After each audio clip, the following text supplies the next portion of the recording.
President, I'll tell you when to hit capture, Renee.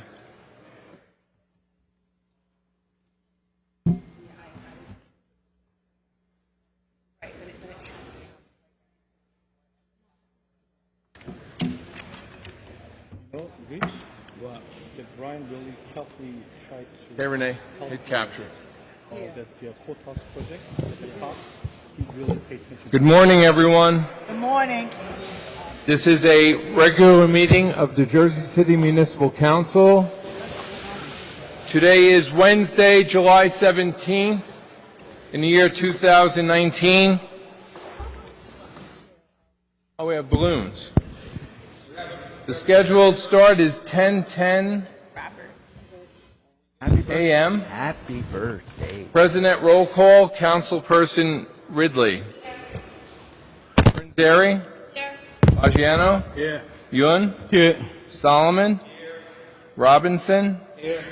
Rivera? Here. Waterman? Here. Council President. He'll be late. Okay, so we'll be starting without him. Would everyone kindly rise? We have 8 members in attendance. 3, 4, 5, 6, 1, 2. That's what you're gonna do? A moment of silence. I don't know if we have any special intentions today, but perhaps we can pray for Christopher Pop. Life after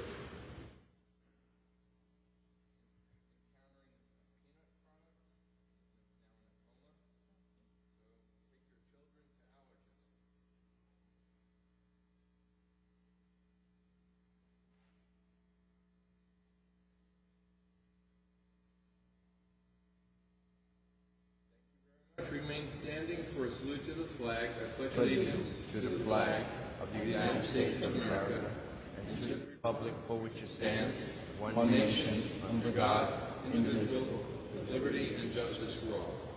Thank you very much. On behalf of the Municipal Council, in accordance with the New Jersey Public Laws of 1975, Chapter 231, the Open Public Meetings Act, better known as the Sunshine Law, adequate notice of this meeting has been provided by posting on the bulletin board of the first floor of City Hall the annual notice, which is the schedule of meetings and caucuses for the City Council for the calendar year 2019.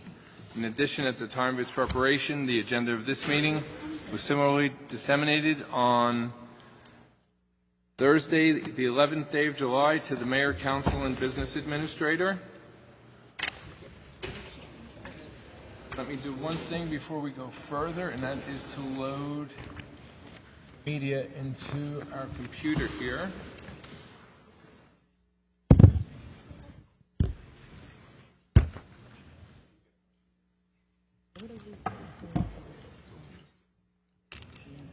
Council members, as we normally do, can we just add to the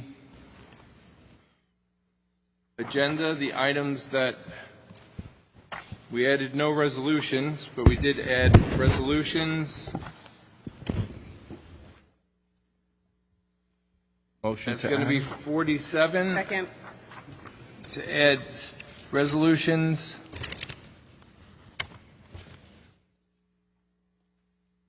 Through 51. Motions to add 'em. Second. Excuse me, it's 47 to 51.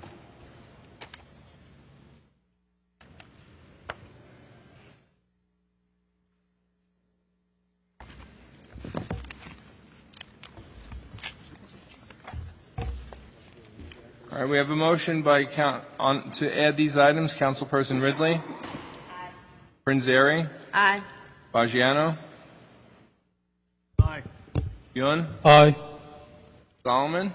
Aye. Robinson. Rivera. Aye.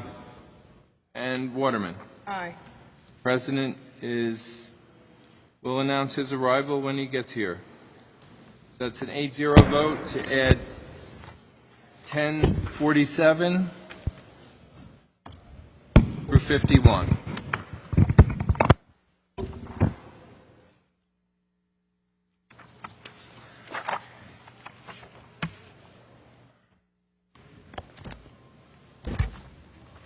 Okay, council members, we're to, yes, sir.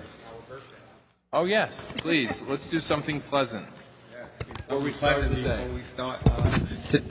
Good morning, everyone. Thank you for coming out. We have a very special birthday today. My student intern, Johansson, is celebrating his birthday today, and I just want to, give him a round of applause. And yes,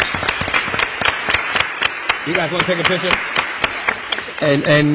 And we would like you to come up and take a picture with us for the council for being so special to us here and making us proud here in Jersey City.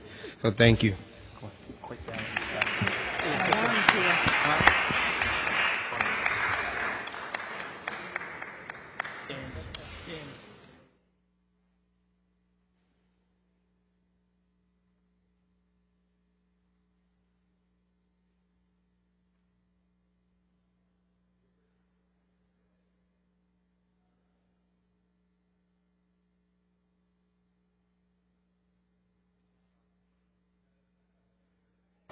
Like a council meeting. Who wouldn't want that, you know? It's like Valentine's Day when we were up here. Uncle Pop, thank you. Come on up. Daniel. Johansson. My student intern, yes. Oh, I didn't know that. Let us hold your checkbook.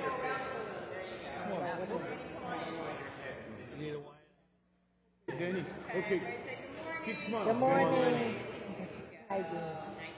Good, thank you. Oh, his birthday? Yeah, I Johansson. know that. He said,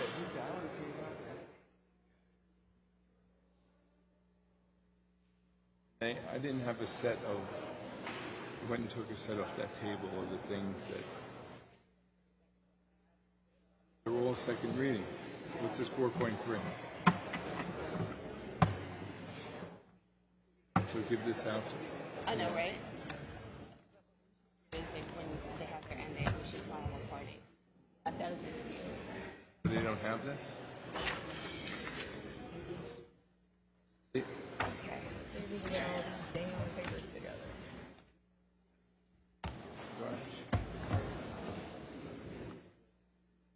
Not too burned out.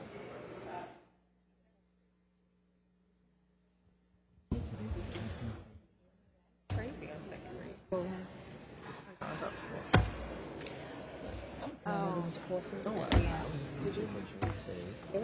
Then the next go round, we just Okay, hold it down. all right. Hold it down. Yeah, because I know the only Denise was A little something to drink? It's just better that way. You get my radiator cooled down a little bit. All right, council members, allow me to read the first reading ordinances into the record.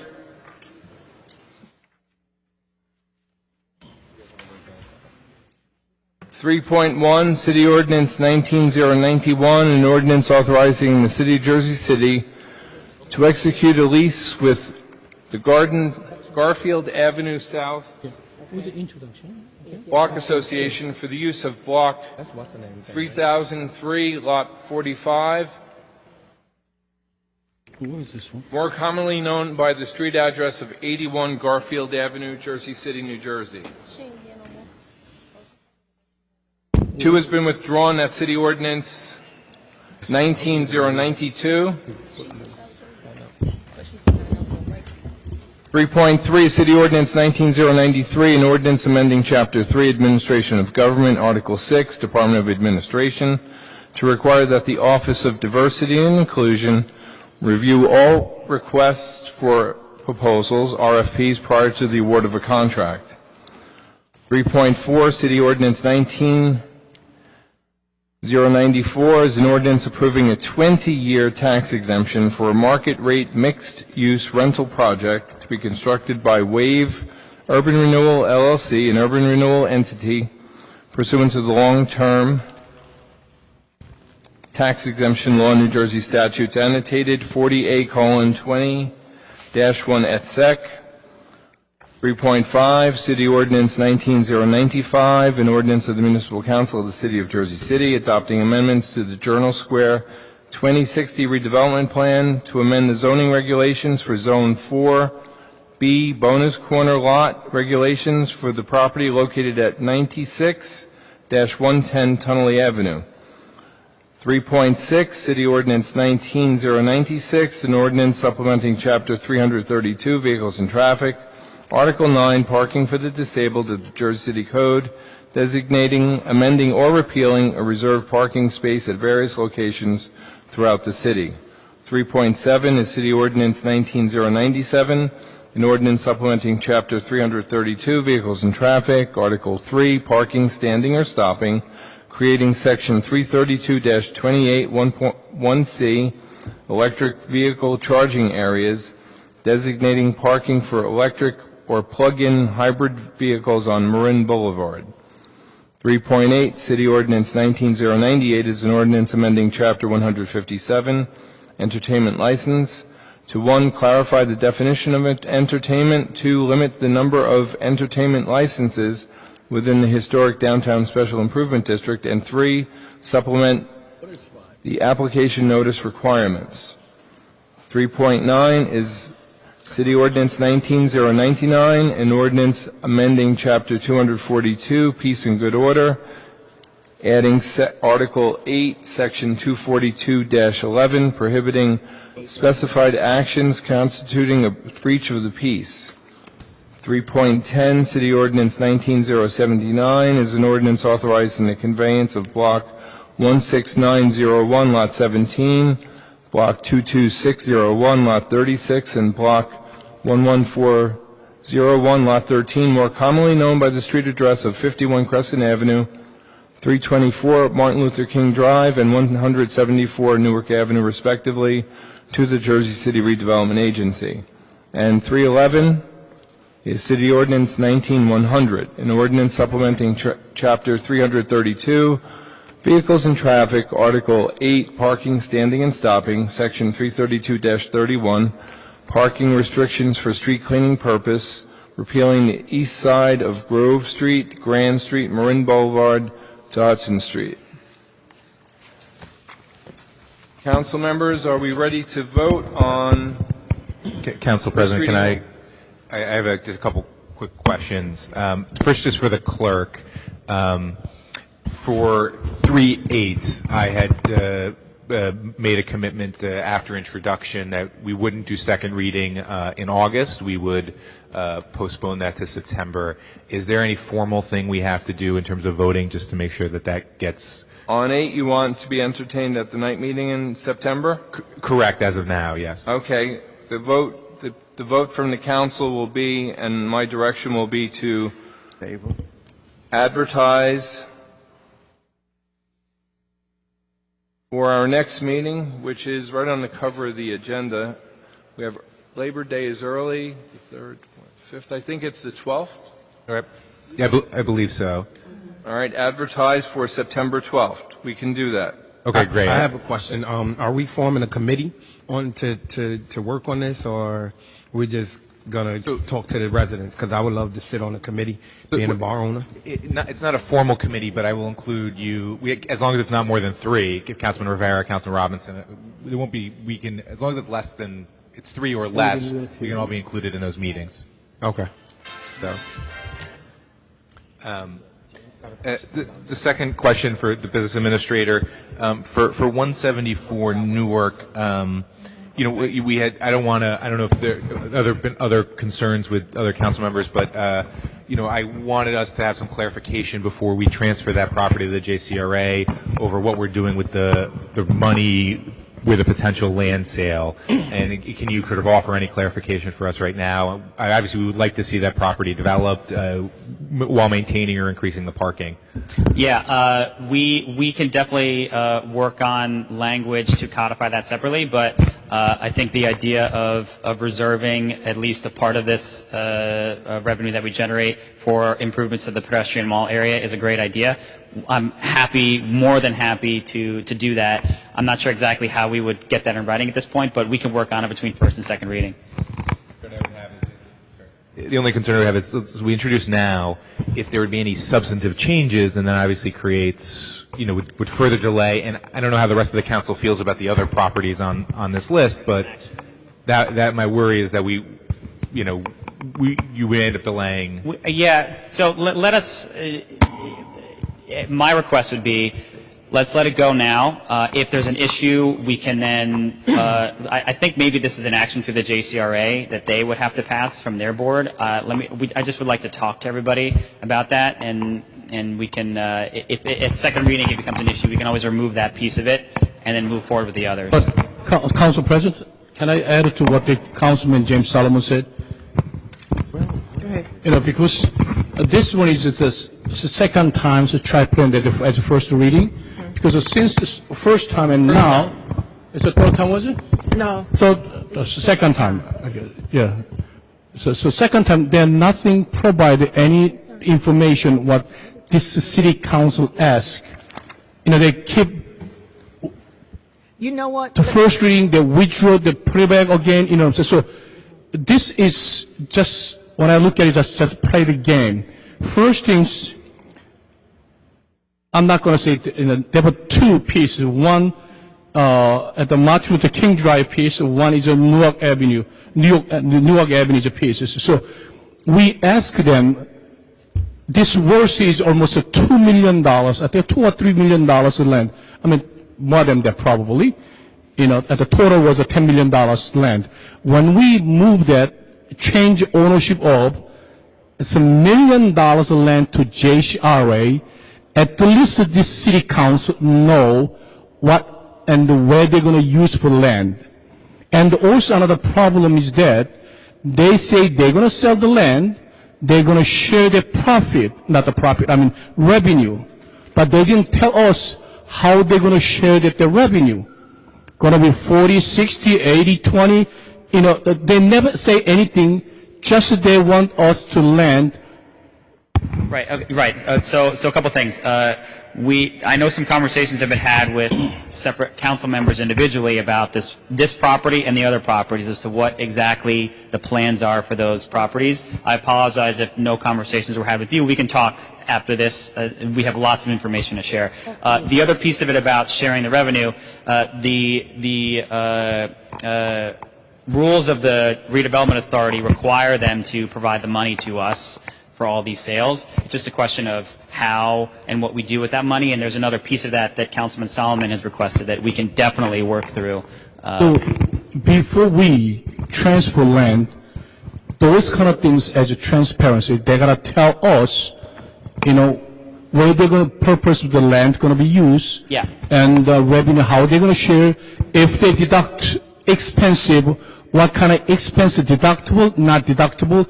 We have to all know that. Other than that, I'm not feel comfortable to transfer $1 million worth of rent, just blank eyes, give them JCRA, because we have a lot of concern about JCRA. You know what I'm saying? So I'm not feel comfortable, because all those questions I address, first they try to put agenda, but till today, almost a month, we didn't get the piece of information yet. Not only that, business secretary, you say you spoke to a couple of council members. Thank you for that. But I'm the guy bring up the issue, but I never get any informed by this administration. So I feel like I'm going to tell my colleague, JCRA own approximately $120 to $130 million land, which is supposed city of Jersey own. And when we land transfer the ownership to JCRA, it's not sell the land by public auction. It's sold by designate developer. So price can be big difference between JCRA price versus and public auction price. So I'm not feel comfortable continue we transfer ownership to the land. Councilman, there's another component to using the JCRA which is important to know, which is that it allows us to negotiate and to get different types of development and different types of services out of these properties that a public auction wouldn't get. So on the one side, public auction may get you the highest dollar, but it may not get the things that are the best fit for the community in these places. So that's one of the reasons why we go with the JCRA. But again, I'm happy to talk to you and fill you in on all these things. I apologize if that didn't happen. We can talk right after this if you want, and I can fill you in on everything. So why don't we do this way then? Then, with all the respect, I'm going to ask a voluntary withdrawal, and after you expense, if you make this council, body of this council make understandable, then introduce again. But other than that, without knowing, how are we going to prove? But it's just the first reading, correct? Yeah, this is just first reading. Right. Okay, right. so if we go through the first reading, if it's not what It- Michael desires, then we're just going to withdraw it. But Sure. I asked you before to separate the other two out. So I think that's probably the best way to go, Okay. too. All right, so with the first reading, we can vote. Sure. And then you can come back and separate the other two out, and then if the answers are not, if the other council people are not satisfied with the answer on North Avenue, then so be it. That Okay, won't be for that's it. fine. Okay, so. But both of these, Ask Diane and Chris to come and meet with you. Yeah. microphone, Danny. Can't hear you. Oh, so you could ask Diana Jeffries and Chris Fiore to come meet, with either any Yeah. one of us, specifically with Councilman Yoon and Councilman Solomon. And also, I'm going to add to one more times. Any land we transfer JCRA, they must have to have an ordinance or resolution. At least they mentioned to that assessment, in other words, assessed value by 2018. So this council at least knows that what is the value of the land we're going to change ownership. Just don't give us a plug and now, which is sometimes Yeah. is so confused. So this time, because the outside weather is so hot and very humid, very unpleasant weather, so let it go. But before second reading, Yes. you gotta provide all the information what we're looking for. You got it? Yep, Fair enough? yep, All understood. right. Before we do that, but Brian, do us a favor.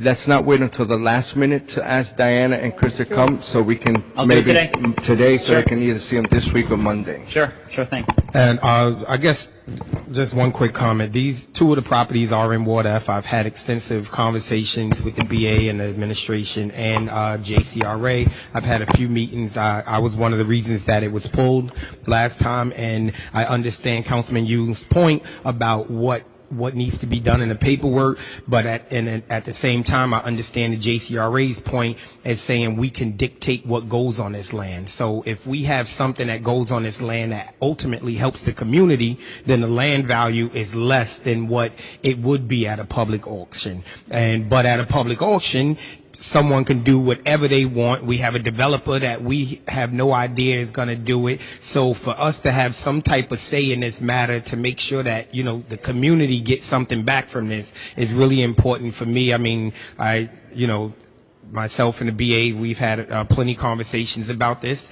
Sometimes we don't see eye to eye, but I think, moving forward with this one is important because this land that is getting transferred right now is a vacant lot that's been vacant for some years. And if you guys heard or seen the video about the young man being attacked and brutally stomped, this is right in front of that land. I think something on that land, especially something that can help the community, ultimately will go a long way.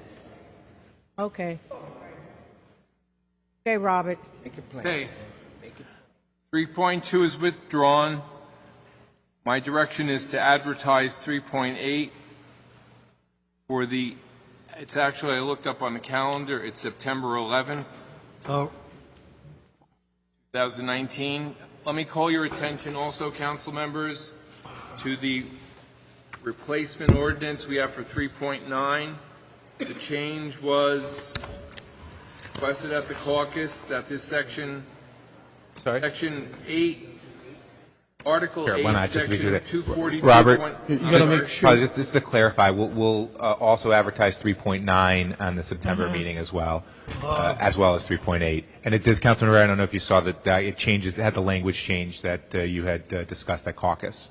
So that's there. I was just about to mention that. Yep. That language, so they'll both be advertised for our first meeting in September, which is on the 11th. Turn it on.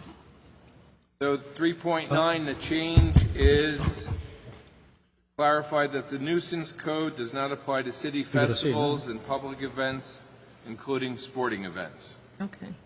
Okay, I think that was requested by Councilman Rivera, at least the sporting event part. Okay, so we all know what version we're working with. So for introduction of all, except 3.2, which was withdrawn, and special Direction is, I'll take the direction to advertise 3.8, 3.9 for the September 11 meeting. We're withdrawing 8 and 9. Not withdrawing. No, we're advertising them introducing. today. Introducing, but not moving them to second reading until They're September. They'll James, be are you- advertised for a September public meeting. hearing and second reading on September 11th. James, are you sitting down with the SID and all the store owners? Yes, so I did present in May to the SID, but my commitment publicly to you guys, and I've said this via email to them, is that to sit down over the next 6 weeks and talk and see if we can come up with an agreement. It's my goal and my hope. All right. Well, I'll agree with you on one thing. If I lived in the area, the noise would drive me crazy and I'd be complaining. But we've allowed this over the last several years. So you have to sit down, you have to work it out with the store owners, the bar owners, and the people in the neighborhood. And so I hope this all can be worked out within the next several weeks. Understood. Thanks, Rich. Okay. First reading ordinances. Accepting 2 withdrawn, noting that 8 and 9 will not appear on the next meeting, but on the following meeting, I'll advertise them for the September 11, 2019 meeting. Councilperson Ridley, Aye for introduction. Prinzeri, Aye for introduction. Fagiano, No on 3, 4, and 5. I'm going to say yes on number 8, hoping that they work the problems out with this ordinance. And then the yes on the rest. so you're no on 3, 4, and 5. Right.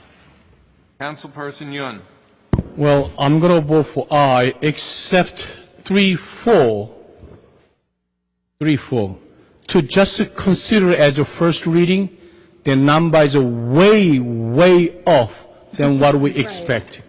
And this is another very bad idea to make a presentation. This is a different way to looking for a tax abatement, school funding, just another excuse for that. So I cannot even agree to introduce that 3, 4. So I'm going to say no for 3, 4, rest of for yes for introduction.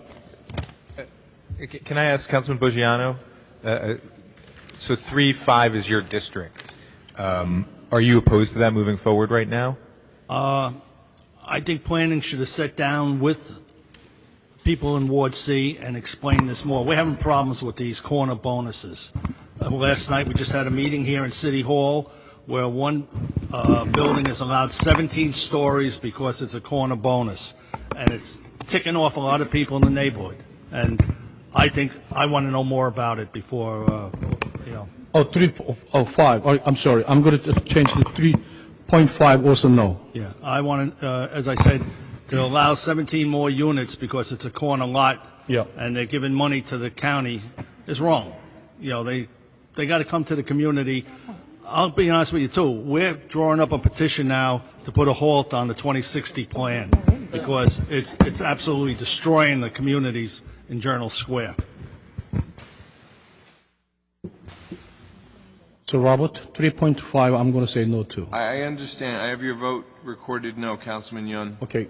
We're to Councilman Solomon. So briefly, I'm going to vote no on 3.4. I understand the council want, the idea of taking it to second reading makes sense. It's a way to have a public discussion on it, but I just want to start for the record and saying that I'm opposed to the proposal. 3.5 will vote no. It's want to hear what the ward councilman has to say. If he thinks there's more conversation, it's important for me. And then briefly on 3.8, 3.9, appreciate my colleagues' feedback on this, and I take that seriously. I appreciate community feedback, both pro and con. Just very briefly to kind of state where I think this is coming from and why it's important that we come up with a solution is, the current rules don't have any limits on sort of nightclub-like establishments on the plaza.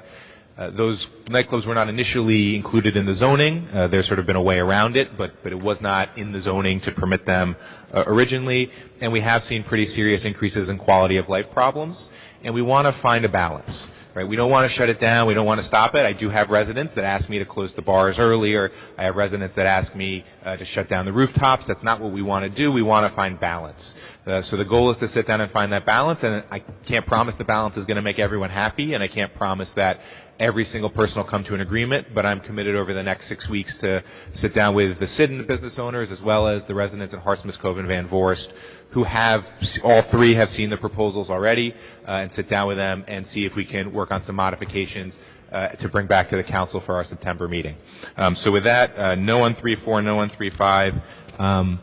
I on all the rest, and then also just to add, business administrator, let's sit down on 3.10 and see if we can come up with an agreement. That's 174 Newark before second reading. I don't want to hold up other properties that other council people care about, but I really think it's important that we have some answers on that before second reading. So with that, I vote no 3.4, no 3.5, aye on all the rest. Okay, no on 4, no on 5. In the affirmative on the others.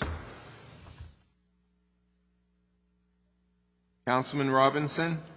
Really quickly, I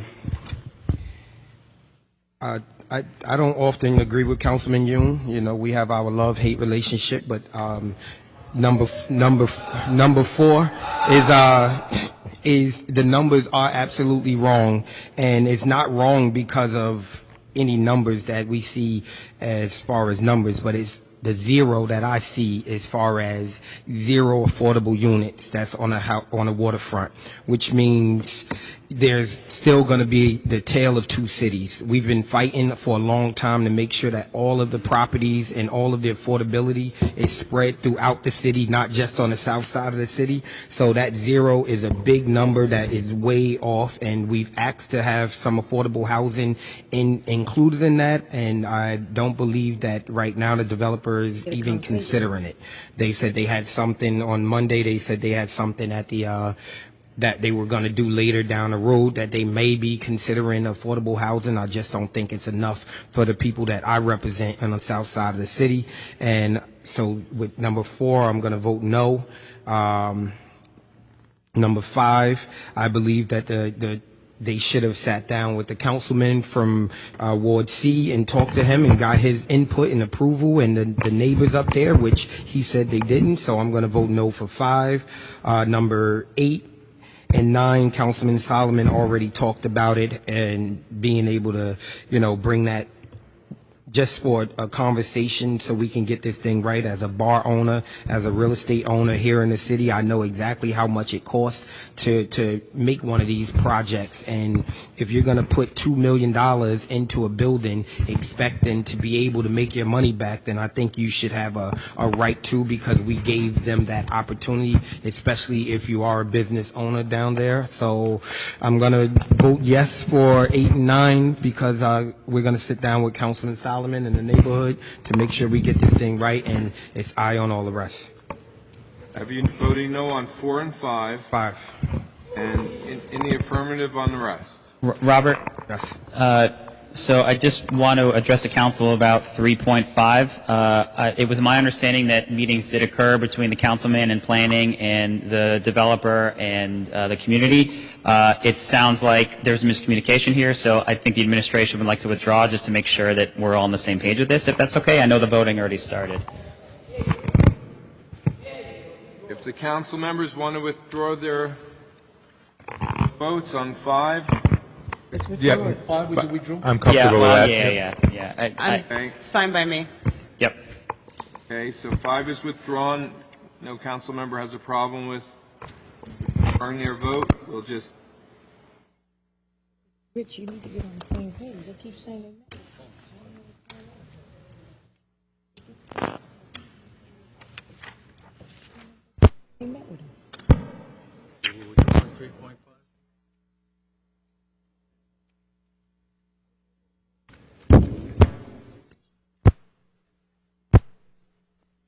okay. Where's the Councilman Rivera? So I'm going to vote no on 4, but I want to be very clear on 8 and 9. We definitely have to engage with the SID. We definitely have to engage with the property owners and the business owners there, because I met with them. I've been engaged with them. I did tell them that I was not supporting these 2 ordinances.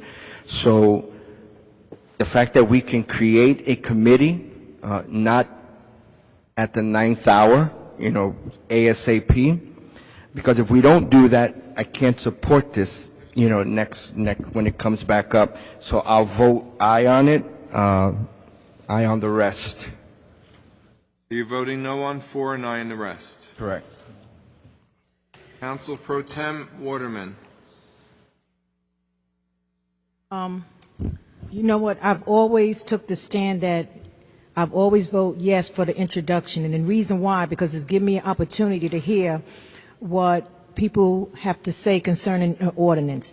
It doesn't mean I agree with all the ordinance, but it gives them an opportunity to come to me and have conversations so the ordinance can be changed or amended or whatever the case may be. So I always vote, yes on introduction. It doesn't mean I agree with every ordinance, but it gives the public an opportunity to reach out more so to have a conversation. So with that, I'll just continue to vote yes for introduction for everything. Okay, allow me to recap. We're still without the council president. Right. Item 3.3.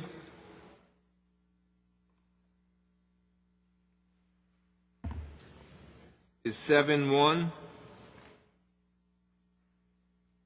Voting no, Councilperson Bajano. 3.4.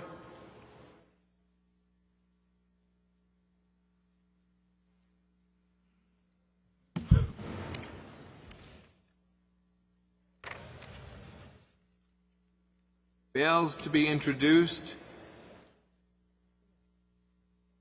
There are 3 votes in the affirmative by Ridley, Prinzeri, and Waterman. It is defeated. 3 votes in the affirmative, 5 against.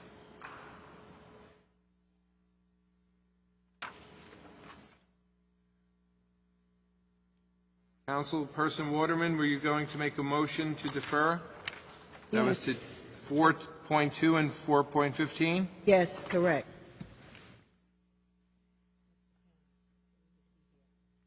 SIDs too, I wanted to move them up. I'll say which one is yours. We have a motion by Councilperson Waterman, seconded by? Second. By Councilman Yun. I second. On the motion, Councilperson Ridley, Aye. Prinzeri, Aye. Bajano, Aye. Yun, Aye. Solomon, Aye. Robinson, Rivera, Waterman. Aye. President is absent. On to 4.2 on our long list of second reading ordinances.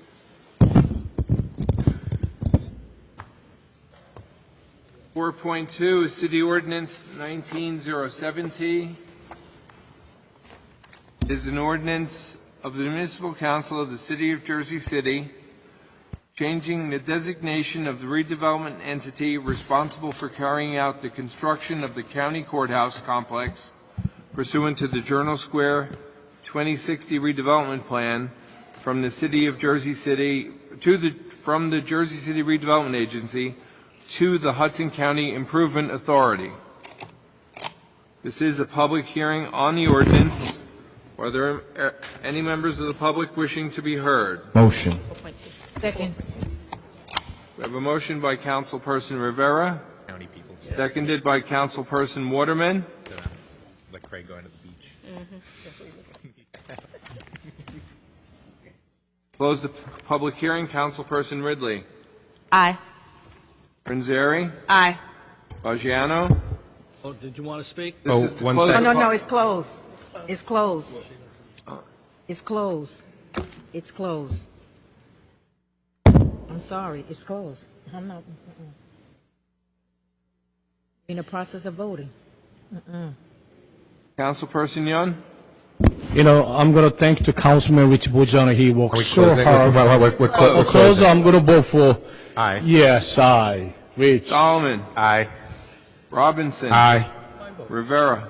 Aye. I think you skipped Councilman Bojano. Robert? No, he did a great job. I got you. Councilman Bajano, you voted to close. I got you. Councilperson Waterman? Aye.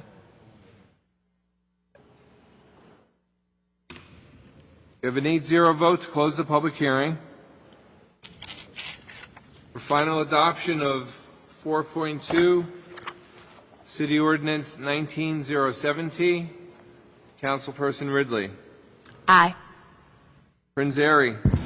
I just want to take a moment to thank Councilman Bogiano and the county for working with the various stakeholders in the community, because open space is very important in a very dense urban environment. So with that, I vote aye. Councilman Bogiano. Yeah, Brian, I just want to say, Brian, thank you for everything you did. We have probably 3 or 4 years down the road, and we're going to keep on the county, and we're going to make sure Ward C and the people of the city of Jersey City get something they deserve, and that's the park in Journal Square, the full park, no cutting any pieces off of it. So thank you, Brian, and I vote yes.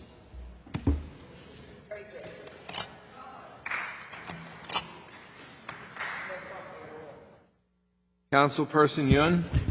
I'm going to say that Councilman Rich Bojan is a champion of this one, and also he gets, full support from the current county executive office and the county government. And Brian Platt, you did damn good job.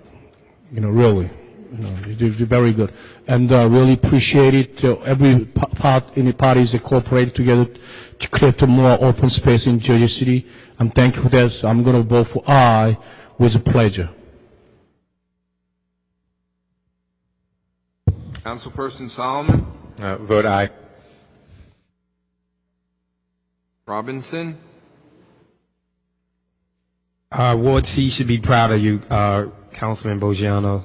You're a real fighter, real warrior for the people up there, and I couldn't be more proud to serve with you. I vote aye.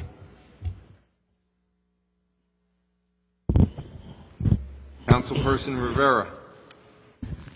I tell you, Councilman Richie Bogiano really, was really on the forefront with this, with the county people. They got a little bit of chest pain in the beginning, but, they worked through it. The project is amazing, and I'm just proud of the legacy that Councilman Rich Bogiano is going to leave behind, because that project is beautiful, and the fact that we're going to have open space in a park there, I couldn't ask for anything more. Definitely vote aye.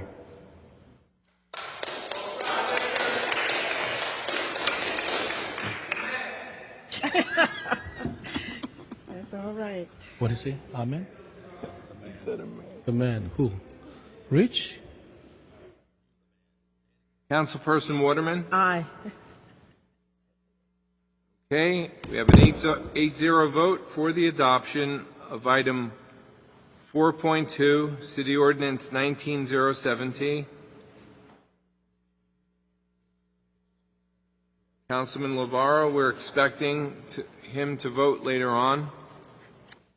We are now going to 4.15, which is part of that project. Right. Then one? Oh, the 15th. 4.15. Please, right. That is the franchise ordinance by the Municipal Council of the City of Jersey City vacating Cook Street and a portion of Hoboken Avenue, Jersey City, New Jersey. This is a public hearing on the ordinance. Is there anyone wishing to be heard on this ordinance? Motion. Second. This is 4.15. This is to vacate a portion of Cook Street. This is so that Cook Street will be eliminated and Central Avenue will run straight right to Pavonia Avenue. No more zigging and zagging from Central Avenue to Newark Avenue. Oh. Motion. Second.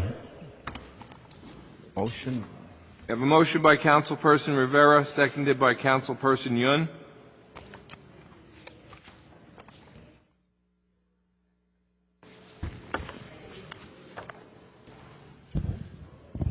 Councilperson Ridley to close. Aye. Prinzary. Aye. Bagiano. Aye. Yun. Aye. Solomon. Aye. Robinson? Aye. Rivera? Aye. Waterman? Aye. We have the president absent. 8-0 vote to close the public hearing. For final adoption, Councilperson Ridley, Aye. Prinzary, Aye. Baggiano, Aye. Yun, I'm going to vote for aye. The mystery solved. I'm in Jersey City High for 40 years. One of the most mystery things was Cook Street, was it? You know, the Central Avenue never connect with the other part of the Central Avenue. So always my question is why these things happen.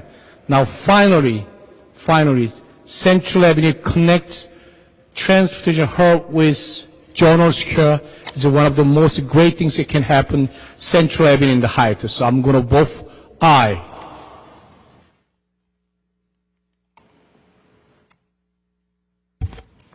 Councilperson Solomon, Aye. Robinson, Aye. Rivera, Listen, I'm gonna share a story.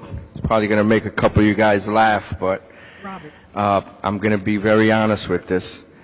So Cook Street, I'm voting aye for it, but it's sad for me to see it go because it's the street that I shared my first kiss.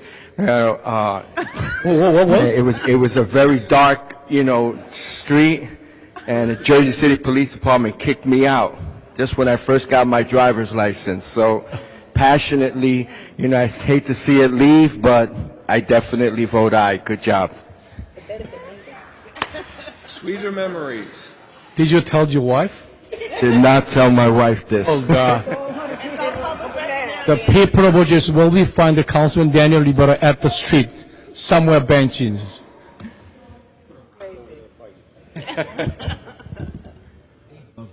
Going to put a plaque there. Councilperson Waterman, Aye. we have an 8-0 with Council President absent for the approval of 4.15.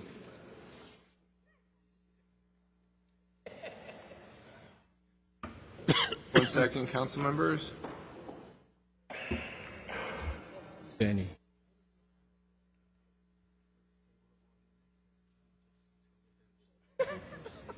Okay, council members, we are going back to our normal order of business, Number one. which would be to hold the public hearing on the 2019-2020 McGinley Square Special Improvement District Number one, right? assessment roll and budget. One Just second. take a second. Okay. So we can go, 'cause they waited last time. I know.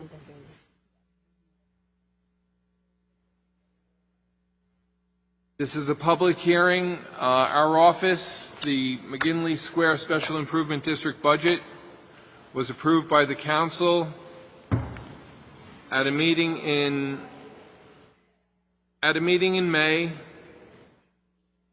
We've received the assessment roll from the tax assessor. We sent mailings out to the affected property owners, advertised the assessment roll and the budget in a newspaper. So now, if there's anyone who's received a special mailing and would like to come forward and speak regarding their assessment in the McGinley Square Special Improvement District, now would be the time to step forward. Anyone who's received a registered mailing from my office? Motion. Wait. We still have to then open it up to the public. Is there anyone that wishes to be heard with regard to the McGinley Square Special Improvement District budget and assessment roll? Motion. Second. We have a motion. We have a motion to close the public hearing on the McGinley Square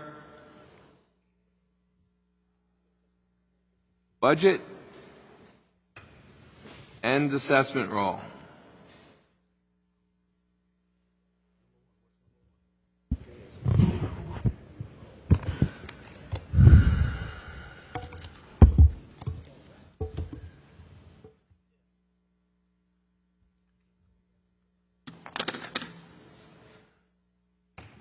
What are we talking about?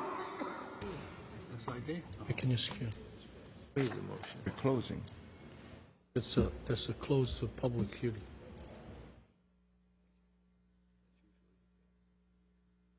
All right, we have a motion by Councilperson Rivera, seconded by Councilperson Prinzary. This is to close the public hearing on the McGinley Square Special Improvement District Budget and Assessment Roll. Councilperson Ridley, Aye. Prinzary, Aye. Bajano, Aye. Yun, Aye. Solomon, Aye. Robinson, Aye. Rivera, Aye. Waterman. Aye. President is absent. So we've closed the public hearing. We'll go to second reading ordinances, and we have a bunch.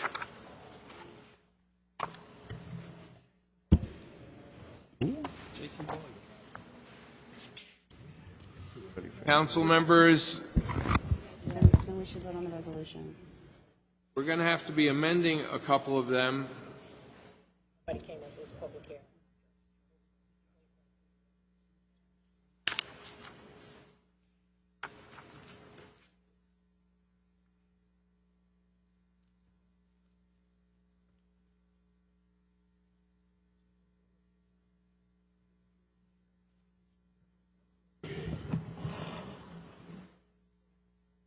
Okay, 4.1 is an ordinance amending Chapter 3, Administration of Government, Article 11, Department of Public Safety of the Jersey City Code, to 1, clarify the qualifications for the positions of Director and Assistant Director of Public Works, clarify the responsibilities of the position of Director and Assistant Director of Public Safety, and create a table of organization for the Division of Police pursuant to New Jersey statutes annotated 40 A:14-118. So can I, Councilman, Business Administrator, at the caucus on Monday, we had discussed, having a first reading of this ordinance so we could pass it today, but still make some changes based on the table of organization and the qualifications. Can you give us an update on where that stands? Yeah, there were two things that we discussed. One was putting limits on the number of officers in each position. And I apologize if this was a miscommunication, but all of us were just waiting for like the specifics around that. From the council president's discussion, it sounded like he was going to send us more specific numbers for all that, and we could make a new ordinance if he wanted.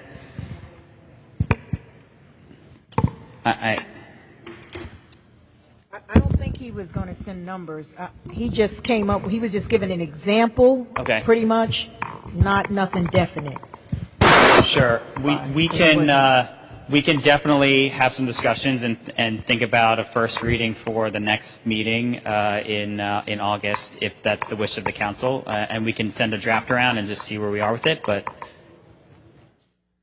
I think pretty much the council wanted to see the organizational chart because we would know exactly what's what in the salaries. We didn't receive that, so I don't know, we may have to table this one until the next time because they, I think I would. I don't know what you guys. Look at them. Brian, I don't think you can table it because the state is involved, and I think it has to be either passed today.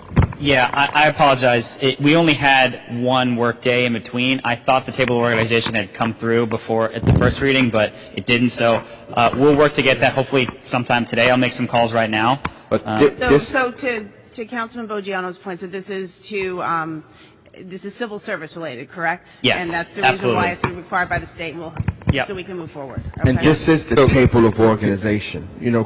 This is it. So, we have to move forward on this because this is what the state wants. Yep. Council President, for our folks and friends in the back who've done a great job serving the city, I understand the need to move this forward. Can I ask sort of two questions, concerns? So the first one is it possible to put as a first reading, because I did think we had discussed that at Council Caucus, at our next meeting, because we're going to have to do at least one special meeting on the budget, is it possible for us to put a first reading with the changes on table of organization and as a first reading at that meeting as well? That's Robert. It was would be a first reading ordinance. We at that could, meeting. yeah. If we have a special meeting, we can put whatever, the council can put whatever they want on it, yes. But, yeah, let's just make sure that we have discussions over the next few days to make sure we're aware of everything the council wants. We'll try and circulate some stuff and have some other conversations afterwards as well. And I think the second thing, and this is a verbal commitment, this is not, there's nothing that's codified, but I think one of the concerns I know a few of us had shared was the changes and requirements for the public safety director and the assistant safety director. So obviously, the public safety director is not changing, but for the assistant safety director, can there be a commitment for the administration that position won't be filled while we're still considering a couple changes to it? Wait, say that again. I'm basically asking for a verbal commitment that we're not going to fill that position until we make the. We don't intend to move anyone Right. as a result of this. It's just to make sure that we have the right paperwork in place for civil service. So I'm happy to. I'm sitting in her happy. seat. So hold on one second. So I'm happy to take the lead in putting a draft together and then circulating it Perfect. with all involved, just so there's no confusion on that. That would be really helpful. But obviously, I get that it needs to move today for all the reasons that have been said. Perfect. And to be clear again, there's never been a table of organization. So those specifics, you won't get it until this happens. So we have to be careful at what we agree to here. This has to happen first so that the state can recognize the table of organization.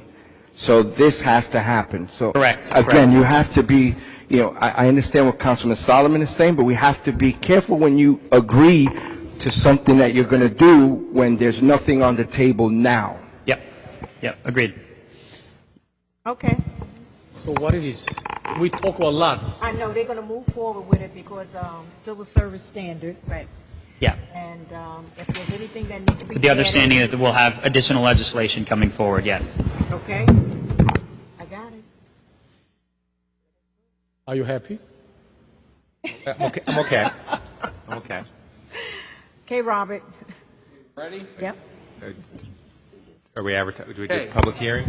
Public hearing or? Yes. Go ahead. This is a public hearing on item 4.1. I've read the title into the record. This is basically the reorganization of the Division of Police within the Department of Public Safety.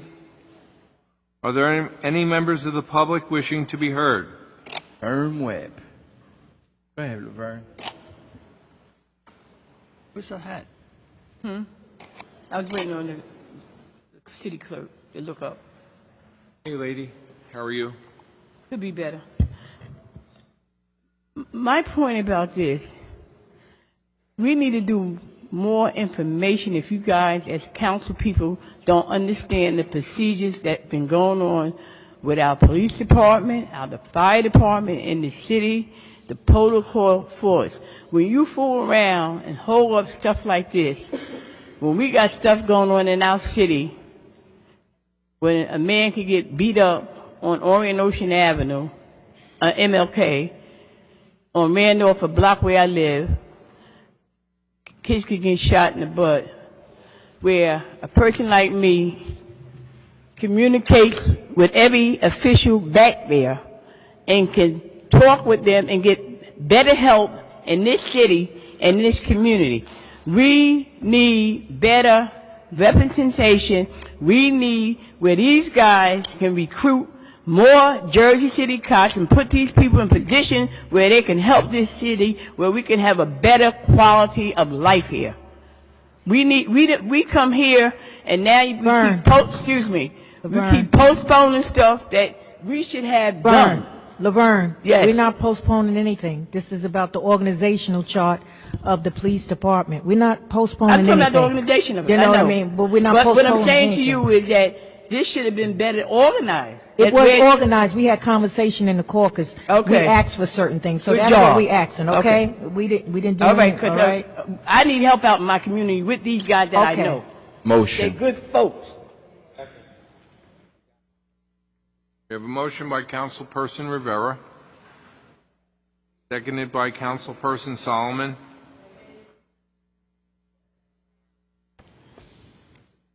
To close the public hearing on ordinance 19068, Councilperson Ridley.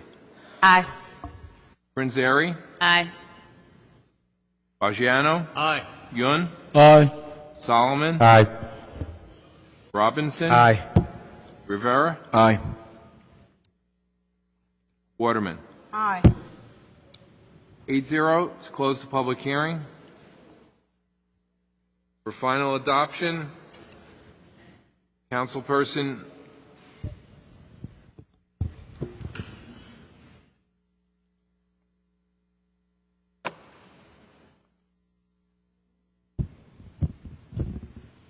for final adoption, Councilperson Ridley. Aye.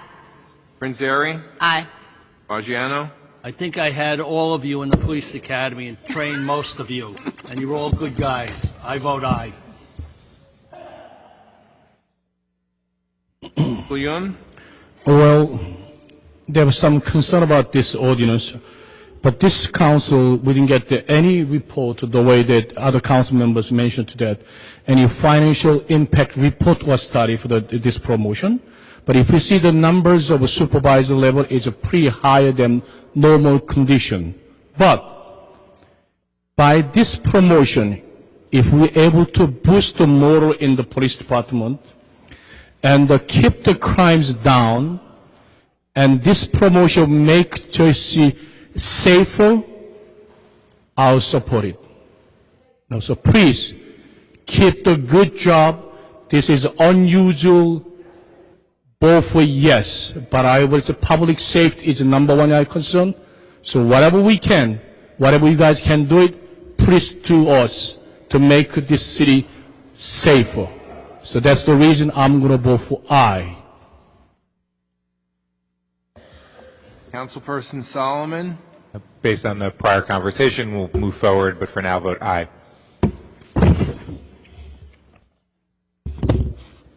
Councilperson Robinson. Looking at the chart, I know that some of the council members have questions on it with the people in charge. But one thing I don't want, if once we do go back to the table with this, I don't want to decrease the number of police officers, especially the police officers that's on duty, that's out there serving and protecting us every day. If anything, I think we should increase the number and have more community police officers to be out walking the neighborhood and talking, and believe that will help us go a long way to make this city great. I vote aye. Councilperson Rivera. I tell you that this table of organization it's important because it kind of like catapults, you know, what's going to happen now. I'm very proud of the men and women in our police department that continue to do a great job in our city, throughout the city. So I'm very honored to vote on something like this because it gives that strength, you know, to the men and women in blue that desperately, you know, are engaged with our community. Big ups to you guys. I definitely vote aye. Councilperson Waterman. Vote aye. We have an 8-0 vote for the final adoption, with Council President we're still awaiting his arrival. On to item 4.3, City Ordinance 19074, an ordinance amending Chapter 332, Vehicles and Traffic, Article 7, Metered Parking, Section 57, On-Street Permit Parking Zone, to 1, remove York Street from the itinerant food vendor parking zone, 2, to create new itinerant food vendor parking zones for portions of Jersey Avenue, John F. Kennedy Boulevard, and Bergen Avenue, and 3, changing the hours for itinerant food vendor parking within the itinerant food vendor parking zones to 5 a.m. until 9 p.m. This is a public hearing on the ordinance. Are there any members of the public wishing to be heard? Gene, can I say 1 second for Lon? We have an amendment to this, correct? So we're voting on the amended version. Is that accurate?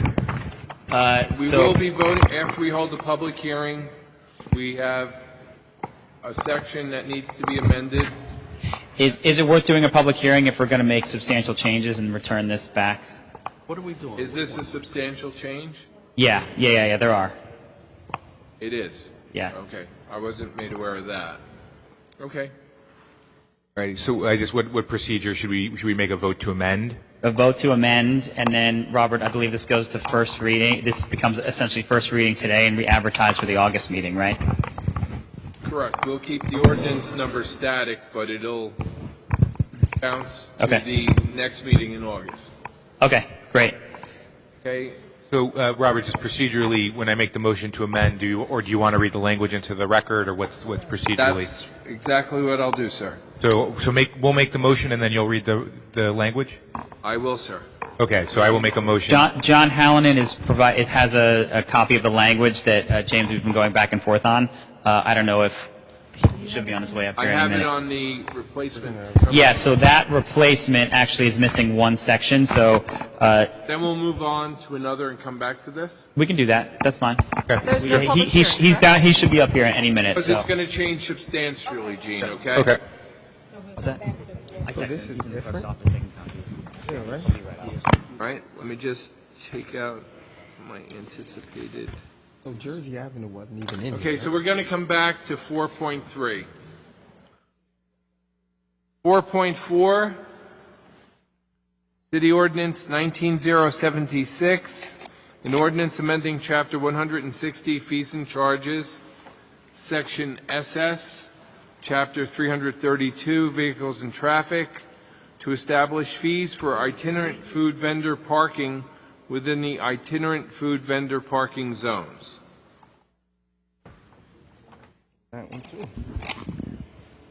This is a public hearing on the ordinance. Are there any members of the public wishing to be heard? Motion. I'm giving the motion to Prinzary and the second to Councilperson Rivera. To close the public hearing, Councilperson Ridley. To close, Councilperson Ridley. Aye. I thought I saw something in the camera. Prinzary, Aye. Bajiano, Aye. Yun, Aye. Solomon, Robinson, Rivera, Waterman.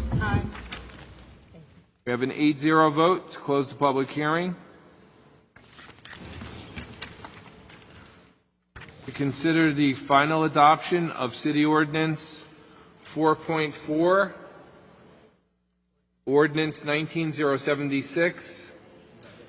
Councilperson Ridley. Hey, this is 4, though. Aye. We're just voting on it. Robert? Prinzary, Aye. Bajiano, Yeah, 4-3 and 4. Councilman Bajiano. Yeah, hold on one second, Robert. We just got two amendments, two changes here, 4.3 and 4.4. That's on 4.3, sir. Under 4.4 too.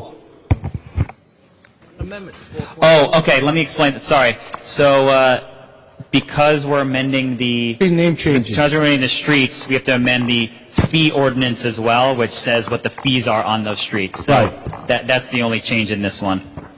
But Brian, just do you have a copy of the amended one here? The amended fees? It should be in this. $200 and the $40. Yes. So that should be in the. You should have 2 pages that you just got. The second replacement cover sheet has that. Renee is just bringing me right now 4.4. Yes. Okay. 4.3 and 4.4. Okay. Did you give This one says Zone 2, $200 per day, and then Zone 2, $40 per day.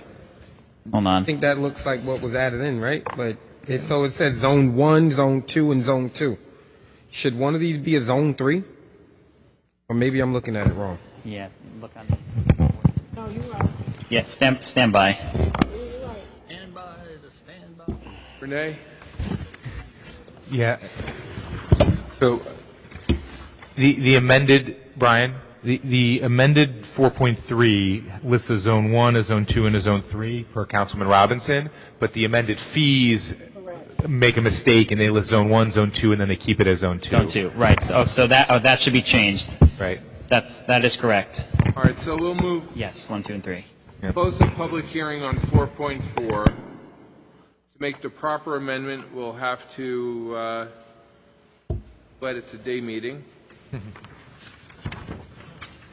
So this, in section 332:14, where it's bold and italicized, we're saying that itinerant food truck parking, that should say Zone 3. That should say, the italicized should say Zone 2. The line below that should say Zone 3, where it says $40. I can make that simple fix with my trusty little here, if the council is willing to make the motion.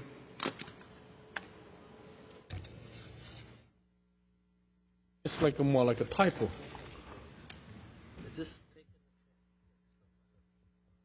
So, council members, I could entertain a motion to amend point 4, section 160.1 SS, vehicles and traffic, on page 1 of the ordinance. The amendment includes the fee for the new truck zone parking, and that would be $200 per day, and we'll correct the language that says itinerant food truck parking Zone 3, $40 per day. All right, I can make a motion. Second. Okay, so we have a motion by Councilperson Solomon, seconded by Councilperson Prinzary. So just make sure that Zone 1 and Zone 2 is $200 per day. Zone 3 is only $40 a day, correct? Correct. So Zone 1, Zone 2, $200 a day, and Zone 3 is the only one, $40 a day, correct? I just want to make sure. Right. 1 is $200 per day. Itinerant food truck parking Zone 2, $200 per day. And itinerant food truck parking, we had a typo, it says Zone 2, it should be Zone 3, $40 per day. So this is, we have a motion to make an amendment by Councilperson Solomon, seconded by Councilperson Prinzary. On the amendment, Councilperson Ridley. Aye. Prinzary. Aye. Bagiano. Aye. Gunn. With amend, I say aye. Solomon. Aye. Robinson. Aye. Rivera. Aye. Waterman. Aye. And the president is absent, so we have 8-0 vote to amend. To adopt as amended, 4.4, Councilperson Ridley. Aye. Prinzary.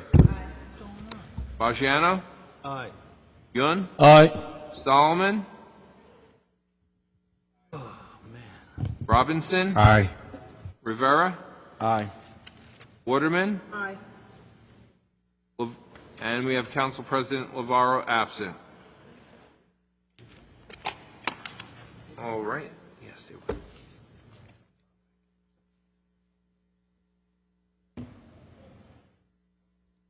Okay, on to 4.5. Robert, could you go back to 4.3? Yeah, we're going to go back to 4.3 now that we have the corrected language. On to this, we have to.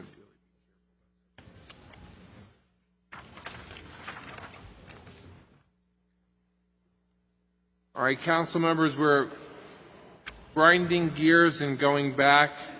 We have yet a fix to the replacement. And in section 332,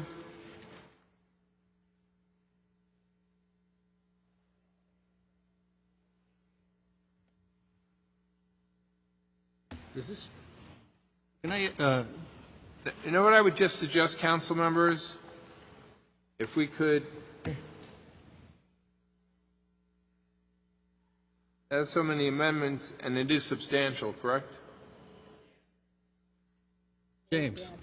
Why don't we just introduce it as a brand-new ordinance? Are they? And, Okay. All okay. right. So what we did, council members, we went,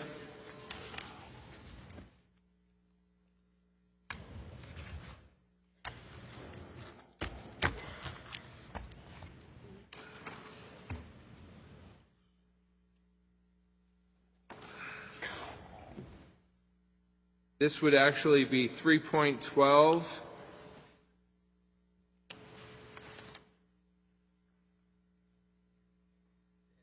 One hundred 101. Where you at, Robert? Yeah. We don't know where you're at this point. Okay, this would be, council members, we're going back to 4.3. This ordinance has been so substantially changed, we'd have to make an amendment to it, re-advertise it for the next meeting. The simpler thing to do is to reintroduce it as a first reading ordinance. So if we made this 3.12, City Ordinance 19-101,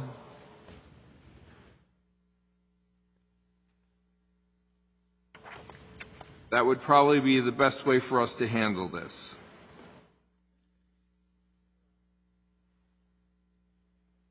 Being that the Corporation Council has ruled that it's a substantial change. So could I have, instead of conducting a public hearing and then amending it and carrying it over, we could do it much more surgically if we just introduced 3.12, City Ordinance 19-101.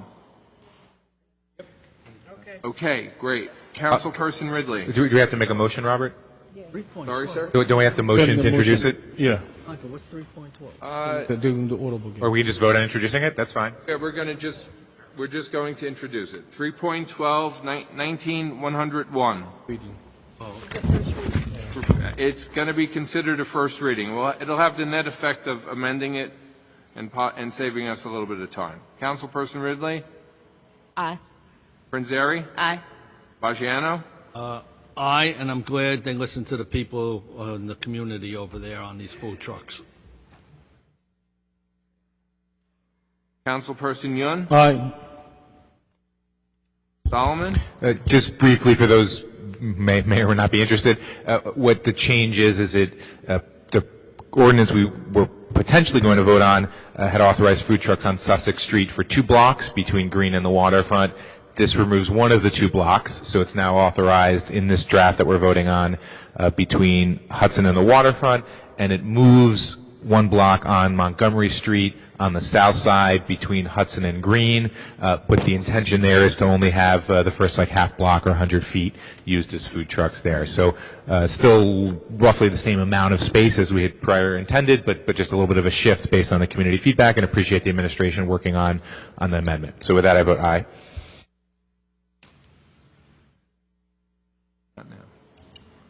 Councilperson Robinson? Robinson. Rivera? Aye.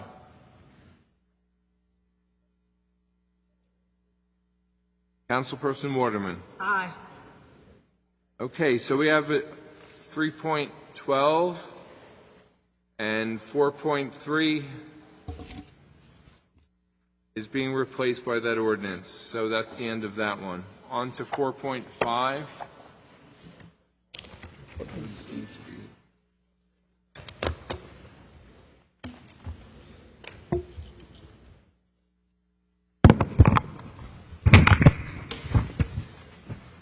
Members of the council, on this one, I had sent an email to each of you last night to clarify some of the questions that Councilman Yoon had. I was make sure you all received it. In particular, Councilman Yoon had asked about the $12 million referenced in the whereas clauses. That was not the entire purchase price for the medical center. The total project back in 1987 was $100.5 million. The city gave a contribution of $12 million with a stipulation that there would be a deed restriction on the medical center property for it to be used for hospital purposes to include charitable purposes of caring for the needy as an emergency room capacity, which are also required to do by statute. When the portion of the property of the medical center as a whole, it's non-contiguous, was sold, it was sold for $450,000 with a deed restriction attached. The way the $50,000 number for them to pay, for the developer to pay the city, the way the number was arrived at was approximately the same percentage of what the city contributed initially to buy the land. So that's why of the $450,000 purchase price of the land, the developers were willing to give the city $50,000 to get out from underneath of the deed restriction so they can do what they would like with the property. Of note, once it was sold by the medical center, it actually goes back onto the tax rolls. Going back to our conversation about the payment in lieu with the medical center and the city, it's open whether the medical center is either partially taxed or not taxed at all. This property will be fully taxed in accordance with what the assessor assesses. So now, when you say approximately $100 million, is for the total construction cost or approximately $100 million for the purchase of land? I believe it was for the purchase of the land and the construction of the hospital. The $12 million was given specifically for the purchase of the land, notably that the city did not own. Okay, so it was the medical center to purchase other land to be where make the hospital where the medical center is currently. So of the $100.5 million, the city contributed 12 in order to get the deed restriction for the hospital uses. Okay. All right. Yeah. Thank you. Just make sure everybody had that information before the vote. Right. Okay. Okay. I'll announce the ordinance 4.5, City Ordinance 19080, is an ordinance authorizing the execution of a deed to release certain use restrictions on Block 15702, Lot 16 and 19, formerly Block 375, Lots 56, 58, and 60 through 64 within the Jersey City Medical Center site. This is a public hearing on the ordinance. Are there any members of the public wishing to be heard? Motion. Second. We have a motion by Councilperson Rivera, seconded by Councilperson Prinzary. You close the public hearing, Councilperson Ridley. Aye. Prinzary? Aye. Raggiano? Aye. Yun? Aye. Solomon? Aye. Robinson? Aye. Rivera? Aye. Waterman? Aye. We have an 8-0 vote to close the public hearing. Robert. Yes, sir. Before we vote, I just have to ask a question in reference to that. So the money that they received, that they were supposed to, was it to build the primary hospital or was it to build an extension of the hospital?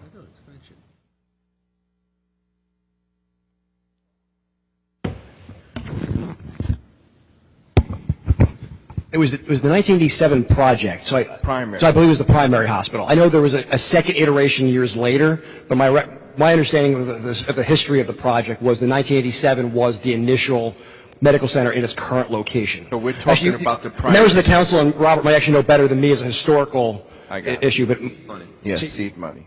Okay. Okay. Council members? Councilperson Ridley, to adopt City Ordinance 19080 4.5 on the agenda. Aye. Prinzary? Aye. Raggiano? Aye. Yun? Aye. Solomon? Aye. Robinson? Councilman Rivera, good job on getting that extra money to go to the kids and the community. They really need it. Thank you for your advocacy and support. I vote aye. Councilperson Rivera? Aye. Waterman? Aye. We have an 8-0 vote with the council president absent for now. Sure. They made a million. keep up with them. Okay. 4.6, City Ordinance 19081, an ordinance amending and supplementing Chapter 3, Administration of Government, Article 15, Department of Recreation, to change the Department of Recreation to the Department of Youth Development, and to reorganize the department in order to fulfill its new mission. Can- It's a public hearing on the ordinance. Wait a minute, Robbie. Motion, well, we'll close the public hearing. Motion to close. Public hearing. Anyone wishing to be heard on item 4.6? Motion. Second.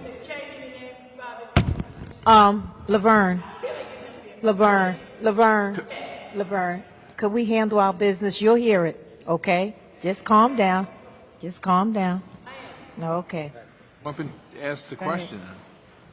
We have a motion by Councilperson Rivera. Close. Who made the second? Councilwoman Waterman. Thank you, Councilperson. To close the public hearing, Councilperson Ridley. Prinzeri. Aye. Bagiano. Aye. Yun. Aye. Solomon. Aye. Robinson. Aye. Rivera. Aye. Waterman. Aye. We have an 8-0 vote. Close the public hearing. So, Robert, I have a question. Go ahead. Sir. So the question is addressed to the BA. So this new creation of this department, I've been in a couple of meetings with it. I think it's like a very good, solid and concrete structure that's coming out now. But one of the things that I want to be very clear is that we're probably the biggest city in the state, but for now I'll take second place to Newark. But one thing that I don't want to see change, and it's on this ordinance, I don't mind it being called the Department of Recreation and Youth Development. I can't accept or I can't vote for this if the name Department of Recreation is completely out of this. We need to make sure that the Department of Recreation is in place. I agree with Danny. He's 100% right. Can that be done? Could we add that name? This mean, department of- this department- He's been asking for this. That's why I don't know why we don't have it. It's definitional, and not only that, but it exists in the current department. So I do not see that. It does not change the form or function. It just addresses the naming. Therefore, I do not see that as substantial. So we need to do an amendment, right? So can we do the amendment now before we vote? Not substantial, we can. Yes, right? So if we can do an amendment now before the vote, not taking the Department of Recreation, okay. Be proper to do it now. Let's clarify the amendment.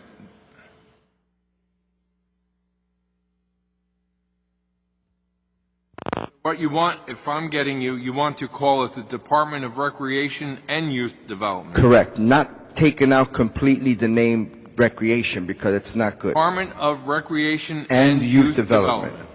Is that it? That's correct. We just write that down? Right. You know, And that's a good point that, Councilman Bogiano made was the Department of Recreation also services seniors. So we have to be very clear on that.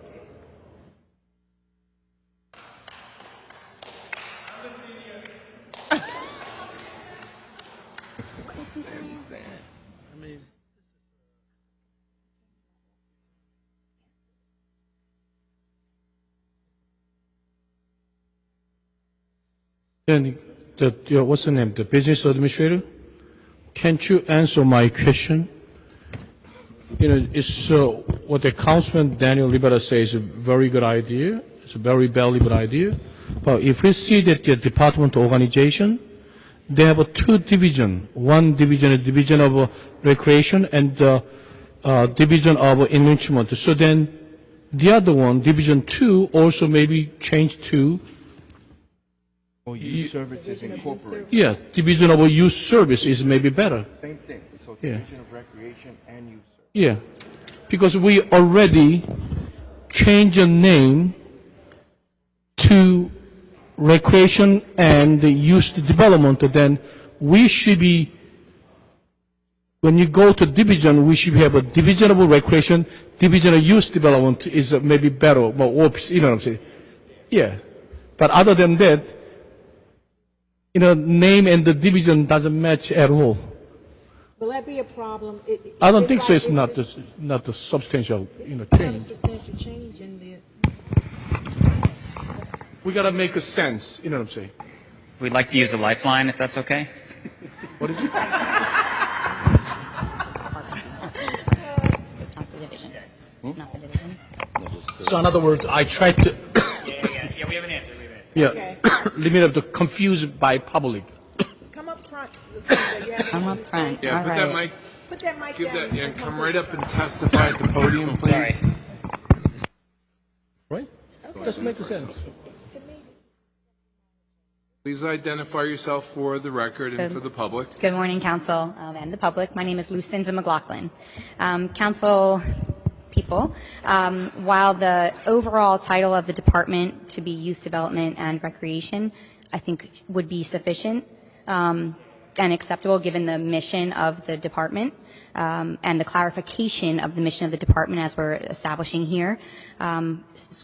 Citing the Division of Enrichment and calling it a youth services arm, I believe is inappropriate, I submit. Youth services lends itself to a feeling that maybe some of the things that like health and human services and some sort of medical individuals do, and we're not providing services, we're providing enrichment opportunities for our youth through this structure. We're capitalizing on what the city is already doing and doing well, but we're adding structure to it so there's accountability and oversight. So the term Division of Enrichment, we've been through many conversations on this, and I submit strongly depicts the mission that this entirety of the restructure is meant to accomplish. So, with all, with all due respect from everybody, I can't vote on this if we are taking that name out. Councilman, if I, not to interrupt, excuse me, calling it the Department of Youth Development and Recreation, I believe is acceptable. Of recreation. Recreation and Youth Development, if that's. Yeah, we're talking about Councilman Yoon's point about changing the name of that division. Division We're name. definitely going to we can do the department name change, yes. My apologies. No problem, sir. They feel like enrichment. Okay, so youth development, I guess youth development falls under that enrichment stuff, Right. And if Which way look at it, which way look at it. If I My might, concern is that they're less confused to public, Right. especially a government name. Sure. You know what I'm saying? Youth development, the Division of Youth Development can also handle the mental issue, all those issues, because that's a part of the development issue. So we can say that. So, but if you say that the name is recreation and youth development, but they have a division, because we have two names in the department, recreation and the youth development. But when you go to division, that youth, the word disappear, they're replaced by enrichment. So people are going to be confused. I mean, that's a common sense. You call me Michael Yoon, and you call the other place a different name. Yote Yoon, that people are going to confuse that. Who is the Yote Yoon? That's my old name. Let me ask you a question, Lucinda. We service the seniors too, right? In this reorganization, the senior activities, I believe, are going to fall under Health and Human Services. Yeah, well, then seniors should be included in the name then, because. No. They're not going to be in this department. They're going to be in No, I Health was and Human gonna say if they're Services. gonna be When they included look in at the recreation and youth That's why. services, including Doug here. Is it a big, I mean, are we okay with leaving the Department of Recreation and Youth Services? yes, Recreation and- Okay. excuse me, Yeah, recreation okay, and youth so we'll development. just do the amendment with just that piece? yes. Okay, Okay, that's it. let's do that. Okay. That's fine. Recreation. Yep. Development, correct, not youth services. Yeah. Okay. So yes, Youth the development. Department of Recreation Department of and Recreation and Youth Development. I'm good with that. Oh, no. Sammy. He's your friend. Sammy, Got a friend. Sam. please, okay? Thank you. Amy's in the house. Thank you. Okay. Thanks a lot, Lucinda. Yes, sir. So what it is now? I guess it's the confusion. From what I understand, we are amending this But not only in the recreation, title, because the name is a recreation and to call it the Department youth of department, Recreation when and we go Youth division, Development. we never use the youth department. All right, council members, on that, can we move that amendment? Who's making the motion to amend? Second. Who made the first? Mira. Mira Prince. Yeah, because they're leaving the.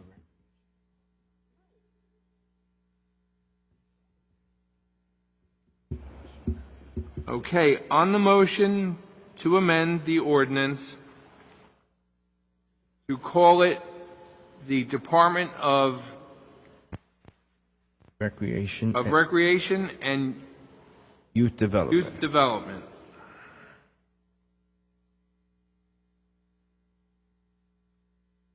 Councilperson Ridley. Aye. Prinzary. Aye. Fagiano. Aye. Yun. Aye. Solomon. Aye. Robinson. Aye. Rivera. Aye. Waterman. Aye. Lavara is absent on the motion to amend. For final adoption, Councilperson Ridley. Aye. Prinzary. Aye.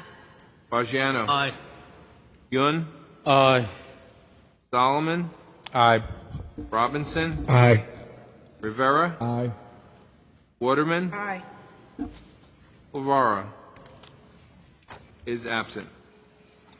So, as amended, this ordinance is finally adopted,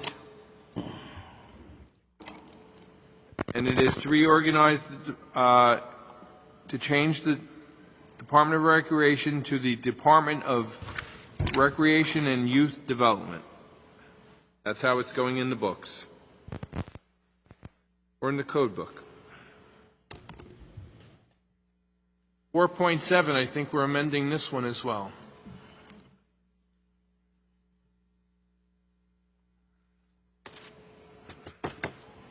Yvonne Bolser. You call yet? Yeah, hold on one second, Mrs. Yvonne, he has to Bolser. read it in. 4.7, City Ordinance 19082 is an ordinance of the Municipal Council of the City of Jersey City, adopting amendments to the Chapter 10 Shade Tree Commission and Chapter 321 Trees of the Jersey City Municipal Code. Before Mrs. Balser speaks, there is going to be amendments made to this ordinance, modifications. And on page 1, section 10-1.1, we're modifying the language so that 1 instead of 2 voting members of the committee is a member of the community. Page 1, section 10.1, section 2, add language requiring that 1 voting member of the committee to be a member of Sustainable Jersey City. And page 2, 10.2, 1AI, modify language to reflect the change in committee member composition. And the Law Department has indicated that these are not substantial changes and that we can move on and adopt as they are. Is that correct, Mr. Baker? Thank you, sir. Mrs. Balser, knowing that, please begin. Well, my comment is this, and I realize you're making a change, but I wish Jersey City would consider putting in some areas of the city trees and potted plants instead of the sidewalks, because it raises up the sidewalk, and I've known many people have fallen and broken their hips. There is no maintenance by the city once a tree is planted and its root starts to grow. And I think, why should someone spend the rest of their life maybe in a nursing home because we put in a tree that raised up the sidewalk and someone got injured? And I think there's no follow-up. So I just like to see some more I guess you call clarity or more maintenance by the city, so we don't have people hurt, that they don't see the trees, roots raised in the sidewalks. Thank you very much.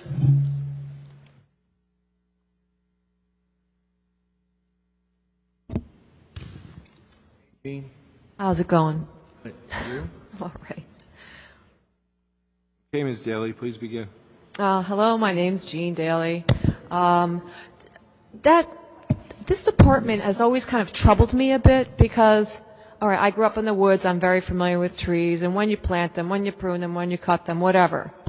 And I see trees being plopped down in the heat of summer like this, and then they die.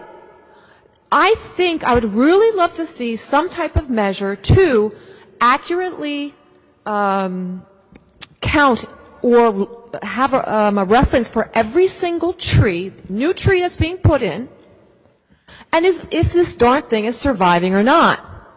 Because I have seen like rows of trees planted. I know it happened on Christopher Columbus, and they're all dead. So I really think we are wasting tons and tons of money. These trees are not cheap. Also, if you don't water them and keep on top of them, they die. This to me is a pure waste of money. We have to follow this. We have to keep track. We have to know what's going on. Because when I see, say maybe 10 trees will be planted and then 8 of them are dead, like within 6 months, that to me is pure waste. It's money going down the drain. And I really wish we had some type of way to start counting and follow up on these things. Maybe it doesn't matter to some people, but it does matter to me. I think it's very important because we need the trees desperately. This place is hotter than Hades, as we all know right now. Any type of tree is great, but we have to do a better job at installing them, installing trees that can take the salt because of the snow removal. There are salt-resistant plants that can tolerate this heavy salt load that they get during the winter time. So I think we should just be a lot smarter about what we're doing. Thank you.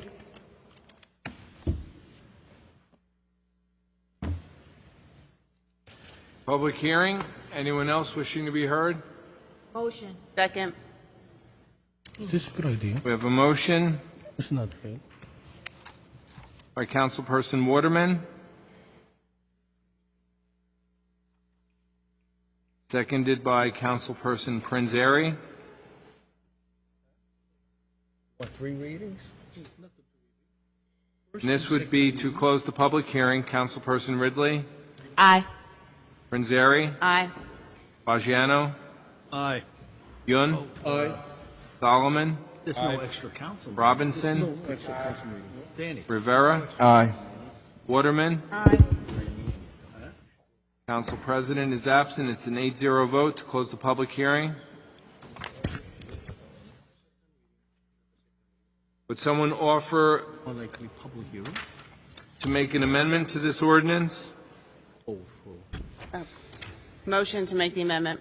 No, same meeting. Same meeting. The ladies have it. We have Councilperson Prinzary, seconded by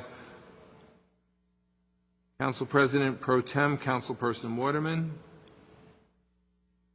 This is on the amendment, and we read the modification into the record earlier.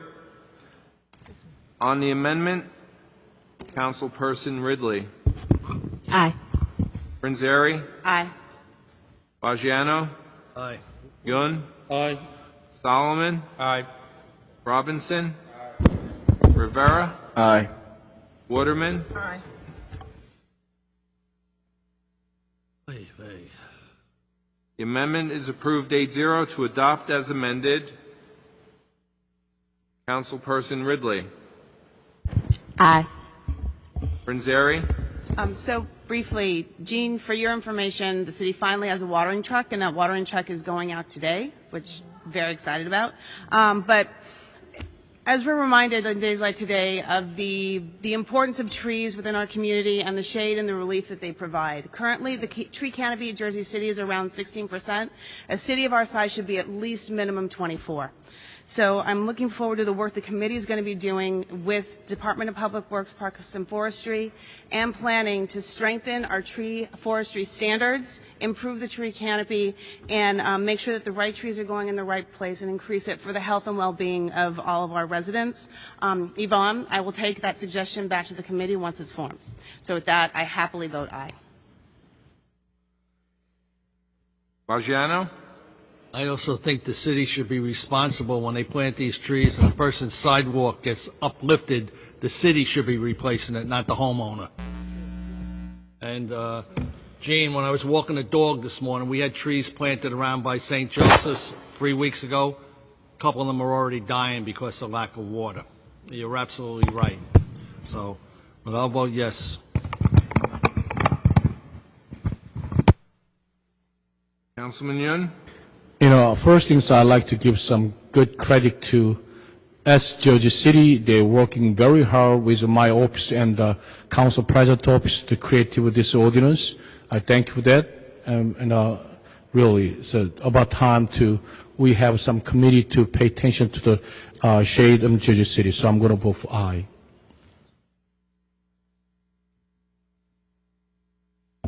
Councilman Solomon? Congratulations to the councilwoman, and I think this is a great step for the city, and excited to get all the environmental, social benefits that the improved tree canopy will deliver. So with that, I vote aye. Councilperson Robinson? Thank you, Councilwoman Prinzary, for your work. I think we do need more trees, and we definitely need someone to monitor them, so thank you. I vote aye.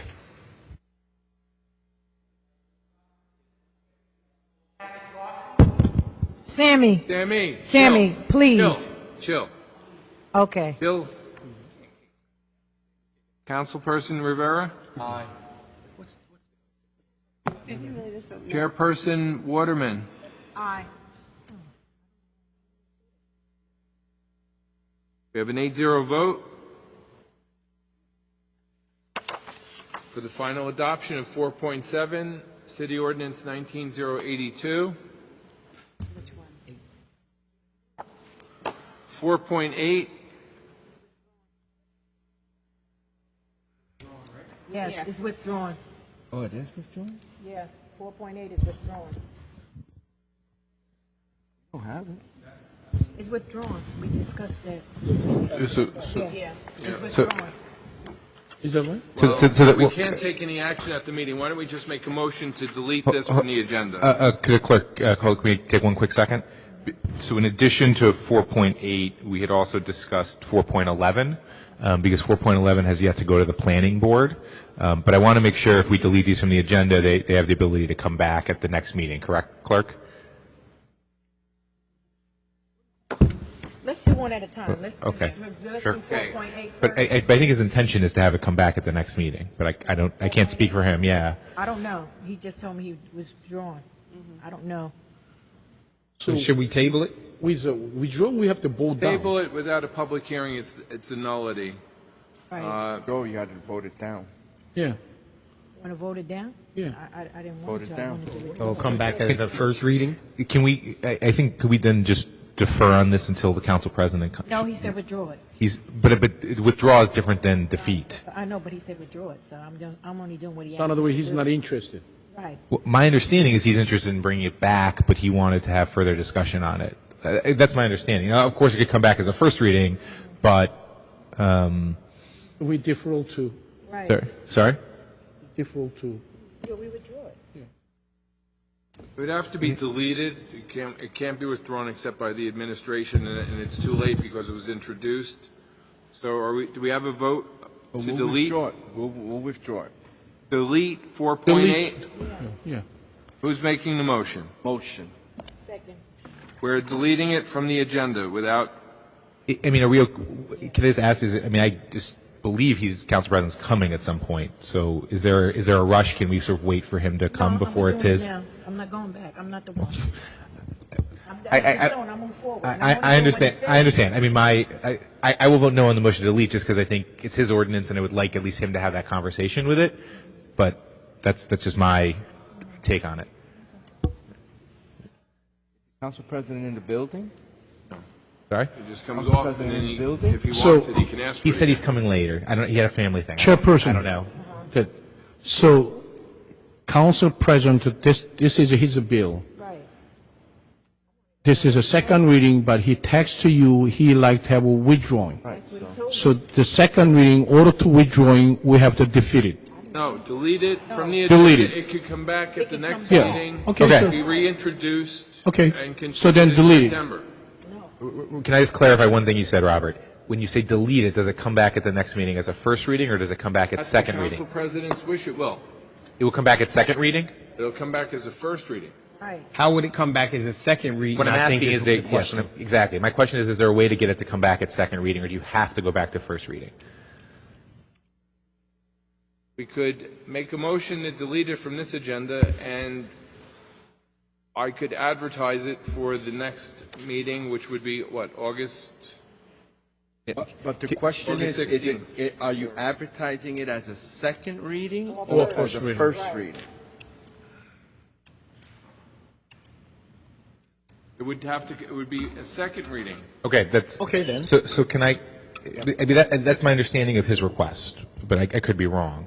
But that's my understanding of it. So, and I believe that's what we are intending to do on 411. So Then why don't we conduct? hold on? Can I just hold on, Council President? Can I just I think it would simplify if I just made a motion to delete from the agenda 4.8 and 411, and ask the clerk to advertise both as second readings for the August meeting. Is that?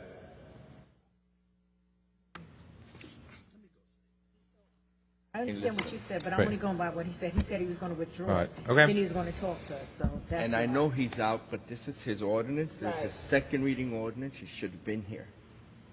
No, I mean, well, he's- it's a he family can't say emergency. that. I don't want to You say can't that, but I'm say just that, going by I what mean, he he asked me to. said, but he said, he said on Monday. I mean, I apologize. what I remember him saying to us on Monday was that he wanted to give it more time, but it wasn't as if he wanted to was. withdraw it, right. Okay. He wanted to withdraw Sure. it. Never mind. So I we're mean- going to withdraw it, Robert. Here, let me- That's it. I'm clear with that. Withdraw it. All right, so we'll take them one at a time. We're deleting 4.8 on a motion by Rivera, seconded by, Waterman. this means it'll start from scratch if requested again by the council president. I don't know. Councilperson Ridley, He stepped away. Prinzary, Aye. Bajano, Aye. Yun, Aye. Solomon, Robinson, Aye. Rivera, Aye. Waterman. Aye. We have a 6-1 vote. Look what I made. Councilperson Ridley First reading. out of the room, and the council president absent. So James Solomon, this one come back as a first reading next time. I mean, it's not the end of the world.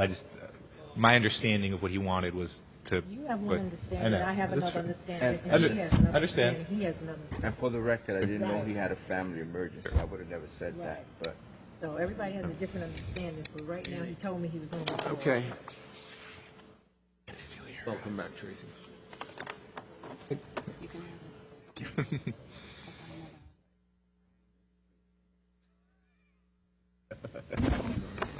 All right, where are we? Oh, my. I'm going to steady.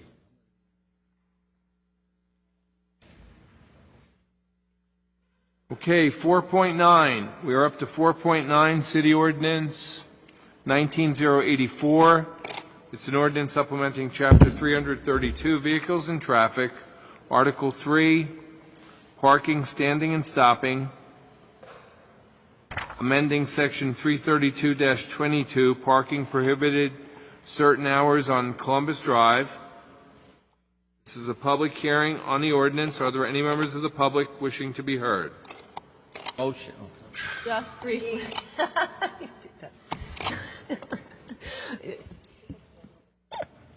Go ahead, Gene. Okay.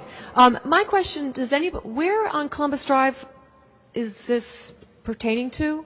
It's the Columbus Drive between Grove Street and Barrow Street, Okay. both on the north and south sides. Okay. For roughly, I mean, the ordinance has the exact number, but roughly 100 feet from the intersection of Grove, excluding the city bike and the bus stop. Okay. And obviously, you know, if you've been down there any morning, evening, night, Oh, yeah, I know. it's double parked the whole way. And so yeah. the goal is to create a space where we eliminate the double parking and allow for safe loading and unloading. Because so it'll be strictly for loading and unloading? Correct, yep. Yeah, okay, that's the way, okay, that was my understanding. Okay, thank you very much. Motion. I have a motion by Councilperson Rivera, seconded by Council Prinzary.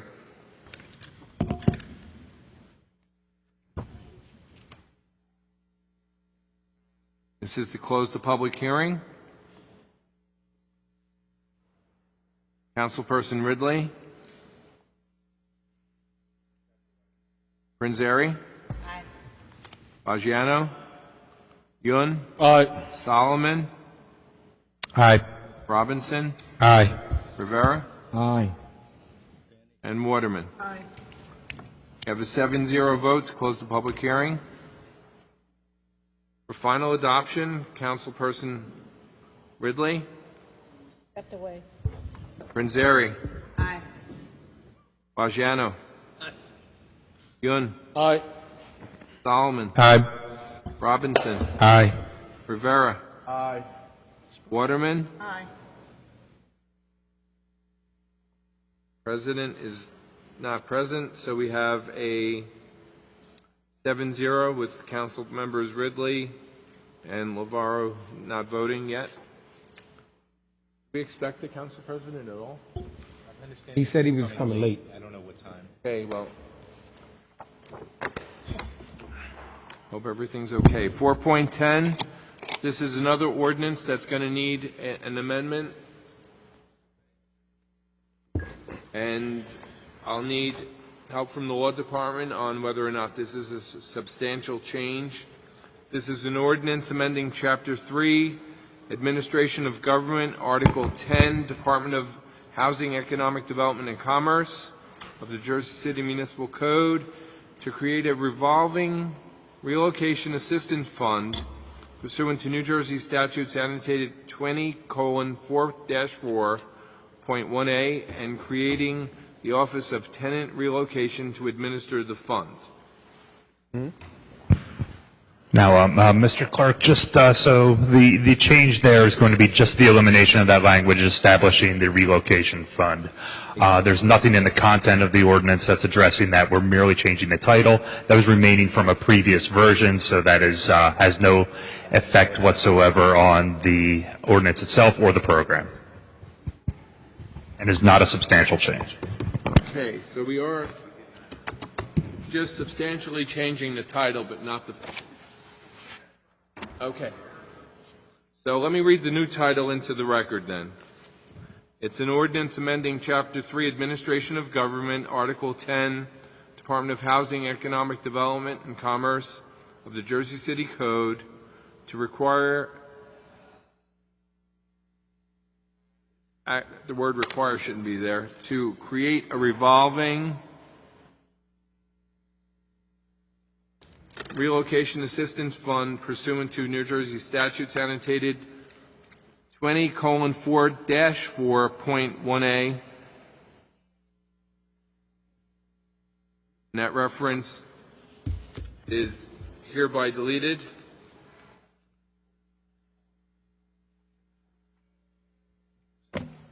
That will be the amendment.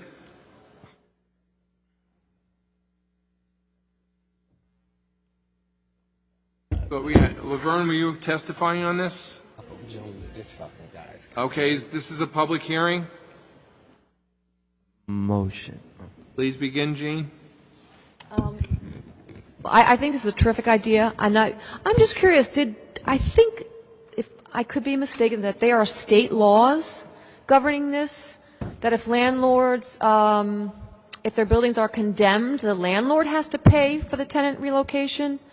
Am I mistaken, or?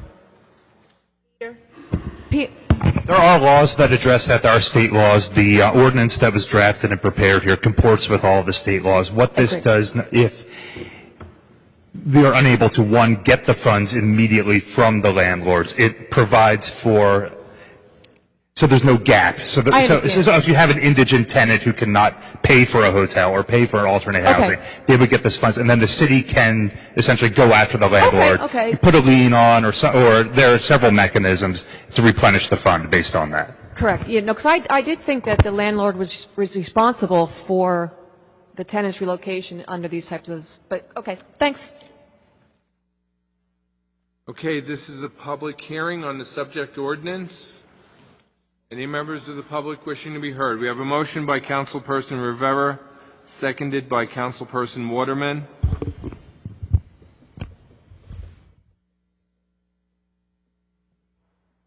On the motion, Councilperson Ridley. Aye. Prinzeri. Stepped out. Baggiano. Barry? Stepped away. Right there. Prinzeri and Baggiano have stepped away for a second. That I heard her. Baggiano. Stepped away. He just stepped away.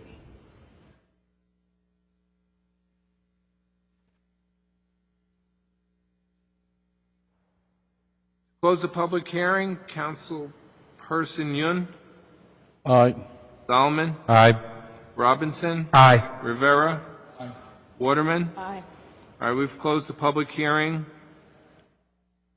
So, the council chair, can I ask a business administrator? Yes. Ryan, go back to your chairs. What's the matter with you?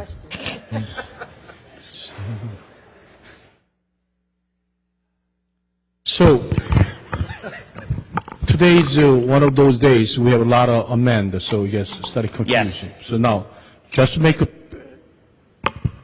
sure that before we take any vote, so we're going to create a relocation fund, but we not create office of the tenant relocation administration the fund, right? So we create a relocation fund, but now we're not going to create office of the relocation. We're just creating a fund, not an office, correct? Councilman, we were never creating an office of relocation. That was a typo on the ordinance. All right, so it's all going to be administered from the Division of Housing Preservation as originally great. planned. Okay.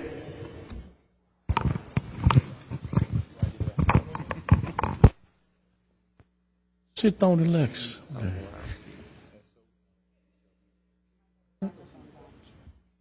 What are you doing?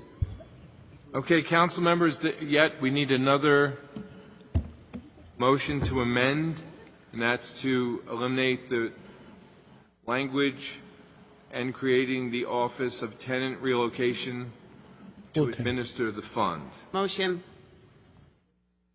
We have a motion by Councilperson Prinzeri, seconded by Councilperson Rivera. Should have been here.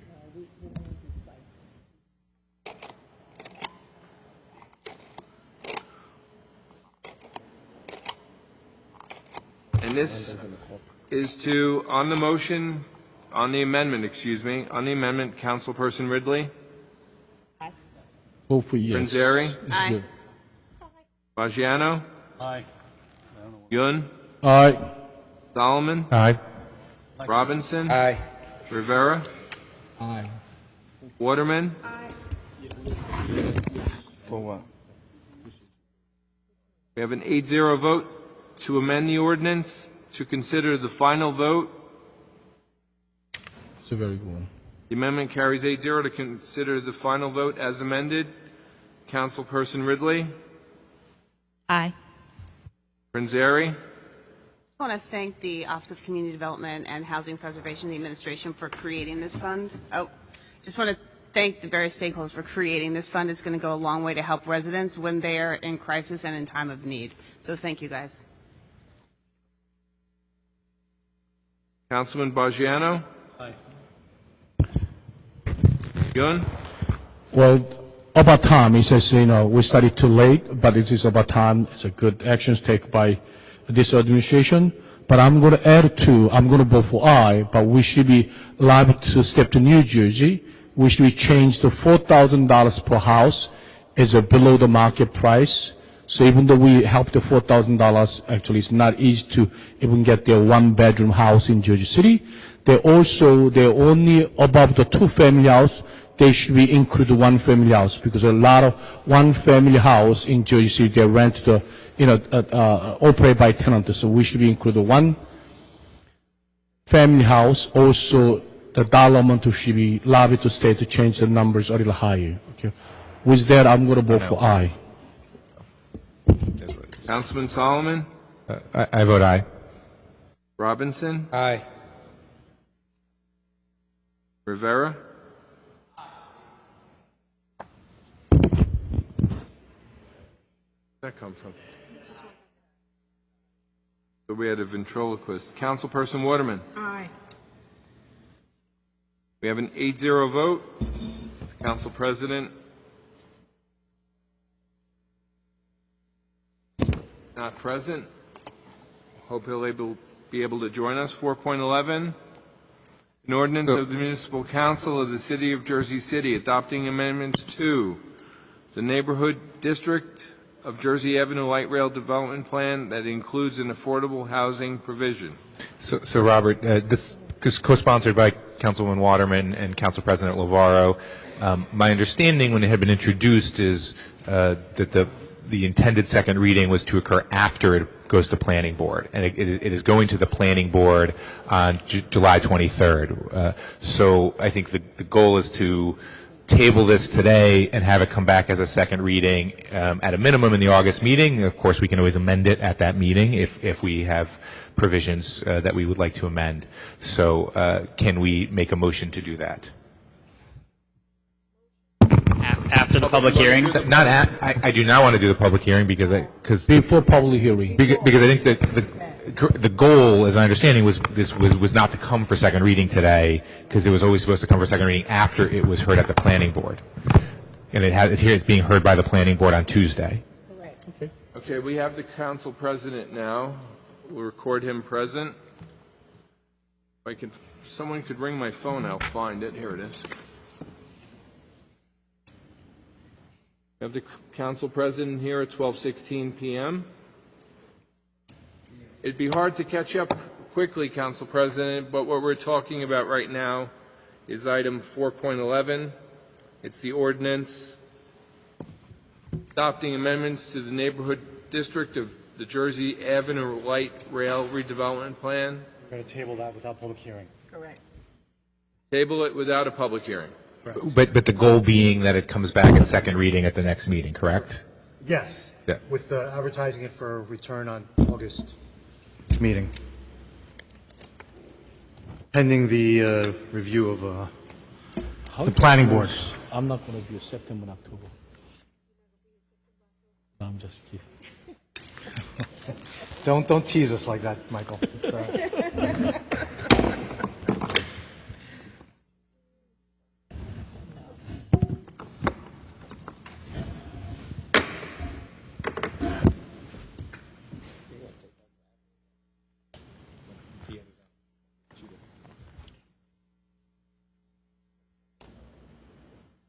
What's that?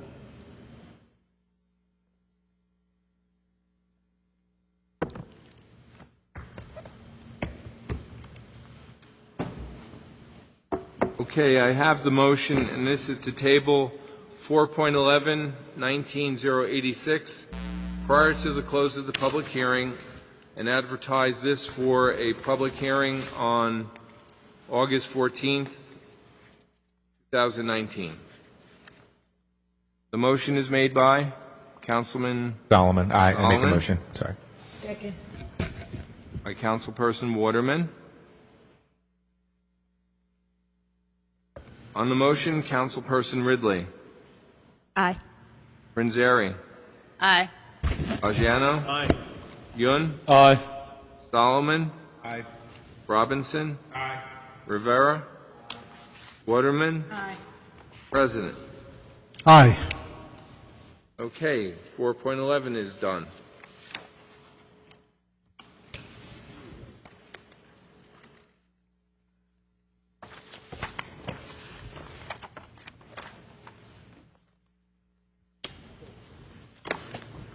4.12, City Ordinance 19087, an ordinance amending Chapter 332, Vehicles and Traffic, Article 8, Permit Parking of the Jersey City Municipal Code. It's a public hearing on the subject ordinance. Are there any members of the public wishing to be heard? Second. I have a motion by Councilman Rivera, seconded by Councilperson Waterman. To close the public hearing, Councilperson Ridley. Aye. Prinzeri. Aye. Baggiano. Aye. Yun. Aye. Solomon. Aye. Robinson. Rivera. Waterman. Aye. Barra. On to public hearing. We have a 9-0 vote for the close of the public hearing. For final adoption, Councilperson Ridley. Aye. Prinzeri. Aye. Baggiano. Aye. Yun. Aye. Solomon. Just briefly, just very appreciative of council colleagues on this because heard your questions about the city hall zones. We wanted to create that and wanted to bring it back to you. This obviously was something I promised in January, so I wanted to come back with it.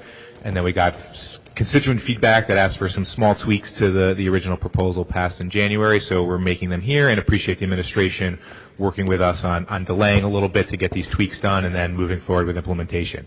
Brian, I'm thanking you. I'm teasing you. I just said I'm thanking you. So with that, I vote aye. James, what he did? He don't know nothing, no? He agreed not to do things, Oh, so okay. that's important. Aye. Rivera. Aye. Waterman. Did I just see the council president walking out? I did. Another break. We have an 8-0 vote with the council president out of the room.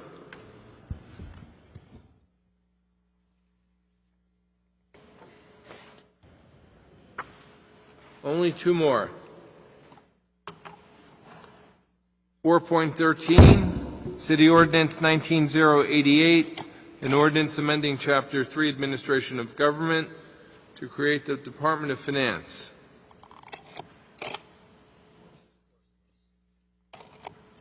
No cost. Same cost, that's what they say.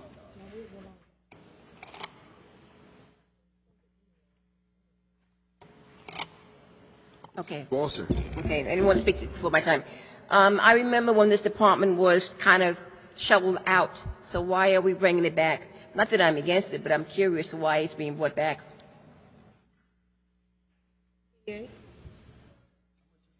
Yes. Yeah.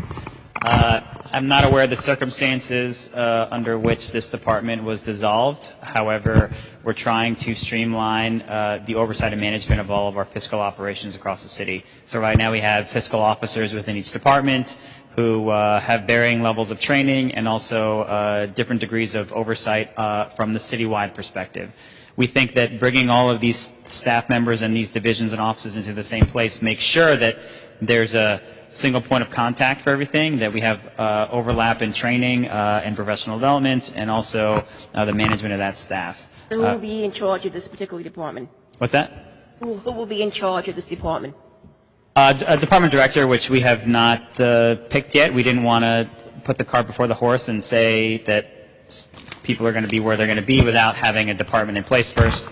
So we're going to go through those discussions as we move forward. Name will be on the city's website? Yeah, I mean, like any other department, yeah. Okay, and specifically, what will they be in charge of exactly?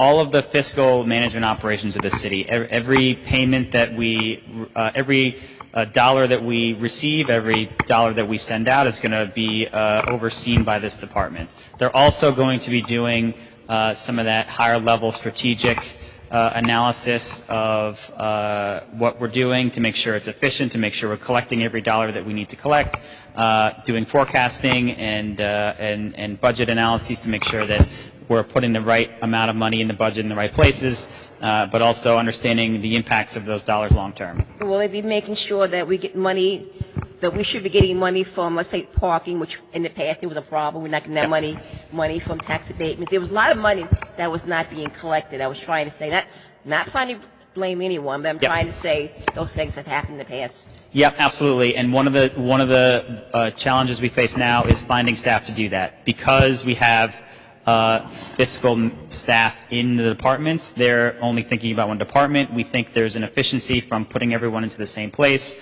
and then freeing up some capacity to do some of that stuff to make sure that we're collecting all the dollars we need, but also to analyze the fees and the rates that we charge for everything to make sure that they're appropriate and that we're collecting the right money from all that. Absolutely. Okay, thank you. And hello. So I've been involved in a lot of different corporate. Could I just ask you to repeat your name? I'm so sorry. Hendeka Muslim. Hendeca. Hendeca. Last name Muslim. Muslim. So I was just saying I've been involved in a lot of within the corporate world, a lot of consolidations, and what it creates is a lot of redundancy and confusion in the interim until that department is established. So I don't know the details of how this is going to play out, but how are you managing, one, who's going to become redundant, and then also in the interim, who's going to be responsible since there's a lot of chaos that's usually involved, and then what is the plan, like what is the expected timeline for all this to take place? I believe the ordinance is January 1st start on it. So we have a few months to find the right people, to strategically think about where people are going to go, what they're going to be doing, and what staff that are going to be doing those things. The management of that process will be through the Department of Administration, which is where some of the fiscal staff already work. The budget office will be a big part of this.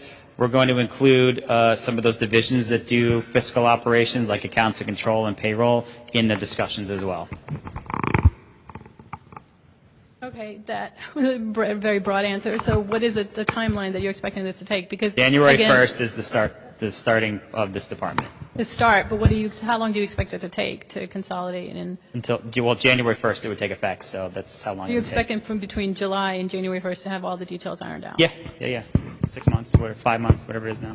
Okay, and then I live in Journal Square, and I've noticed that within the budget there, and I just anecdotally feel like, we don't get as much attention to to the councilman's point earlier, Tale of Two Cities. So is there going to be representation that makes sure that the different communities are as well represented, or? That is certainly a broader conversation about where we provide city services that we could probably go on for a while about. We can talk to your councilman about that, and if there are specific things you think are lacking in Journal Square, we can have those conversations. But we do absolutely try to make sure that, for example, police coverage is covering all neighborhoods of the city, that we're resurfacing streets in every corner of the city as we need them, and that we're not neglecting any one neighborhood or prioritizing one neighborhood over another. So you mentioned that we can have a long conversation around that, which is probably true, but is there a point of contact specifically for this particular ordinance that I could reach out to? Yeah, I'll give you my card. If you want to have further conversations about this, happy to. You could also tweet at me, Brian David Platt. It's my turn.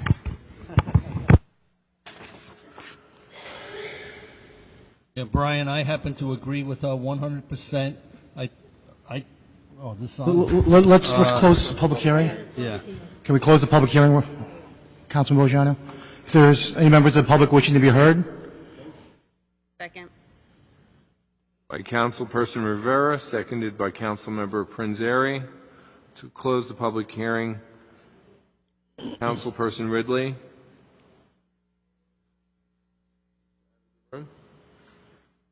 Prinzary. Aye. Bogiano. Aye. Yun. Aye. Solomon. Aye. Robinson. Aye. Rivera. Waterman. Aye. Alvaro. Aye. We have an 8-0 vote to close the public hearing. Councilman, before we proceed with the final vote, Brian, so I had sent an email, I think, to the members of the City Council, as well as to yourself directly about this. So the conversations leading up to this final vote on the restructuring, it's been, you've suggested that there would be no additional staffing. And I want to say thank you for sharing the table of organization as you see it being formed with this restructuring. But the assumption that there'll be no additional staffing is premised on the idea that that the department director, which is a new position, as well as the deputy director, which is in the table of organization, that all of that will be staffed internally. That's the premise there, right? So to a certain extent, and I know you said you're going to open up the search, but around all of that, but there's a certain presumption there that in fact that there's going to be certain people appointed to the position to begin with this restructuring around that.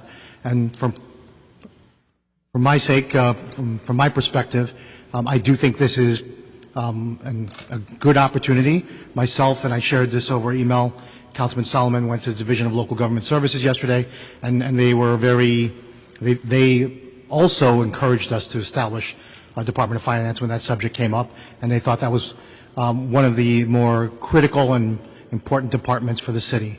And I think, as I see outside here, that we have members of the public here about school funding, as we look at our challenges for the budget going forward, that a Department of Finance that's solely focused on being able to manage our funds and making sure that we're able to more efficiently and use our dollars more effectively to accomplish the new goals for ourselves as well about being able to fund our schools. That being said, I made the request.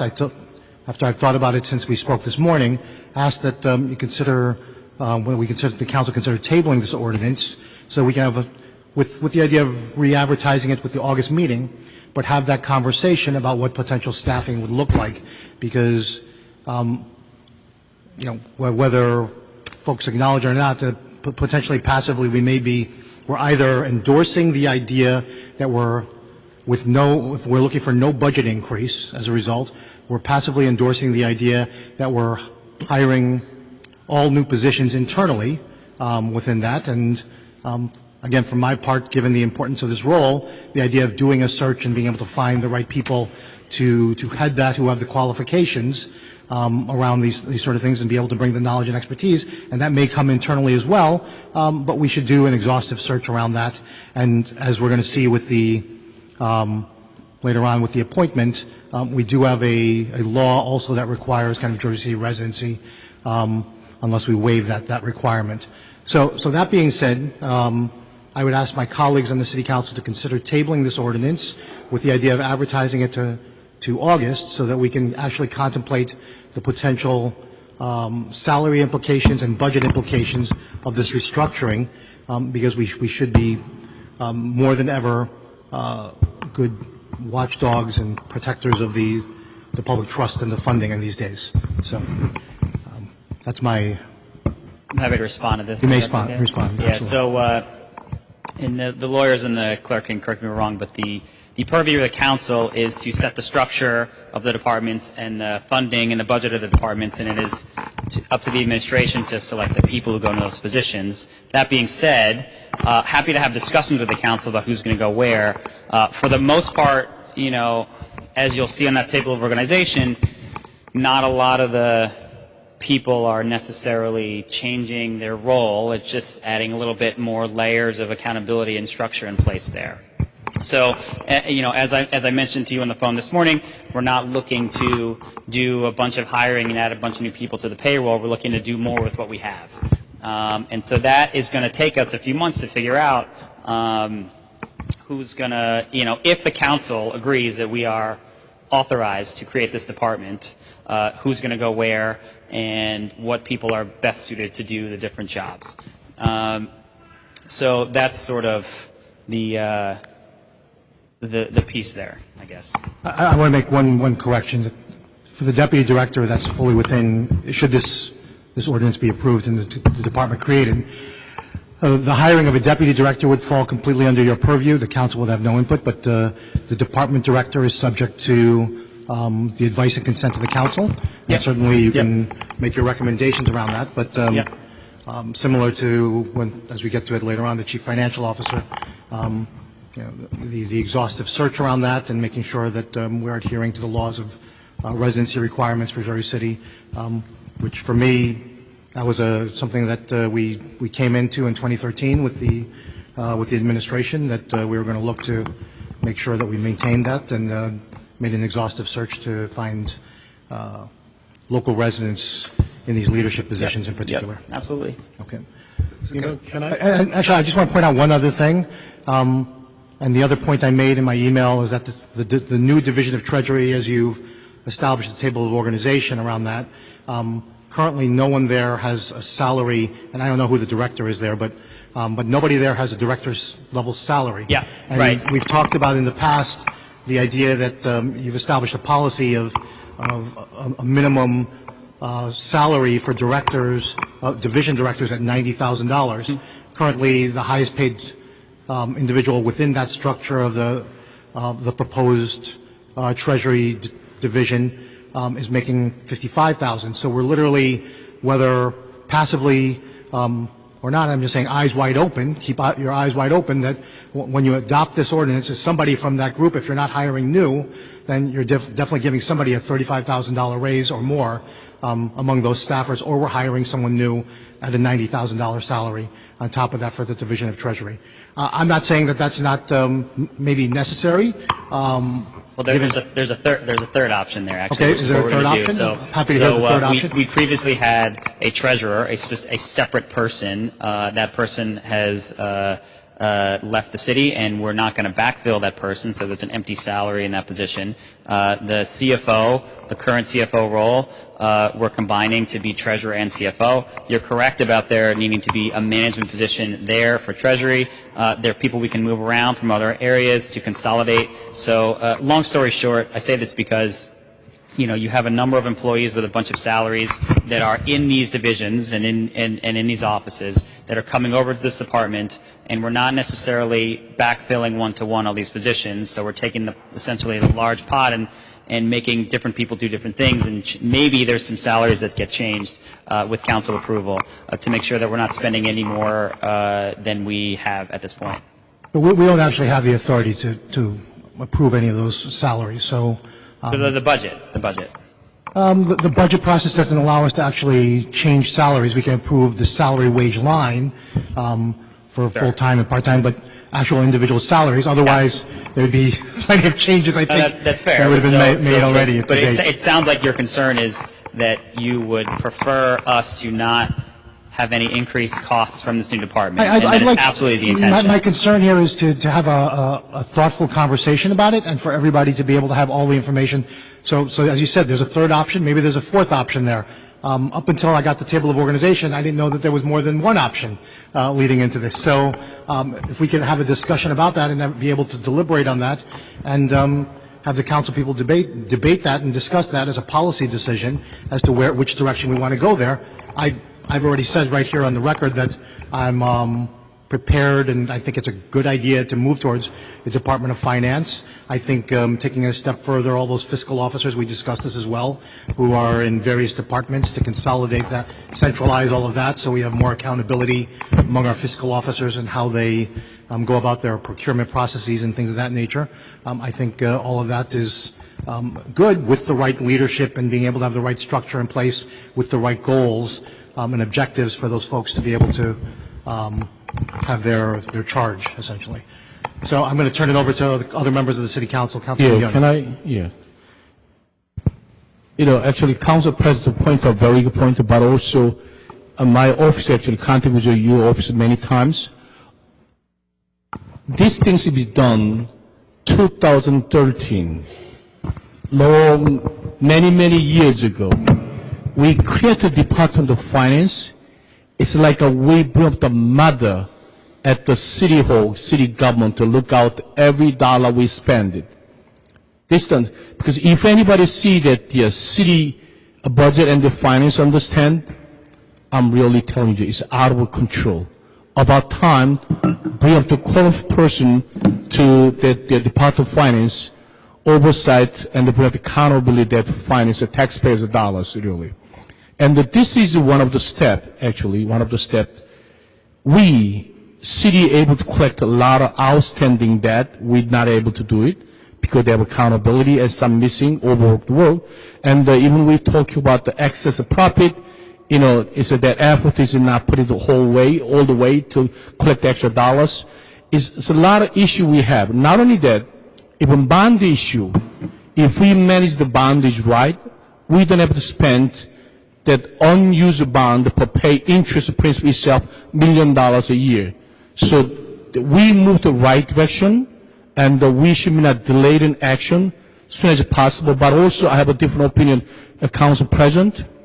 When you hire Director of Department of Finance, not just only Jersey City, please, searching for nationwide, and the person can save the taxpayers' dollars, and I'm one of the guys willing to stand up, amend the ordinance with just a requirement to residents. We should work it out, because this is the place can save taxpayer dollars. Whatever save taxpayer dollar, we can use for a lot of different places. Help at the public school, create more community service, more funding for the community activity. We can do that. So please, don't be delayed. Take action as soon as possible, and we have to move on. No, we have to, because... Okay, any other members of the council have comments on this particular ordinance before we... So just to confirm, with the back and forth with the council president, but the administration is saying that this is a revenue neutral change, that you are not, even despite that have to be management positions have to be added, et cetera, that there's no additional... Yeah. I mean, I don't want to say for sure that we're going to save money doing this, but we don't intend to add any salaries to the overall city. So this is what it is. Let me tell you. James, you're done, right? Sorry. Even though we pay extra $50,000 more, if that person can save $5 million taxpayer dollars, spend the extra $50,000. We pay attention to how much you spend. More likely, we don't want to waste money. We want to just stop the waste of money. So if we necessarily spend the dollars, please do it. But what I'm saying, don't waste it. You somebody bring up the unqualified person $100,000. If the person not provide the service what we're looking for, then we waste $100,000. But if we pay $150,000, if the person able to save $5 million tax dollars, that's a great investment to the taxpayer. So amount to few $100,000. I mean that $50,000-$60,000 difference out of almost $620 million budget is nothing. So please pay attention to bring up most qualified person have a knowledge of finance, but the city hall, let's start it, save taxpayers' dollars, and stop the wasting. That's what I want to try to say, okay? Okay, folks. Okay, with that being said, I'm going to motion to table this ordinance with the idea of re-advertising it for August 14th council meeting. Council members? We've conducted the public hearing, Council President. We could do so. If you're satisfied with the TO, you could take it off the table and adopt it if that's your wish. I'm sorry, I don't... We've conducted the public hearing. If you want to, we can table it after the close. Here. Oh, okay, you're right, correct. Well, I'm doing that as a gesture to say that I'm not trying to stop it from moving, and I wanted to come back. I just would like to have a thoughtful discussion about that, as I said, because there are implications there. I mean, Councilman Yun articulated it well, I think, which is that, look, we want to be able to hire make sure that the leadership of that department understands the financial challenges that the city is faced with, and that we need someone who's going to be able to think out of the box and creatively, and be able to work with the city council. And obviously, it's the administration's appointment with the advice and consent of the council, but we want to make sure they're going to work in cooperation with the council and being able to achieve the goals that we're looking to do here, which includes funding our public schools, among other objectives here in Jersey City. So, I'm making a motion to table. Can I get a second? This is to table it after the close of the public hearing, correct? Yes. Correct. Sure. I can second. I mean, I think we should have a Department of Finance. Seems like a great idea. It's coming January 1st, so I don't see what a couple weeks of extra conversation harms anyone. So I'm happy to second. We have a motion by Council President Lavaro, seconded by Councilman Solomon. This is to table item 4.13, City Ordinance 19088, after the close of the public hearing. Councilperson Ridley. Prinzary. No. Bajano. Yun. I'm waiting for this ordinance almost 6 years. I don't want to delay it. And we try to give enough time to 6 months. So please, as of January 1st, 2020, we are ready to go. So I'm going to say no.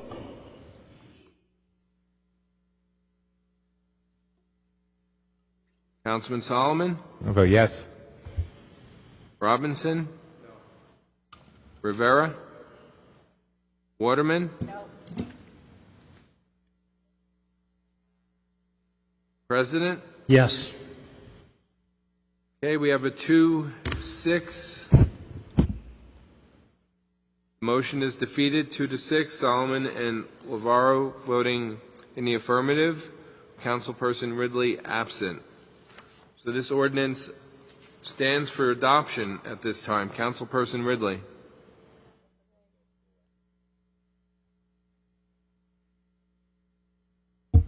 Prinzary. Aye. Bajano. Aye. Yun. I'm going to vote aye, but I'm going to tell you that for the record, months ago, we renewed the bond. I think it's $70 million, whatever is the bond. 1 year's bond. We pay for interest itself more than $1 million. If we have a right person in Department of Finance, that we can sell that $1 million of taxpayers' money. I waited for this ordinance almost 5-6 years. I just want to make sure that our business is aware that pick up the best quality person to manage the finance in this municipal government. Please. So I'm going to vote for aye. You, Rich Bujana, recommended. Councilman Solomon. Just briefly, I know Councilman's waiting a long time. I mean, I think the reasons that the administration laid out for creating a Department of Finance make sense. Sorry, the reasons the administration laid out for creating a Department of Finance make a lot of sense. I didn't see any harm in a slight delay for further conversation, but if the council obviously disagreed. So with that, I'll vote aye for the creation of the department. Councilperson Robinson. Aye. Rivera. Waterman. Aye. President. So I'm going to vote no. And while I support the idea of establishing a Department of Finance, and I support the idea of being more fiscally responsible and dogged about this, that a yes vote on this essentially says if you want a revenue-neutral department, that we are going to essentially promote from within, which is not necessarily a bad thing, necessarily. But given our challenges right now, I think we should be looking to see and turning over every stone to be able to find the personnel and the people and the leadership that's going to help us find solutions to our most challenging funding situations here in Jersey City. And I'm looking out in the audience, and I see it's our Jersey City Public Schools. That is our crisis, and that is our challenge now. And if we're going to be able to address that, we need leadership, and we don't need to maintain the status quo, and we don't need, and I say this respectfully, but we don't need yes people. We need people who are going to question and push the envelope and say, how can we do things differently here in Jersey City? And you're going to hear from me later on this meeting as well, that there are different things that we can do here where we can find ways to be more creative in the way we create new revenues and do greater cost sharing so that we can be able to provide the kind of funding that our Jersey City Public Schools need to continue its operations and to provide a quality education for all of our students. So I'm going to vote no on this ordinance. With Councilperson Ridley out of the room, we have a 7-1 vote. Voting no, Council President. For the final adoption of item 4.13, City Ordinance 19088. Our last second reading is City Ordinance 19089, 4.14. It's an ordinance amending and supplementing Chapter 69, Special Improvement Districts, implementing Article 7, West Side Avenue Special Improvement District of the Jersey City Municipal Code. This is a public hearing on the ordinance. Are there any members of the public wishing to be heard? Motion. Second. We have a motion by Councilperson Waterman, seconded by Councilperson Prinzary.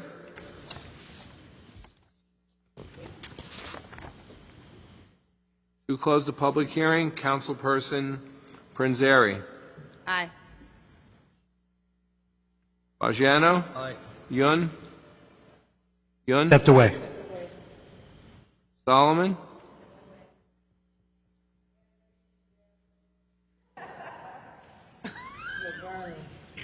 Robinson? Aye. Rivera? Waterman? Aye. President? Aye. Public hearing is closed 6-0. For final adoption, We're good. on item 4.14, City Ordinance 19089, Councilperson Prinzary. Aye. Bajano? Aye. Gunn? 14, okay, yeah, aye. Solomon? He stepped away. Robinson? Aye. Rivera? Waterman? Aye. And Lavara. Aye.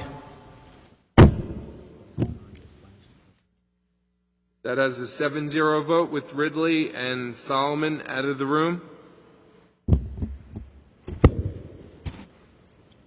Council President, Now, who knows? Yes. perhaps we can catch you up on the business you missed. Sure. Where do you want to start? We could do that swiftly. That would be wonderful. I can't promise you that. No promises. All right, let me just tell you what occurred. Fine. What occurred is, well, for first reading ordinances 3.1 through 3.11, sir. Okay, this is a consent agenda We had vote? 3.2 withdrawn. So was 3.5 withdrawn. Give me 1 second. Let me just- 3.8 and 3.9, we're advertising for a public hearing not this coming August meeting, but for the September 11th, 2019 meeting. Okay, so let me just, you want me to begin? Sure. Okay, so to the administration, a couple of questions and comments regarding some of the first reading ordinances. The first one, 3.1, thank you for all the information there. So I want to look into, to the law department, all of these vacant lots that are community gardens. I want to, not looking to stop any community gardens, but to look into establishing an ordinance or whatever legal mechanism is available to establish a deed restriction for all of those vacant lot properties, so that all of those properties are deed restricted for affordable housing. So that if one day we want to sell these properties and no longer have a community garden there, which has happened already, and where we're looking at that with that Municipal Avenue property that was once a community garden, and now there's looking at other potential avenues for that. I want to be able to say that we put that deed restriction in that. And I'd like to start with that Municipal Avenue property although it's not currently a deed restricted property, it's not currently a community garden, but it is a city-owned property, and to see what mechanism. Now, not doing them all at once as an omnibus, but as, putting the deed restriction in one property at a time. Okay? With the idea of creating more affordable housing opportunities for Jersey City residents. 3.2 is withdrawn. To the business administrator, the same questions applied with regard to I had for the HR reorganizing. So we want to be able to look at that more closely, and I would like to look at that more closely and see what the budget implications are for Jersey City and the staffing. On 3.3, I want to thank my colleagues for voting that through for first reading introduction and second reading. And so this is a priority for folks who don't know about Ordinance 3.3. This is requiring that the Office of Diversity and Inclusion essentially review all requests for proposals and RFPs. And we've talked a long time about, in terms of bridging the tale of two cities and trying to find minority vendors, local minority women vendors here in Jersey City, and how few of our hundreds of millions of dollars in contracts that go out, how few of them go to local minority and women vendors, how few dollars go into the actual economy here in Jersey City. And so hopefully this will activate that, and it's a real tangible measure moving forward in that regard. And so I want to thank our colleagues in the council and my co-sponsors, Councilperson Waterman and Robinson. So on 3.4, I just wanted to comment. So this was the 20-year tax exemption, and I just want to reiterate what I said at the caucus, and I'll be brief about it, which is that the tax exemptions and the applications that come to Jersey City, that it is the purview and the authority of the City Council to make a determination on them. Now, people may have different ideas about the application of that and how we should utilize tax abatements here in Jersey City, and that's a worthwhile debate and discussion to have. But there is no debating the idea that if an application is put in, that the law requires that within 60 days of receipt of that application in its entirety, that the City Council has to have a vote and a determination. And then we're considering this abatement for the public to know because there was a lawsuit filed against the City of Jersey City.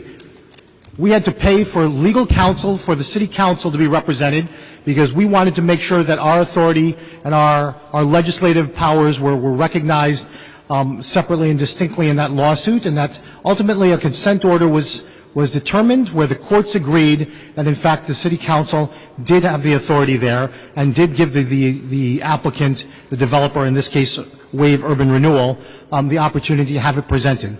Now, the merits of the application, I know that prior to me casting my vote, that it was already defeated, and so I was prepared to vote for it, just to see the abatement and the discussion move forward so that we can have a policy discussion.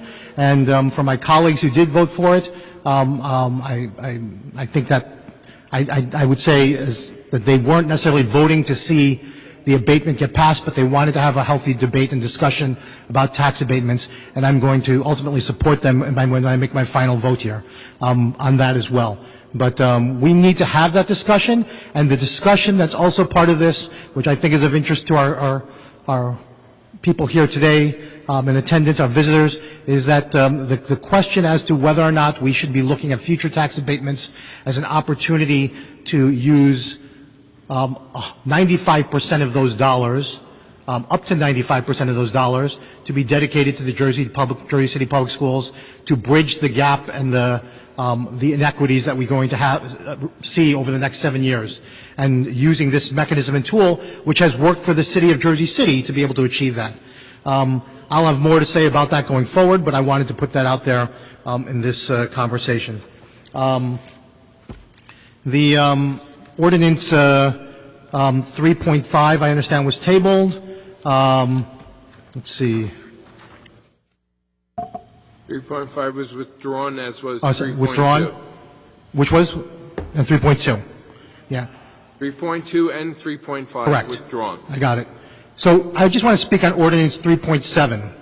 And I received the memo that was written in 2018 about the electric vehicle, about the parklets and the legal authority around that. That's actually not what I was looking for at the time. So at the time of the discussion about the parklets, when it came up before the City Council, and under what authority was it granted to allow for parklets, the traffic engineer, Andrew Vicio, cited that there was some law in the municipal code that allowed him to be able to install parklets on city streets without the consent of the council. And so I'd like to revisit that ordinance so as to not allow that loophole to continue. I don't know what that ordinance was. Mr. Vicio would be able to recall that. If I can ask the law department to begin that inquiry so that we can look to amend that ordinance to not allow for those kind of loopholes, which may also be an applicable loophole for this, although in fairness, Mr. Platt already suggested that wasn't necessarily what drove this. It was just he suggested it was an oversight. Yeah, if I could comment on that real quickly. So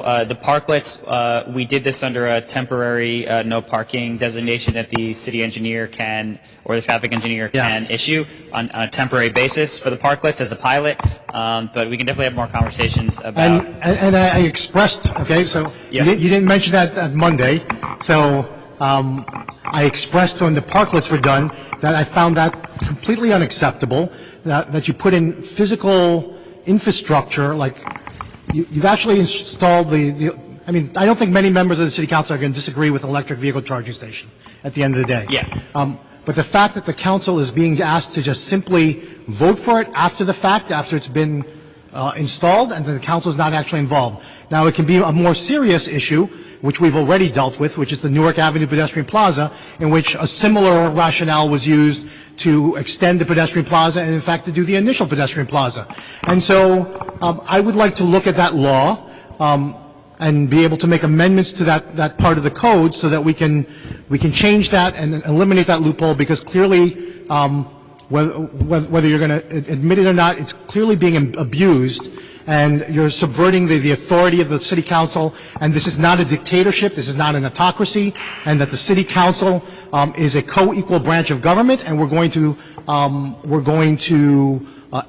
exercise our authority. And I can cite issue after issue from the off-duty officers and the work that's been cut off there, to the Newark Avenue pedestrian plaza, to the parklets. The list goes on and on about kind of the executive action that's being taken unilaterally and against the will of the council and against the law, frankly, I would argue. So so on the electric vehicle charging stations, I do accept responsibility for this. We are going to just make sure that we have all of our legislative work that we need in place before we do any more. We've been reaching out to a variety of the council members to get feedback on where you want these things all over the city. And you know, look, if the council doesn't want these on Marin, we can remove the one in the public right away. We're okay with that. That's, I mean, you're trying to change the issue there. The issue is not whether the council does not want it. I already prefaced my remarks by saying that the council almost certainly unanimously wants it. But the fact of the matter is that decision can't be made arbitrarily by the administration. It has to come before the city council before it's actually physically installed, because the converse of that is that you have to undo all of that work, which is at the expense of taxpayers as a result if you don't. Understood. And it was my responsibility to not fully understand what can go in the sidewalk versus next to city property. We're trying to still work through all that and what exactly the rules are around this. But my first impression was, based on other things we've done, that we didn't necessarily need an ordinance or a resolution to put a charging station in. We're working through all this, and we're going to talk through it over the next few weeks, and we'll come back to the council. Mr. Administrator? Yeah. I agree with the council president, 120%. So before you do anything, if they require city council please get the proof first before take any actions. As you say that, pedestrian plaza, same thing, electric things is the same thing, many, before even you, under the Bob case administration. So please make sure that before you take any actions, any implement programs in the city, if you require city council, please get it, okay? And I also want to note that electric vehicle charging stations are something that we've never done before. So, well, there's one spot that was done. No, that's not the only. That's a small. We're still trying to figure out how this all works. That's a small one piece. We talk about general, okay? Yeah, sure. Okay.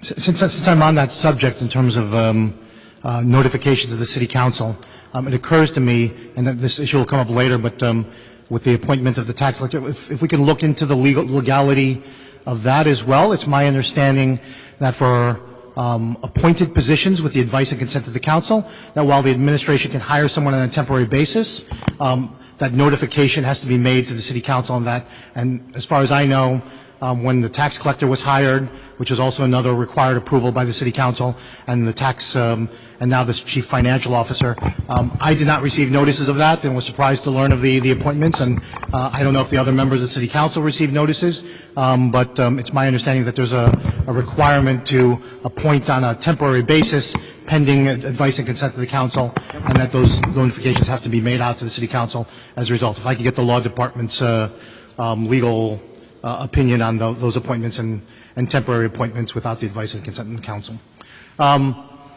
I'll continue with the rest of the first reading ordinances, and I'm going to try to rip through this. On ordinance 3.8, Councilman Solomon, I offer myself up. I promised the folks at the downtown SID as well that I would engage in this process, and so would like to be a part of that kind of moving forward on that. And then on 3.10, I'd like to just ask, was there any amendments made to 3.10 with regard to, this is the transfer of the properties to 51 Crescent, 342 MLK, and 174 Newark Avenue? Were any amendments made to this ordinance? I sent in something. I don't know if it was, but I don't know if it was enacted, if there was a motion made or. Okay. So council members, look, I'm going to cast my vote, but I'd ask you to if we might reconsider the vote on 3.10 so that we don't have to do this on second reading. On properties, what's that? Oh, on 51 Crescent Avenue and 174 Newark Avenue, what I'd ask is that we include language which was written up already by the law department, by Hannah from the law department. I had to write it up in advance, not sure exactly where this was going to go, but that would require that these properties be deed restricted as affordable housing should they be developed when transferred over to the JCRA, and if they should be redeveloped or rehabbed and so forth and be put out to the market, that they ultimately be deed restricted to 100% affordable units as residential properties. Council members, any thoughts on that? Or I think we should look at it on a case-by-case basis because I don't know which properties or what properties at what time is going to come up. And we talked about that earlier when we was voting on this. You know, some of these things are going to be used for affordable housing, but some may be used for something different. And so what is it? What are these being used for? I don't want to handcuff us on exactly what they have to be used for. So on a case-by-case basis. 51 Crescent will be affordable. Right. So we should include that language, attach it to 51 Crescent, specifically, language about that, as opposed to 342 MLK Drive, which I understand has some potential municipal services uses, purposes. Okay. I'm just saying you're going to end up potentially, if there's an amendment. And also the 174 Newark Avenue. And 174 Newark. Can I say something? We're going. I mean, he knows what's going on. You don't know. I don't know. Most people don't know. They only communicated certain council members. That's not true. I mean, come on. I bring up the concerning issue. I mean, let's don't throw that out there. Let's don't throw that out there. Well, in fairness, I'll say. Second reading, before second reading, next council caucus meeting, I didn't know about they bring up the come up with the whole plans. So make sure every council members understand where they're going to use for the land, what is the purpose of the land, okay? We got to make it clear. Brian? Okay. Tell her that, okay? Okay. Let me finish here. So we'll handle this on second reading. You can make all your comments and let everybody else just sit and wait since we don't. So it's I'm going to finish my comments and then I'll cast my vote in a minute. So, in fairness to if I may, in fairness to Councilman Robinson and Waterman, 51 Crescent, 342 MLK is in Ward F, and it's in their ward, just as you would likely know if something was in your ward. And I would make sure, as Council President, and that if the administration, if I found out that that the councilperson, the ward councilperson would know about whatever development or issue might be going on, if I'm aware of it myself, right? So that being said, let me, my comments are completed. I'm going to cast my votes, and I'm going to vote aye for all except, one second as I work through this.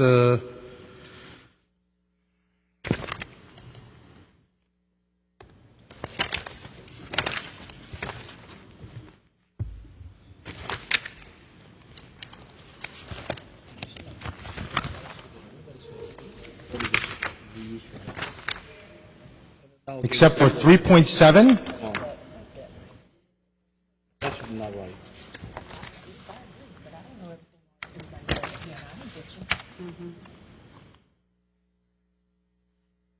And I'll vote no on 3.10. Pending second reading, I'll, Are you after... voting no on 7 and 10, sir? Yes. Okay. That means the final introductory vote of 3.3 is 8-1. Voting no, Councilman Baggiano. The introductory 3.4 fails to be introduced. 4 votes in the affirmative, 5 against. But those voting in the affirmative: Ridley, Prinzeri, Waterman, and Lavaro. 3.7 is 8-1. Council President voting no. 3.10 is 8-1. Council President voting no. All others 9-0, accepting 3.2 and 3.5, which have been withdrawn. Then, Council President, we deferred to the item 4.2, that is transferring the construction of the county courthouse from the JCRA to the HCIA. It was an 8-0 vote. Are you casting your vote, sir, on 4.2? On 4.2, I want to say that I'm looking forward to the new courthouse complex, but I'm also looking forward to a nearly 3-acre park as well, and I'll vote aye for 4.2. We have a 9-0 vote for for final adoption of item 4.2, City Ordinance 19-070. 4.15 was the vacation of Cook Street and a portion of Hoboken Avenue. That was part of the courthouse project, sir? I voted for that. So that's 4.15 has been, City Ordinance 19-090 is a 9-0 vote. Yes. We conducted and closed the public hearing on this McGinley Square Special Improvement District. Second.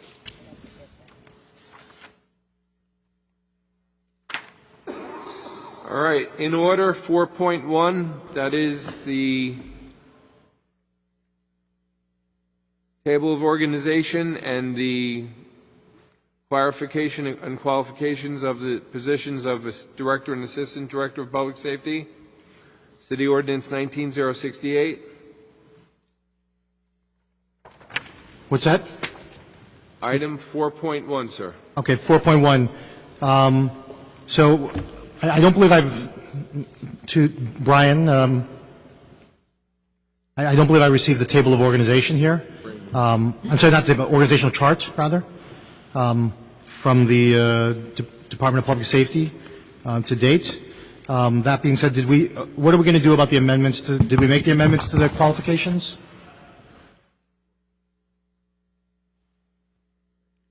One sec. Oh, now, hello. Oh, we have to stand closer. I have to stand closer. Okay, hello. Hot mic. Just going to stand awkwardly right here. We discussed doing an additional ordinance. Councilman Solomon is going to provide a draft. We're going to review it as quickly as we can. We're going to try and get it on the special meeting for the budget if and when we move forward with it. Okay, so there'll be an additional ordinance. Yeah, we'll do a separate ordinance. Right. Great. And then I'd still like to get the organizational chart to that end, right? Yeah, I'm going to try and get that to the council today or tomorrow. We only had a day in between the caucus and today, and they were doing union negotiations all day yesterday. But I'm working on that. I requested on first reading, just to be clear on that. I apologize. I thought it had come through the first reading, but I guess it didn't. So, Brian, so again, when are you intending to do this special meeting? Because the vote was so that this can go to the state, and the state will recognize that new table of organization. I don't get what we're doing. Yeah. Right. No. I'm confused. Yeah. So, this meeting, this vote that we did today is just, the Jersey City Police Department never had a table of organization. Now we have a table. We're going to get a table of organization. Let me check with HR to see what the timing is going to be on that to make sure we get this squared away before we do anything else. That's fine. Okay, so, yeah. I mean, we didn't have a table of organization because the city refused to provide it to the state. That's For years. Yes. Forever. Yes.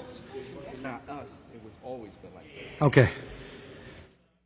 So, 4.3, was this amended? Okay, removing Sussex Street, correct? Okay, I vote. Wait. Removing the part by it's still Sussex Street from Hudson to the waterfront. Okay. We just removed. We're talking Between about green and- 4.1. Which is where the bulk. Got it. I vote aye on All right, you have to. 4.1. You voted aye on 4.1. Yes. 4.1 has been adopted, then 9-0. That is City Ordinance 19-068. 4.4, Council President. Oh, you got my vote on 4.3? 4.3, hold on one second. Yeah. We did them out of order, and 4.3. We did them out of order, Council President. Can we vote on 4.4? Sure. I vote aye. You voted aye. Yes. So we have a 9-0 vote on item 4.4, City Ordinance 19-076. Council President, instead of voting on 4.3, it was decided because it would be a substantial change that it would become a first reading ordinance, and we introduced it as 3.12, and it has the number of 19-101. I vote aye. So now we have a brand new ordinance, 19-101, that will have the same effect, but it'll be different from City Ordinance 19-074. So there is no vote to be taken from you on 19-074. Okay. Now we are to 4.5, 19-080. I abstain. You're abstaining? Yes. With your abstention, the vote is an 8-0-1 for 4.5, City Ordinance 19-080. 4.6 was amended, Council President, to have the title read Department of Recreation and Youth Development. That was the amendment. To vote on the ordinance as amended, sir? Did we were there any changes made here to include the qualifications? I don't recall. No. Okay. So I won't belabor the point. I'm going to vote no. The qualification changes weren't made, and then in addition, I'll also ask for recreation with their new proposed, their new enacted now department, the same information, their table of organization, with the head counts and the staffing and the salaries included there, so we can analyze that as well more closely. I vote no. We have an 8-1 vote for the final adoption of City Ordinance 19081, item 4.6. Item 4.7 was also amended, Council President, as amended, the Shade Tree Ordinance, item 4.7, City Ordinance 19082. And the amendment is the Sustainable JC? Yes, Stacy, as one of the I vote aye. standing committee. We have a 9-0 vote for the adoption as amended of City Ordinance 19082, item 4.7. Item 4.8 was deleted. Do you want me to vote on that? It's I already vote no. deleted 6-1. Would you like to add your vote to it? I will vote no to delete my own ordinance, yes. Just say, and I'll say thank you to my colleagues for. Councilwoman Ridley was out of the room when we did it. Would you like to cast a vote, Councilwoman Ridley, to delete on the deletion of the ordinance 4.8? So the final recorded vote on the deletion of 4.8 was 7-2. Council members Solomon and Lavaro voting no. 4.9 I vote yes.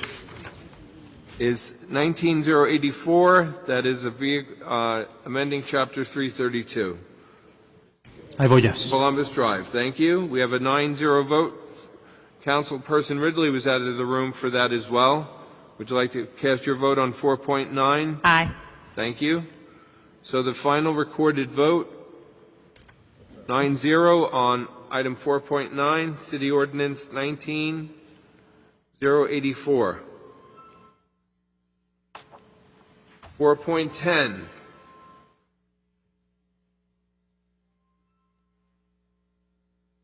That is the ordinance to create, actually, this is the ordinance amending Chapter 3, Administration of Government.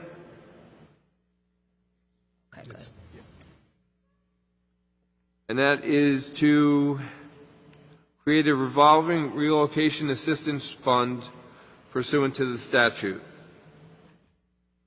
An amendment was made to remove any reference to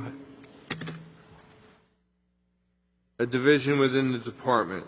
Can I have your vote, sir? I vote aye. We have a 9-0 vote for the ordinance as amended.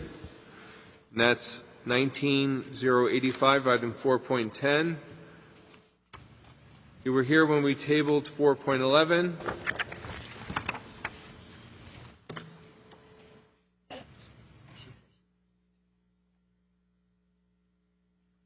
One second.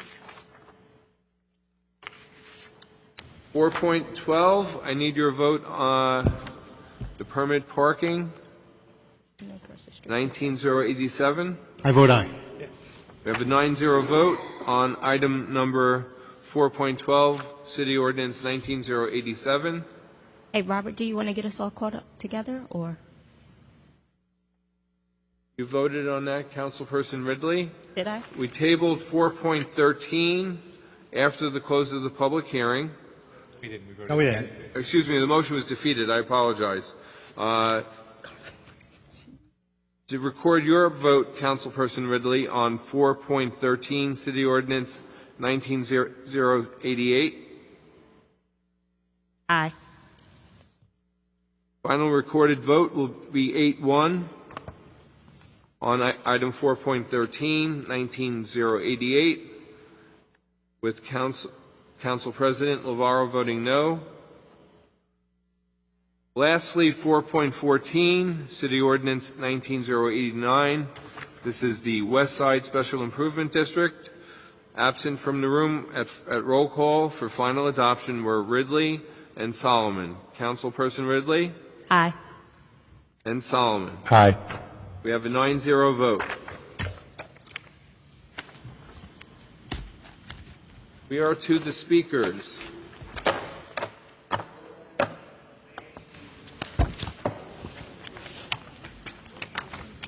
We are to the speakers.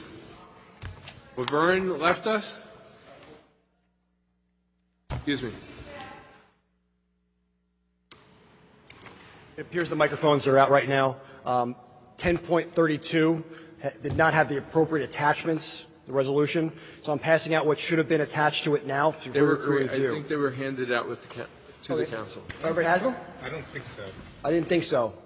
If everybody has them, then great, but if not, I have copies for everybody to review. They should have been. Renee had that under control. Sorry about that. Thank you so much, Nick. Is Laverne Washington here? Jacqueline Miller? I'd ask anyone that's speaking to migrate up towards the front, please. If you're speaking, move up to your whole group. Move up towards the front. So we, that'll help us move the meeting. Jacqueline Miller, are you present? Are you the only speaker in that group? Kindly move up, please. The back of the classroom is you're far from the blackboard. You got Laverne Washington, Jacqueline Miller. Laverne left. Jacqueline Miller. What is this? This is is Jacqueline Miller here?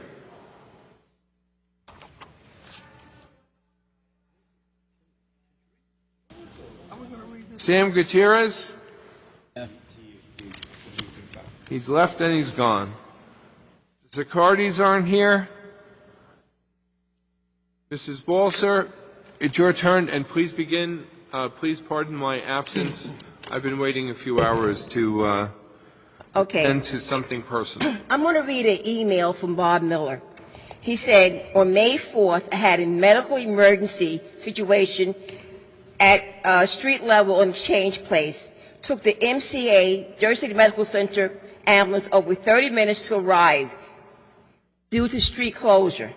A second emergency in medical I had was on June 4th. I called 911 and took approximately 20 minutes for the ambulance to arrive.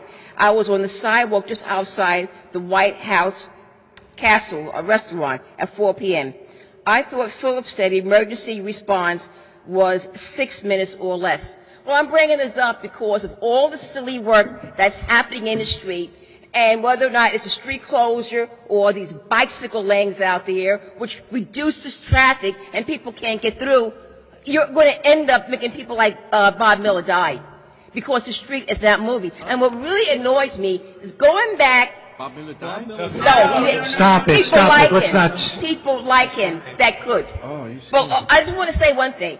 In March of this year, my husband and I was in Manhattan, and I walked in a sidewalk that was parallel, similar to over here. You had the bike lane, and you have the parking, and you had the street. As I was crossing the street, my husband pulled me back because a bike came from nowhere.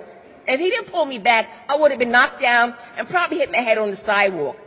You're having mothers who's taking their children out of the car where you have the bike lane. They're at risk because instead of being taking their children out of the car and being parallel to the street, next to the sidewalk, they're now near the bike lanes. So when some bike comes and they're taking their baby out of the backseat of the car and there's a bike coming, they could be run over. You're doing everything for bike people and you're putting the public at risk. And you really don't care. And I'm really upset with how traffic today is like it crawls through.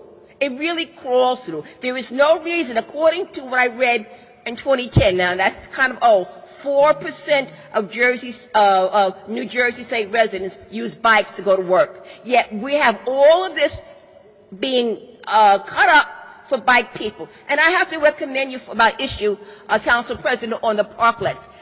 On Central Avenue, I saw the other day, maybe I'll email you the picture, of a little kid leaning over on a parklet, and I took a picture of it because the father, didn't say anything at all.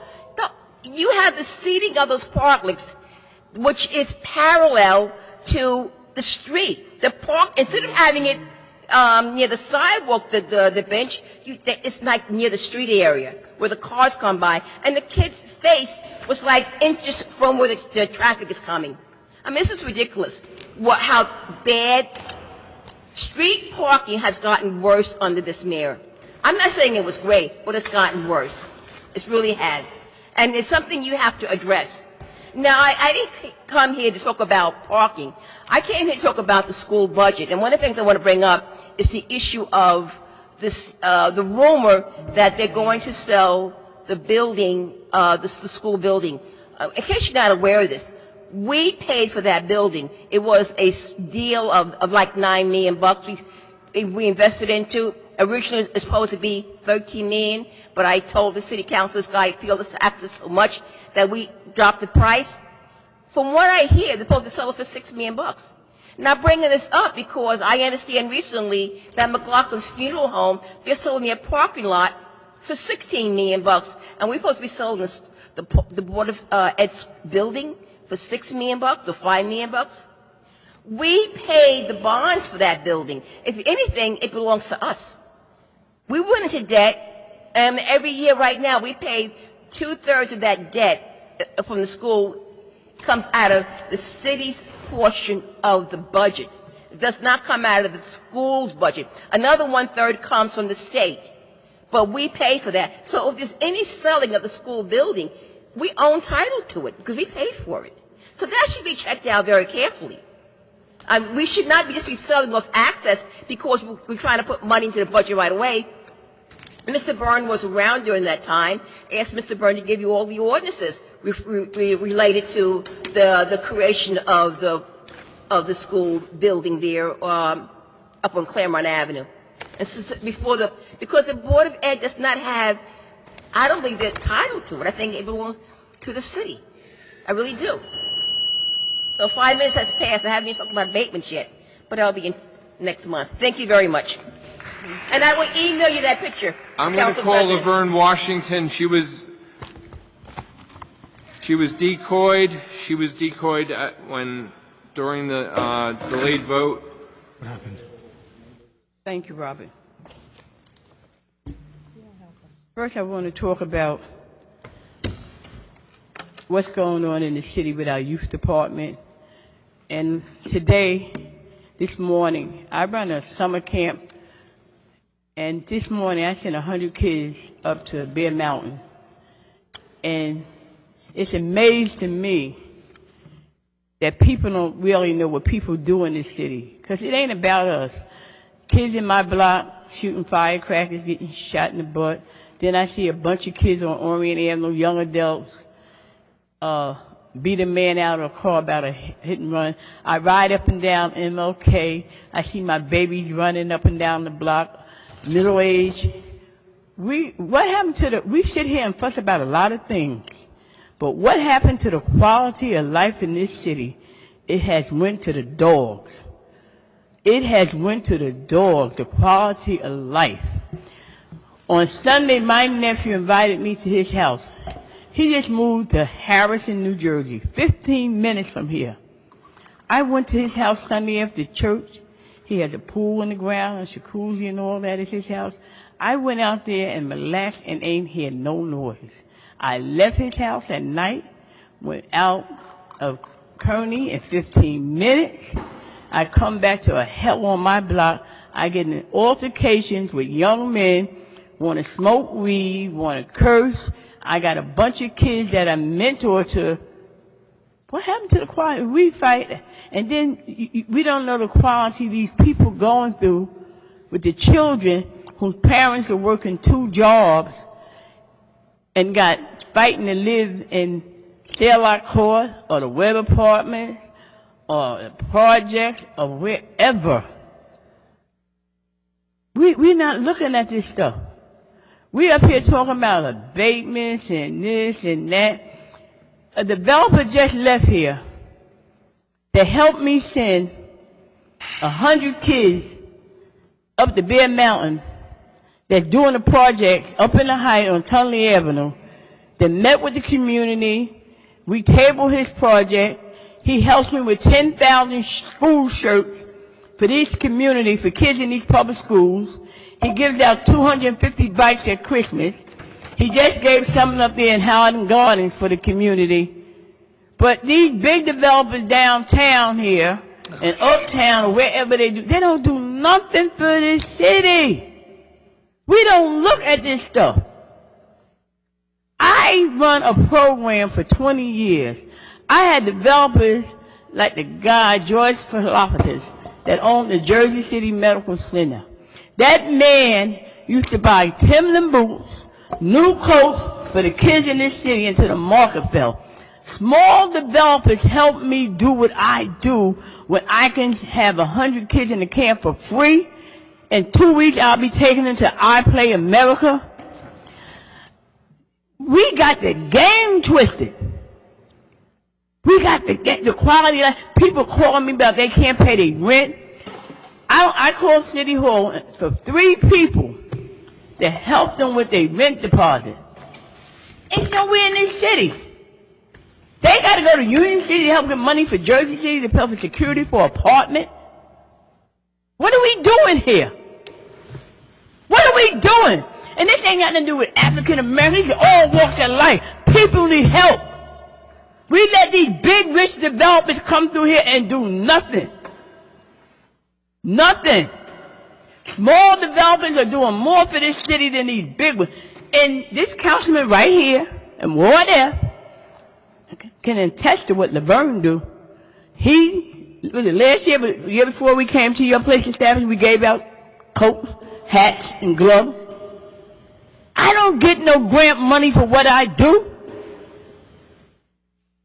I don't get grant money for what I do when I service. Let me show you what. Here, pass this out. These are $40 an application for the kids. Here, pass it out. You know who helped pay for this money? That helped me to do these for these developers like a Billy Melms or Manny Setti that gave me a check yesterday when I had lunch at his place for $750 to help me out with these kids. They got 3 more weeks of program. I don't beg. All I ask these people to give back to this community. Stop giving to the politicians and give back. Give back some affordable housing. Give back some money to help them pay their rent. We forgetting it. These kids, this man that y'all just knocked down his thing on the first reading on page 5 up there on Tunley Avenue. I don't know what I'll do without this man and developers like him. Yes, and this councilman can show you that he helped in his community. Thank you. Thank you. And thank you, Councilman James. Thank you, son. I'd please ask people speaking to move up to the front rows. Megan Fitzgerald.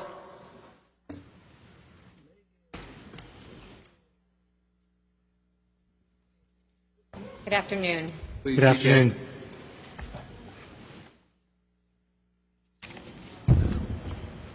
My name is Megan Fitzgerald. I've been a resident since 2007, a homeowner since 2009. I'm a member of Grace Church Van Voorst, mother of a child with disabilities, a Cordero PTA board member, a leader with Jersey City Together, and I'm an educator. I'm here today as a mother, and I am outraged by what seems like the intentional ignorance of many of our elected officials, including you, to address this school funding crisis. Jersey City Together and the parent allies who have been here every meeting, like myself, today, I had to take off work to be here today. This is the 3rd time in 6 weeks that our schools have been in dire need of significant financial support. We're not lobbyists. We're not plants. We're not paid. We're parents. Today, I waited 2.5 hours to speak. Reverend Lori Worm was here for an hour with several of our congregants who couldn't spend that much time here to show their outrage too. Recently, I stayed with my 6-year-old until 10 o'clock at night on a school night to wait in line to talk to you. It's been a month since then. Yet so far, all we heard is that many of you are still not sure. You're worried about where the money will be, how it'll be spent. You're worried about the leadership at the current schools. You're worried, you're worried, you're worried. Are you kidding me? We're worried too, and we're worried that so many about the same things that we don't have an opportunity to fight right now unless you engage. The difference is we're prepared to fight like mad to ensure the monies are appropriately used by the board for our babies. We don't care where the money comes from. We don't care who gets credit. Frankly, we're much, much more worried about our own children and the children of students across this district. We're worried about what happens when support staff are cut, when class sizes go up, when principals and assistant principals are cut from our highest needs schools. Our children shouldn't have to deal with these consequences. Why? Because you want to teach the school board president a lesson? Or because you don't want to rock the boat at City Hall? But on reflection, it seems to me that maybe I've missed something. Maybe it's because some of you don't actually care about my kids. Maybe you're not able to think about political games because you don't see the kids at 15, 5, 20, 23, 25, 34, 37, and others as your kids too. When was the last time any of you were in a Jersey City public school in the last 3 months? How many principals, teachers, parents of children with disabilities have you met with since receiving letters from our schools? If you saw Jersey City kids as your kids too, there would be a lot less time for political games. You know the money is necessary. You know you have it. We're $100 million underfunded. Some classes are going to grow by more than a third next year. We're losing support staff and school leaders. We're losing teachers, and the impact is going to be very, very real and immediate soon. You just have to decide you care. Because right now, and based on your conversations, it sure seems like you don't. And if not, please prove me wrong with your leadership. If not, I'm ashamed. Fund our schools now, not for 2021, not for 21-22, for a future that you imagine for some of your high-rises, or for some of the mayor's political aspirations, but for our actual kids, for residents who live here in Jersey City and who have been asking for this money. Fund our schools now.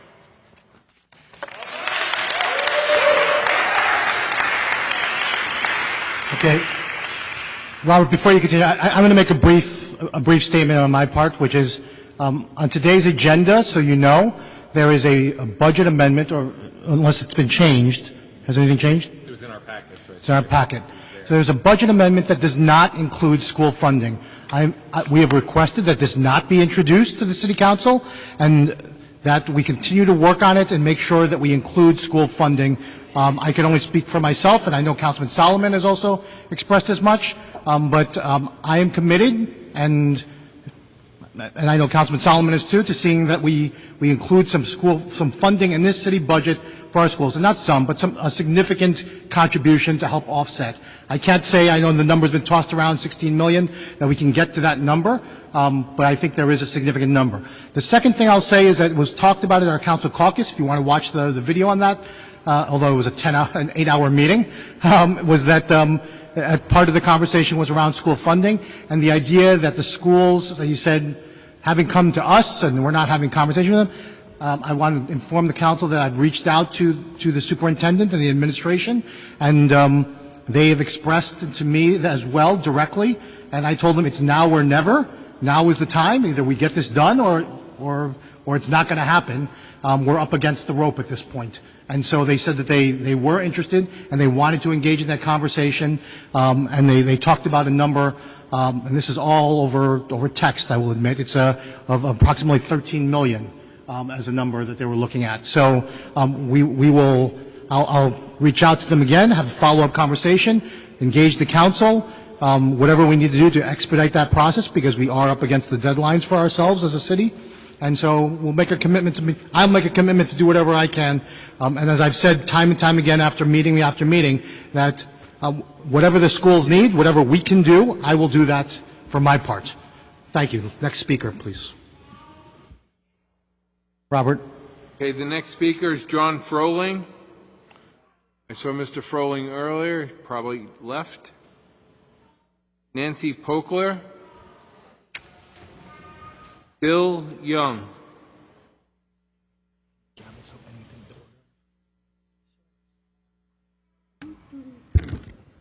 Good afternoon. My name is Bill Young. I'm a leader at the City Line Church, a member of Jersey City. Let me get the podium and let me lift it up so we can get this tall man in the picture. Thank you. Please begin, sir. Okay, my name is Bill Young. I'm a leader at the City Lion Church, a member of Jersey City Together Strategy Team, and a member of the Community School Advisory Board at PS15. Over the last few years, I've seen with my own eyes some of the improvements PS15 has made as a community school. I've seen students who have begun to take pride in their school and their community, parents who have felt empowered to finally take control over their children's education, and I've seen school staff who have begun to take ownership of not only what goes on inside of the school, but within the community as well. There's still a long way to go, but the partnerships that they're building are real and impactful.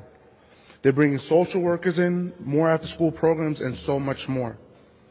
But the cuts currently being proposed are going to put much of that progress at risk, and the impact is going to hurt some of our city's most vulnerable children. And now, you've heard us say that before, and as members of the City Council, you've heard the numbers, you've seen the statistics, but you're all parents, grandparents, aunts, or uncles, so I want to paint a picture for you. I'd like for you to close your eyes and put yourself in a kindergarten classroom at PS15. Maybe your son or daughter, your grandchild, your niece or your nephew is one of the students there. There's books, centers, cubbies, and a rug where the teacher is leading a read aloud for 20 children sitting cross-legged on a rug. Maybe it's a Dr. Seuss book. Hopefully they're having fun, they're enjoying the story. Of course, some of them are talking, a few of them are restless because they're kindergartners, that's what they do.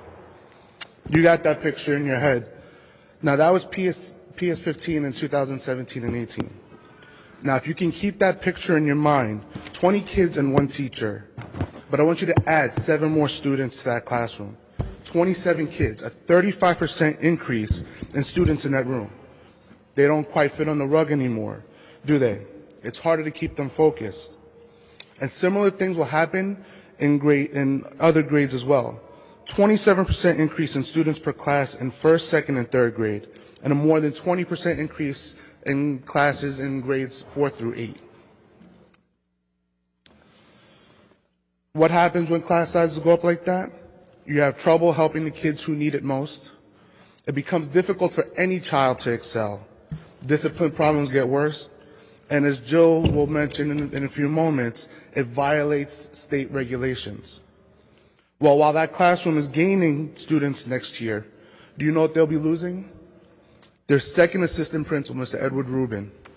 He was in charge of the school culture and discipline. He was in charge of culture and discipline at the school, and he was laid off and won't be replaced. They're losing school counselors and a crisis intervention teacher. So you raise class sizes, teachers struggle more, and then you get rid of the supports that the teachers need when they need it most. What do you think the impact will be on those children next year? Councilman Robinson, you went to PS15 for a brief part of your school career. Councilwoman Waterman has been to PS15. She's met with Miss West. How do you think she'll feel next year when she has to go through these struggles? Could you imagine a classroom going through those problems? Can you imagine your children in that classroom? This is not about politics for us. This is about long-term impact for the children of our city. Now, I know that there are members of the Board of Education who believe that the help is not needed, including the board president, Mr. Thomas. We've seen the numbers and we've done the math. This ship is in trouble. The iceberg has already hit, and everyone can see the dire circumstances that we are in, and those who are impacted the hardest are crying out for help. The situation is clear to everyone except the captain of the ship. Our children can't afford to wait and figure it out next year. Put the money in the budget now, and we will work with all of you in demanding that it's spent right. But let's act now. Thank you.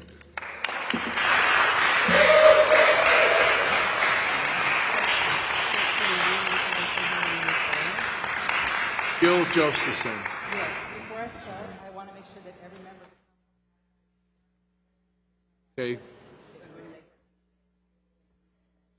Thank you. I'm resetting the clock. Please begin. Well, here we are again. And as you can see from our clock, time is running out for you, all of you, to do the right thing. And I want to make something really clear, because I see the looks on your faces. We've all been here a long time, and we didn't want to have to be here again today. Jersey City Together is advocating for the well-being of every single child in Jersey City. We are not here to play politics. We don't care about the political fights that you might be having among yourselves. That's about adults and the interests of adults, and that's not about our kids and our schools. So we want you to pay attention, because time is running out. Our hope today is that all of you, every single one of you, is bigger than that. That you recognize that we are parents and kids of Jersey City. We want each of you to recognize the responsibility that you have to every single child in the Jersey City Public Schools. You need to step up and lead and strike a deal that works for all of our children. It's time. The impact, if you don't do anything, will be very real. And the numbers are there on that sheet. Now, as some of you know, I'm an academic by training, and so I look at the literature on education research. And 3 things are very clear. Good teachers matter, class size matters, and good principals and administrators matter. And all of those are being affected. We've been talking about each of these things. Good teachers matter. I'll be brief. You've heard us talking about this. Some of the best teachers have been given pink slips. Some teachers are found other jobs. Other districts are actively recruiting in Jersey City so that teachers can have a more stable school system to work for. Time is running out to keep that talent here.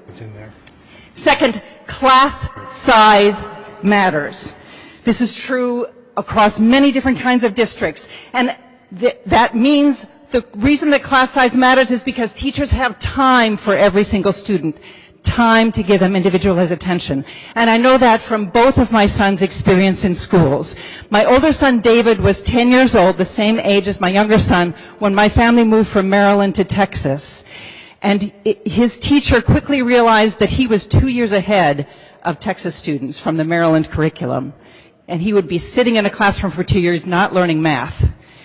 But the Texas State Supreme Court had ordered elementary maximum class sizes of 25. So his talented teacher, Mrs. Robinson, said, I have time to tutor you individually so you can keep learning. That's what class size means. It means teachers have time to give individualized attention to kids. Jersey City is about to be way behind Texas on class sizes. Are you okay with that? We actually think it's illegal. Those targets that you see, we think it's against state law, what the district has put out in terms of their targets for next year. And targets are not maximums. Targets are averages. My son Axel, when he was in 2nd grade here in Jersey City, was in a class of 27 with 1 teacher. That's with the lower targets, okay? All year, 1 teacher, 27 kids. It didn't work very well. Now, look at those numbers for class sizes for next year. I don't think we're speaking out of turn when we say that principals are nervous about the consequences of these targets, and teachers will not have the time to give students the kind of attention that they need. Time is running out to reverse some of these changes before classrooms are assigned for next year. Third, we know that principals and assistant principals matter. Bill Young talked about what might happen at PS 15. Look at all the schools. 40% of the schools have leadership in uncertain situations, and it's the middle of July. My son Axel has 8 more years in Jersey City Public Schools, and you better believe that parent leaders with Jersey City Together will be advocating for our kids for the rest of Axel's school career, no matter who sits in this chamber. We don't care. We want you to act on our kids' behalf. As long as I have breath, I will be advocating for fully funding Jersey City Public Schools. You can count on it. Now, some of you, we know, do have stakes in the schools and have direct contacts with the schools, but that shouldn't matter because every kid in the schools is your constituents. So we have a challenge for you. We want you, however you vote on this funding, and we want to see $16 million, however you vote, we want each one of you to visit the schools this fall. We want to see you there, not for a photo op. We want to see you there to see the consequences of the decisions you make for your constituents, the kids of Jersey City.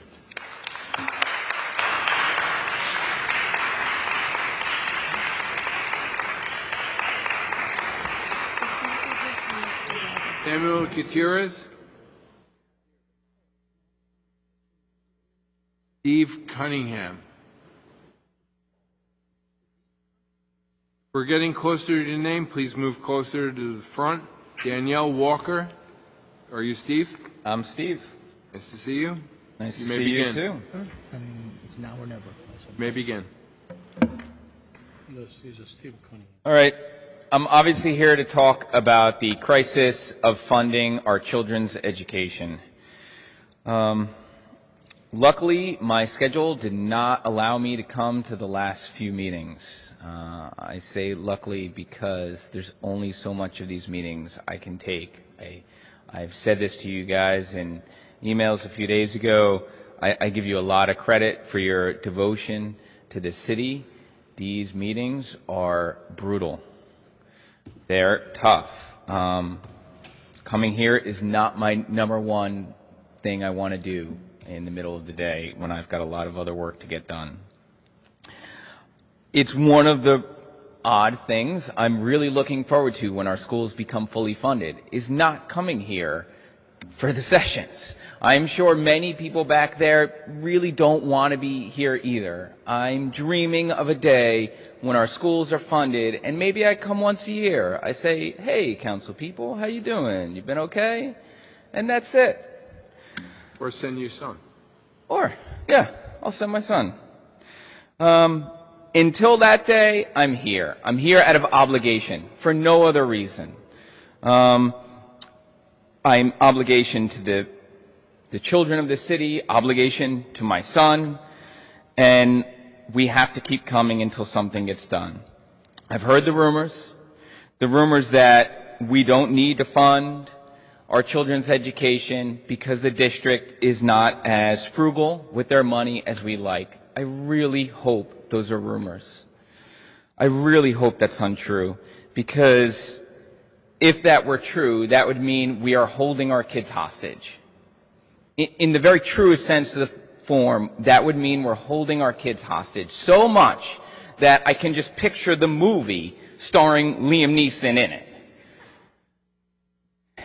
This reminds me also of when, citing fears of potential mismanagement, Governor Christie canceled the Gateway Tunnel.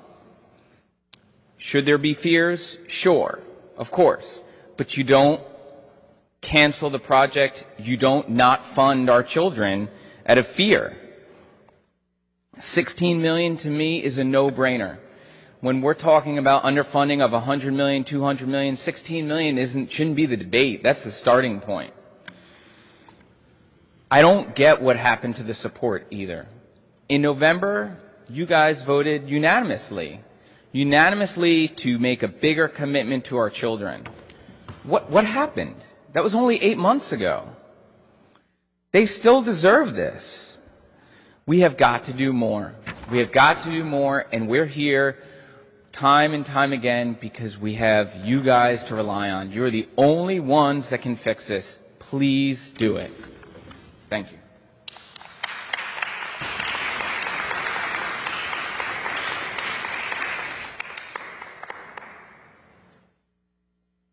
Danielle Walker.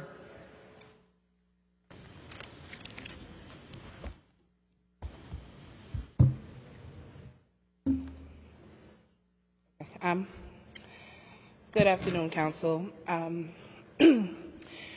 We have a funding issue that isn't going away until there's enough money to resolve it. Without the city's contribution, that won't happen. And I've stood here before you all and revealed the most personal impact stories regarding my family.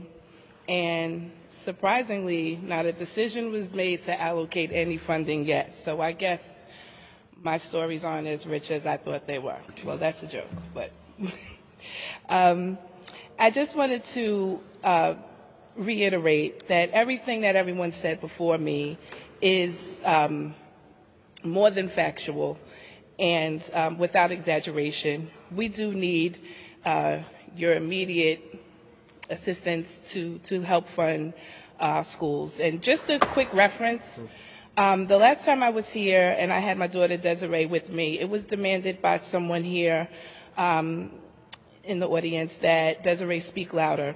And before I could even respond, you, Mr. Byrne, you jumped right in to her defense and you had addressed the man about requesting her to speak louder. And I never got to thank you for that, and I would at this time like to say thank you. And you all witnessed that. And that's what my advocacy is for her every day. And so thank you for just stepping in like that and just trying to rectify the situation. But that's our experience every single day. And I'm not alone. Many parents here with me advocate for their children in the same manner every single day. So this doesn't go away for us. It just intensifies. And the more that it's ignored, the more that it's difficult for us to sort of give our kids the dignity that is needed. Because a lot of people think that we're here just blowing smoke. But this is our reality. These are our lives. So I know it's intricate for you all as a panel to consider about the funding and how much you should plug in and if you should even get involved. And I know that there are reservations and, reluctancy around it. But with that said, I want to convey that your willingness to do so will really change the trajectory of our students' futures and their opportunities. And that's not smoke. That's real. They're not going to be able to be successful in overcrowded classrooms. And then when you look at the high school component, if there's 30 plus kids in the classroom, you're going to have about a good percentage of them that are going to skip, eventually, and then they're not getting an education, and then where are they? They're either in the streets somewhere or they're home. So it really takes away from the whole educational experience that our kids should be able to have. All right, I want to watch the time. So what I wanted to say also is, considering all of the turmoil that's clouded Jersey City Public Schools for so long, it's really time at this point to do the right thing for the students. And I don't see anyone else in this city regarding leadership making that right than our deeply rooted Jersey City Voices, which I feel all of you actually wanted to be, and that's why you're the councilmen and women that we have right now. So you can make a difference, and I want you to be empowered by all of us, and we'll support your decision because it is the right thing to do. It's not the right political thing to do. It's not the right special interest thing to do. It's just the right thing to do. And as Dr. Jill said, if you feel the need to, seek your own answers, I implore you, please go visit the schools, go in there. Or if you want, lunches for the high school start at 11 o'clock. Go stand outside, Lincoln, Snyder, Dickinson, Ferris, and see what you see. You have clusters of kids coming out. Count every 20 to 35 of them and say, that's a classroom. That's a biology class. That's an algebra class. That's a physics class. We're asking for the $16 million to be plugged. If you want to be more helpful and give more, we'll take that. But if not, that's what we have to start with, because that the state had, they're no longer providing the adjustment aid. So we're already at minus $100 million. And so, there is no dignity in trying to educate our students from grade K or grade 12 without it. Thank you.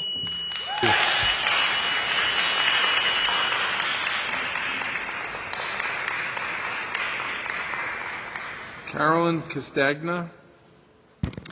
Good afternoon, council members. Good evening. Good afternoon.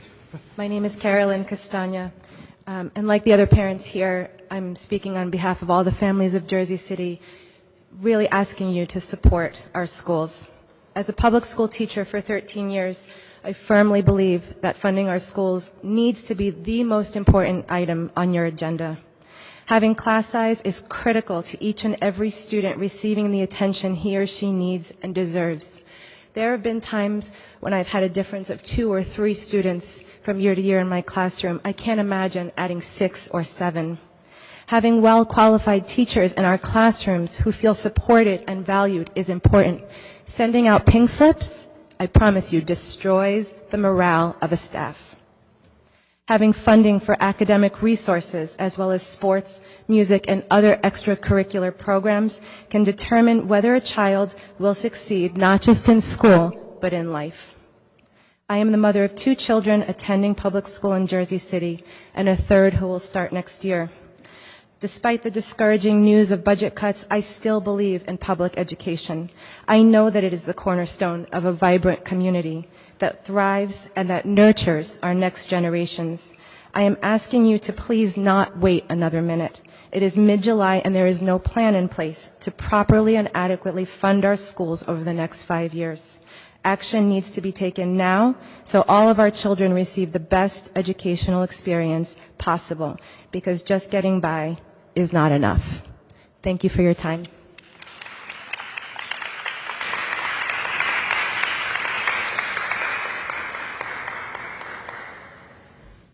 Ika Muslim.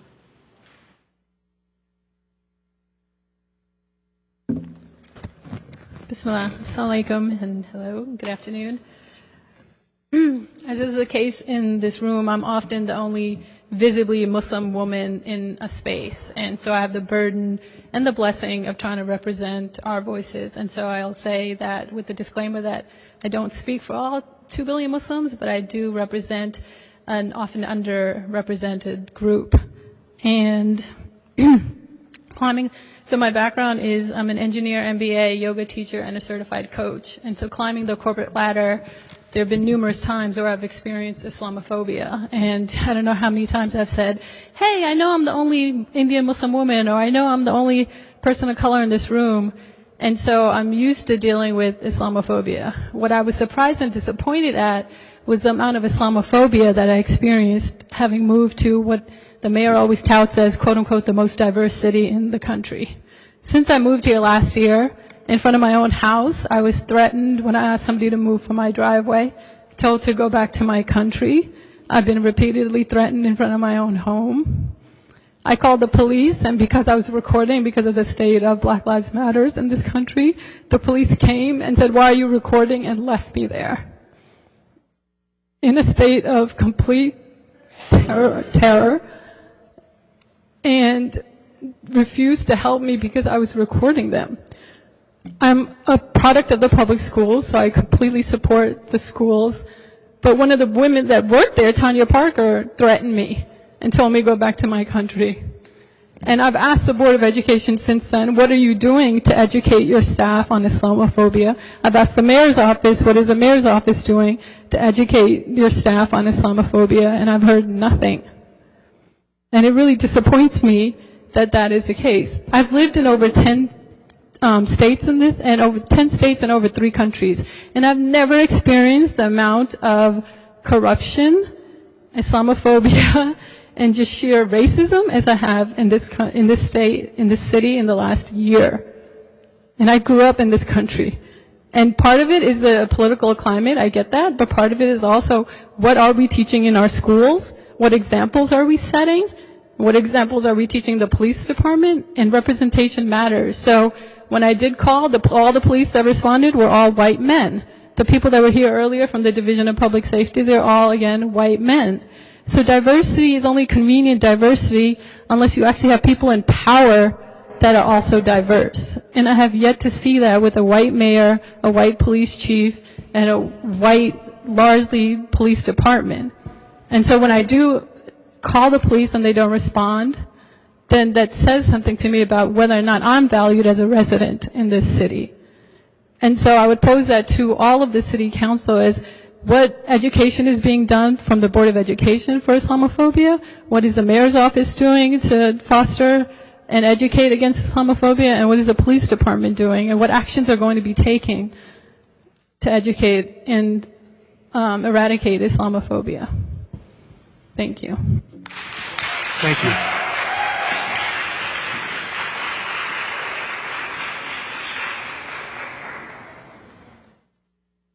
Gene Daly? Sorry, just falling over things. Hi, my name's Jean Daly. I just have a couple of things to cover. Yes, I remember hearing or reading about this incident, and I was horrified. I think it's disgraceful. And I have to admit, I mean, Jersey City, to me, is one of the most racist towns that I've ever been in. And it sounds terrible, and I've actually heard people say this. Members of different communities say, this is a very racist town. You hear people arguing one race against the other one. You hear someone's called the immigrant jitney, all this kind of stuff, but that's an aside. But it's really a shame. It shouldn't happen here. The one thing, a couple questions. Mr. Solomon, when on your latest email you mentioned the Carnival Festival that's going to be happening again, where is the after party going to be? Is it going to be an exchange place, or is it going to be back on the jail yard, or, well, by Ferris? Not a jail yard? No, excuse me. Wait, I'm speaking. It's my turn to speak, and I will tell you something. You had a brick wall on one side, you have the Turnpike extension, and then you got weeds. I'm calling it a jail yard. I'm sorry you don't like it, but it's an inferior space. So we have any idea where it's going to be held? The after party? I mean, this is your time. Do you want me to? Okay. No, don't worry about it. I have great concern about it because it was put there last year up on wherever was that Turnpike extension, which to me is a disgrace. And there's no way in heck that these parties should be put somewhere else. They should be back down in Exchange Place because those are inferior locations. The one thing I have to say, and I'm delighted with Mr. Lavarro saying that we have to take back this council. This council has to take back control of the power that's vested upon it. And I am, as we all know, sick and tired of this ass-backward way that this administration is working. They shove something through, they implement it, and then we find out that it's not done legally. That to me is really atrocious, and I'm very appreciative, of Mr. Lavarro's statement that this council has to take back control. You have control, it's vested in you. You also have a right to have your own independent legislative committee or something like that. Establish it. Get the ethics board. Let's get the ethics board functioning. Let's get it on the Jersey City website. Now, I do understand, Mr. Solomon, about the different things about the pedestrian plaza, and I'm pleased with that. As everyone knows, I was against the plaza to begin with. But that being said, I've heard statements saying that there are no regulations regarding that, but that's not true. There are existing regulations regarding the Exchange Place Plaza, pedestrian plaza, excuse me. I'm talking about the ordinance. Within the ordinance itself, it does say you can only rooftop bar places are only allowed to be open till midnight. So you're saying something that's not enough, because there's also indications that's in the ordinance. There cannot be any, I have it here, there cannot be any amplified sound that can be heard outside of the venue. It also states that after the venues, after a certain hour, that say if you cut off the rooftop thing at 12, any other alcohol drinking or beverages or any food has to go back inside the walled off areas of the establishment. Are these things under your purview, or are you familiar with them? I can answer, but it's your time. Well, no, I just wonder, because there are existing regulations, and I hear people say there are zero, and I can read them off to you, but I don't have any more time. It discusses about unruly behavior. It discusses events that can only happen until 10 p.m. at night. They have regulations that states that there can't be any amplified events within the plaza itself. Okay, I'll ask one question, and maybe if you could help me out. Are you familiar with these? Okay. And, okay, that's all I ask. Terrific. I hope so, and I'm just curious. I don't understand why they're not being enforced anyway. That to me is a real problem. So anyway, thanks a lot. Bye. Council President, I can just answer. Sure. Just very briefly, Gene. What I said was that there's no regulations on the future number of nightclub or nightclub-like establishments that can open. That's what doesn't have any regulation, not the other ones you mentioned which exist.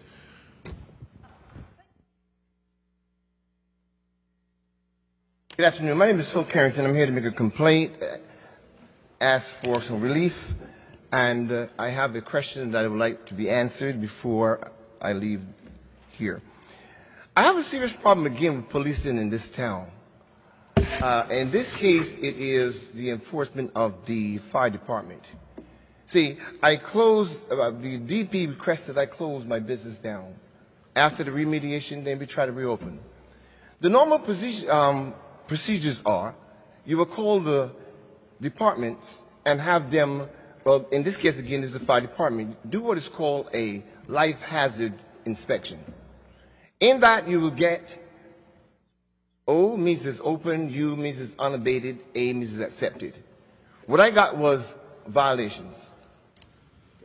I got violations for operating a business that was closed. In other words, it's like getting a speeding ticket while your car is in the mechanic shop, broken.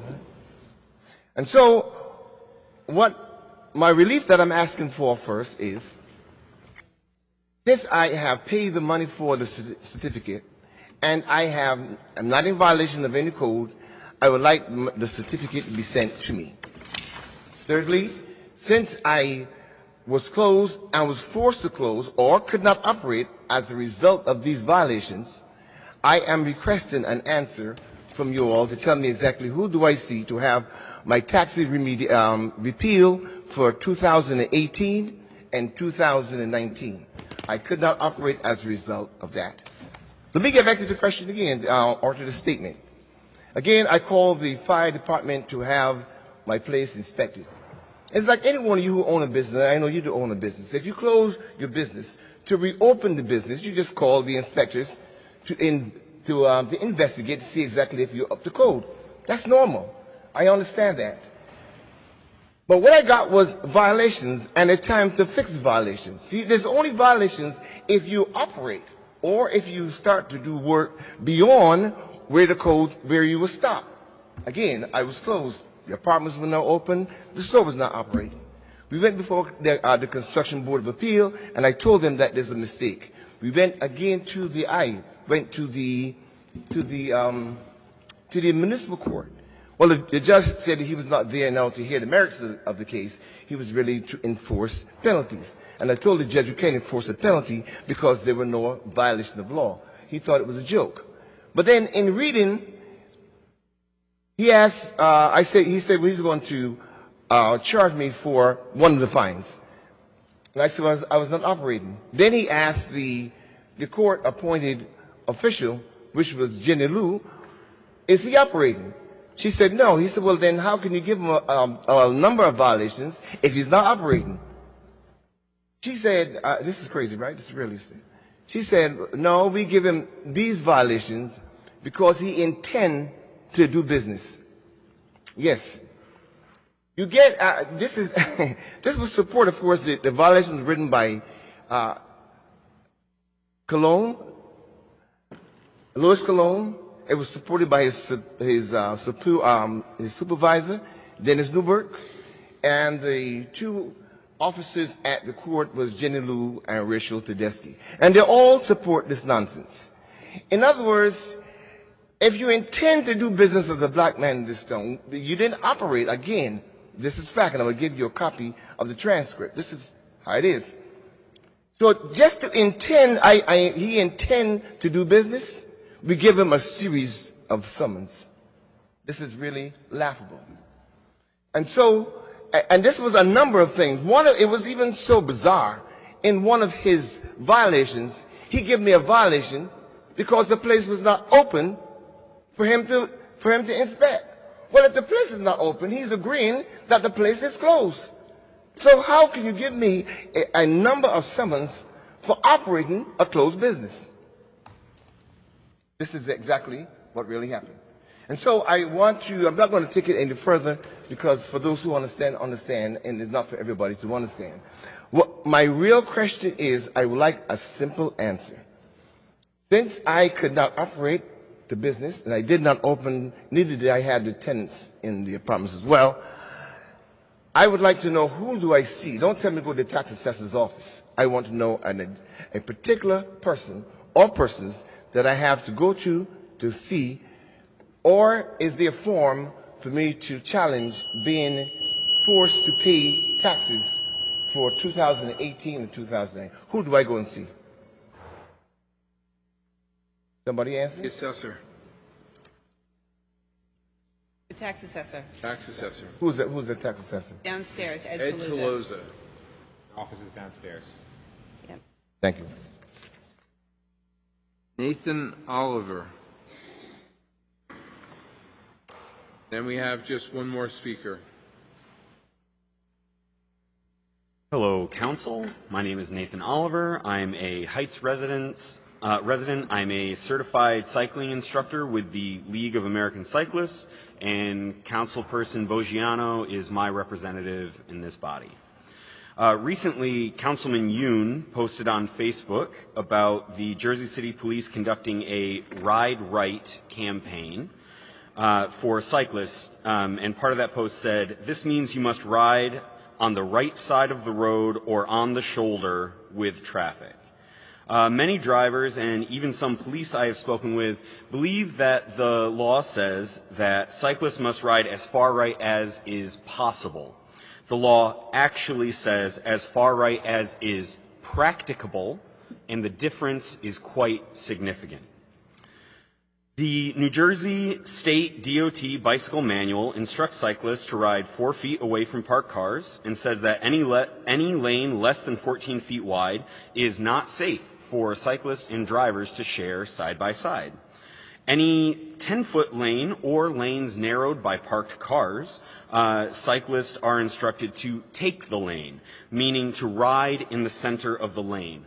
That would apply to virtually all streets in Jersey City. I actually encountered several aggressive drivers on my way here today because I was following these instructions from the New Jersey State DOT. I strongly agree that cyclists should not be riding on the sidewalk. That is a space that should be for pedestrians. Providing a safe place to ride in the street is the best way to prevent sidewalk cycling. The protected bike lanes being installed is an excellent way to get cyclists off the sidewalk. However, Jersey City is not likely to install protected bike lanes on every street in Jersey City. In fact, Central Avenue, the shopping district in my neighborhood, is not slated to get a protected bike lane under the Bike Master Plan. When I discussed this with Councilman Yoon online, he repeatedly said that he has no authority over how the police interpret the law, and that I should take that up with the police and the mayor, which I will do as soon as I'm able. He said that all he could do was legislate. So in that spirit, here are some ideas for Councilman Yoon or anyone else on the council to legislate to improve pedestrian and cyclist safety in Jersey City. An ordinance saying that cyclists are allowed the full lane in Jersey City in accordance with the state law. Ban right turns on red in all of Jersey City. Add passing a written test covering laws that protect pedestrians and cyclists to the requirements for receiving a residential parking permit. The state of New Jersey currently lacks a safe passing distance law. Jersey City could set a minimum distance for drivers when passing a cyclist and lead the way on Vision Zero, which this council has already committed themselves to. Close streets around schools to all motor vehicles except school buses during school hours. Remove all signs that say share the road and depict a car and bicycle side by side, as these are ambiguous and easily misinterpreted. Replace those signs with signs saying cyclists may use the full lane, again in accordance with the state law. Require all city employees who drive a city vehicle or receive a reserved parking space to pass a driver safety course covering pedestrian and cyclist rights.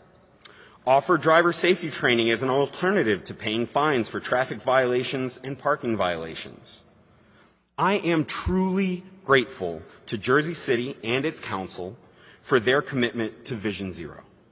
I hope that the council will do everything in their power to pursue a public health approach, not a punitive one, to protecting us all from traffic violence. Enforcement has a role to play, but as has been discussed in this meeting already, our limited policing resources are also needed elsewhere for other types of violence. Traffic violence is preventable by building a safer transportation system. Let's please focus on building Vision Zero instead of ticketing it, and I believe that, Councilman Yoon, you have an active role to play in that. Thank you for your time today. Okay, so do me a favor. Baron, can't you have time chatting with them, okay? No, Baron. Yeah. Okay, the next speaker, Emily, and last speaker. Sorry about that. Emily Pico. Pecco. Pecco. It's okay. It's fine. I'll get it right I'll answer sooner or later. anything. Reading is fundamental. Yes. And then, Baron, would you go to our office? Go inside our office. Okay, so here we are in July. For months now, we the parents, we the children, we the voters, we the taxpayers have spent hours of our time flooding city council meetings, sometimes late into the night. We have met with many of you individually. We have shared our stories, favorite teachers and principals who might not be at school in the fall, facilities that are crumbling, water shortages on hot days like today, classroom sizes that are so overcrowded that apparently it's illegal. Standing up here at this microphone in front of you and all of the people who are at these meetings is intimidating. And yet our children, your constituents, felt compelled to come up here and express to you directly the urgency and importance of funding our schools. Despite all this, not one of you has had the courage and integrity to definitively say, yes, I will vote yes for more funding. We've heard, yeah, thinking about it, yeah, maybe, yeah, we're discussing, but no one has said, yes, I'm going to vote yes for more funding. Why not? What are you waiting for? The first day of school is in 48 days, and I shudder to think how much more chaotic it will be this year with 150 teachers, staff, and principals gone. We're not asking for the sun and the moon and the stars here. We're asking for $16 million out of your $600 million budget. We're asking you to do what you should have been doing all along, which is to fund our schools, to provide adequate schools for Jersey City. I know that some of you have children or nieces and nephews. Maybe someone has grandchildren, maybe.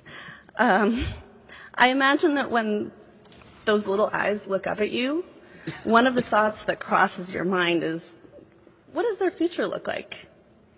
What kind of world will they be living in? What kind of world will they be working in? How can I be sure that they're going to be okay? Or actually, how can I help be sure that they'll be more than okay, that they'll do better than I have? For me, those questions loom even larger because my daughter may never speak.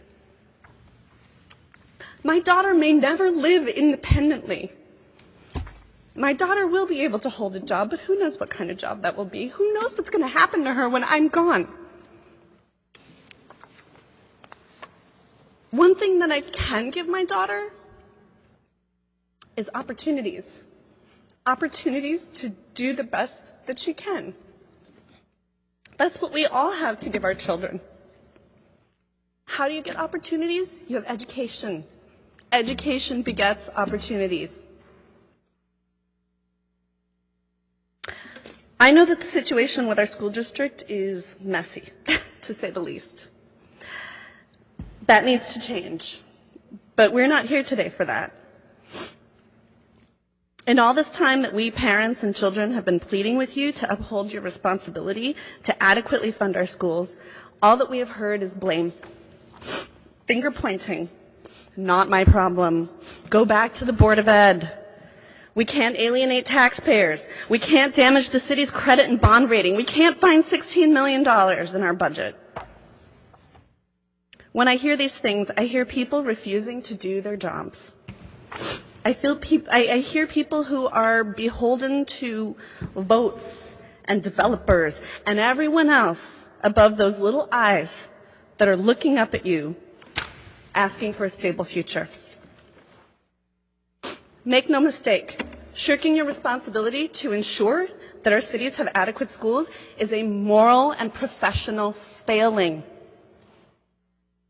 We are not here today asking you to fix our schools. That's going to take time. But there is something you can do that will fix a problem almost overnight. Almost overnight. What a political win. You will save 150 jobs. You will ensure that 7 principals will be there to greet their students on September 5th. You will bring classroom sizes in compliance with state law. There can be no more hedging. The time for you to decide has come. Council President Lavarro, Councilman Rivera, Councilwoman Waterman, Councilwoman Ridley, Councilwoman Pranzari, Councilman Solomon, Councilman Robinson, Councilman Young, Councilman Baggiano. We are here today asking you to do what you should have been doing all along. Please fund our schools. No more excuses. No more hedging. No more shirking. Fund our schools. Thank you. Council members, that completes the speakers list. We have petitions and communications, items 6A through 27. Officers' communications, 7-1 through 5.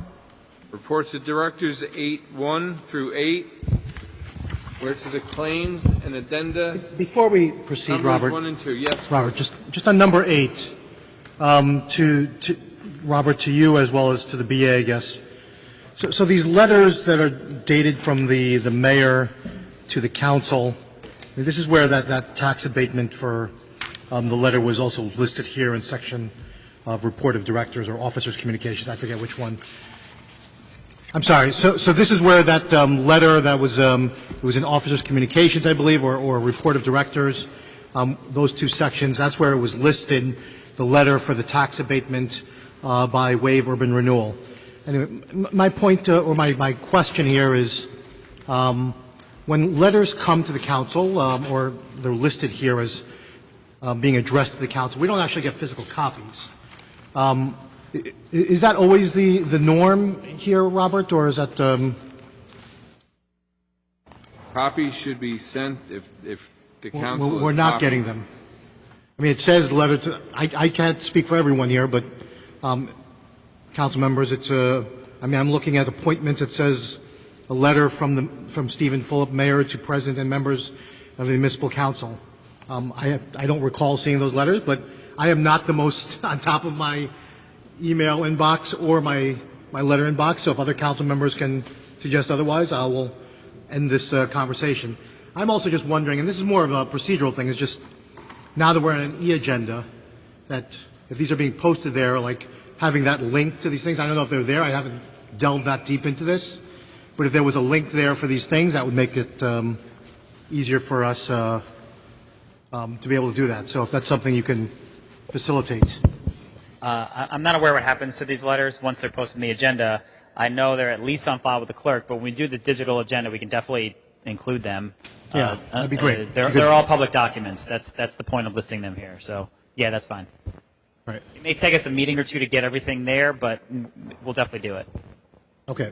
So to that end, if Robert, if you could just, I don't need a physical copy. I don't know if other council members do, but if you wouldn't mind emailing Marlene and then she can share with the council these documents, the report of directors, all of those documents. Okay. Numbers 2, 3, and 4 are attached to the resolutions that you are Okay, considering. so 11678. Yeah, no, we'll take care of it. Thank you. All right, with the claims and addenda numbers 1 and 2. Ridley? Councilperson Ridley? Aye. Franzeri? Aye. Baggiano? Yun? Aye. Solomon? Aye. Robinson? Rivera? Orderman? She's stepped away still. Is there someone here that can chase her down? All right, President? I vote aye. Excuse herself, or is she? No, she's still here physically. Okay. I mean, her stuff is here. Okay, great. All right, well, we have an 8-0 vote for the approval of the claims and addenda numbers 1 and 2. First page of resolutions, 10-1 through 12. Councilperson Ridley. Aye. Franzeri? Aye. Baggiano? Yun? I'm going for aye and 10-5. Congratulations, Chief Finance Officer of the Jersey City. Muna, congratulations. Yeah. Oh, meeting's over. Oh, Councilman right? Solomon? Aye for all. Robinson? Aye. Rivera? Councilperson Waterman still out of the room? Which ones are we talking President. about? 1 through Now, 12. first page of 1 through res- 12. Okay. 1 through 12, first page of resolutions. So, on Resolution 5, Ms. Munir seems like she has certain skills and qualifications. Based on our ordinance, the city has an ordinance requiring Jersey City residency, but by virtue of this resolution, we are in fact waiving, the council members are waiving the residency requirement and making the appointment. For my part, and I think Councilman Yun pointed it out in the council meeting that while I think she has certain qualifications, I don't know that for me it doesn't warrant the idea of waiving the residency requirement. If there was, and I say that respectfully, Ms. Munir, that's important to me to see that we do that and that we're making every effort to hire locally or hire within the organization in that regard. And there's not enough there for me to suggest that waiving the requirement there. So I will vote no on 5. And then on number 9, I have a fundamental disagreement on how we're allocating the CDBG dollars here with regard to the CDBG rehabilitation program. And on that basis, it's not a vote against any of the programs or services, but I do think we need to reconsider how we utilize these dollars, which are intended for low and moderate income communities, and to better utilize them so that we're actually providing direct service or directly impacting communities in using these dollars, as opposed to kind of using it passively for infrastructure projects that can be funded through capital dollars or open space trust dollars or any number of mechanisms that we could find funding for to fund parks and streets and other things that have been done in the past using these dollars. The Ward F community and the south side of Jersey City, they deserve to be prioritized in the city's regular capital improvement budget. And to say that this is addressing deficits, I think is a cop-out, frankly. It's I say a cop-out because it sells our communities short on the south side when they should be prioritized in our capital budgets and not be prioritized in funding that's intended for those low and moderate income communities directly, not as a stopgap measure or as a way to fund to find other ways to fund priorities that should be funded as a matter of course of business, and that we as a city council have the authority, going back to that point I made earlier, that we actually control those capital dollars. There are at least 5 council persons who live on the south side of Jersey City who could make that a priority on a capital improvement budget. And most of the members of the city council are longtime residents of Jersey City as well.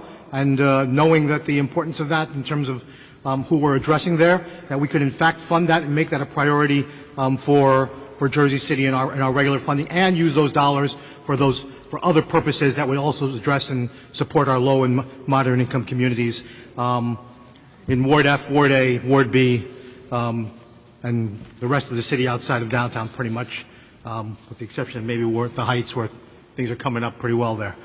So I vote no on that particular item, and aye on all the rest. Vote no on 5 and 9. No on 5 and 9, right? Correct. Thank you. That's what I...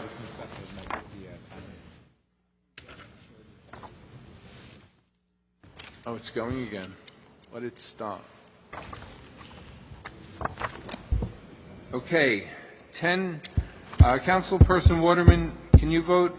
We have your vote on 10-1 through 10-12.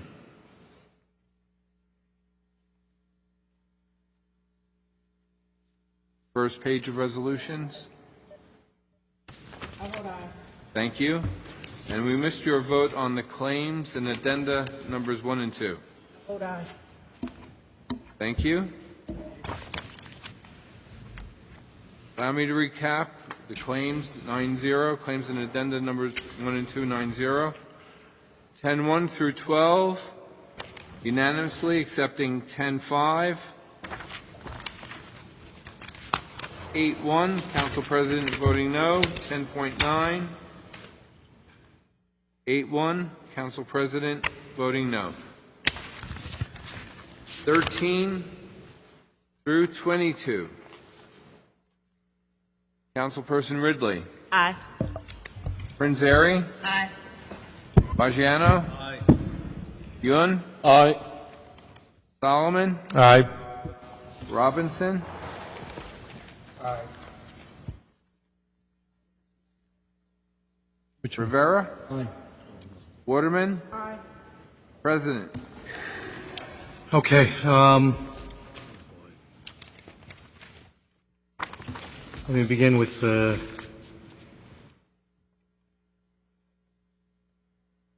Brian, on 1015, what's the account that's being utilized there? This is the permit Jersey City probation and firefighters to attend the Morris County Public Safety Academy. Is there a fix on this account number? I don't know it. There. Do you remember this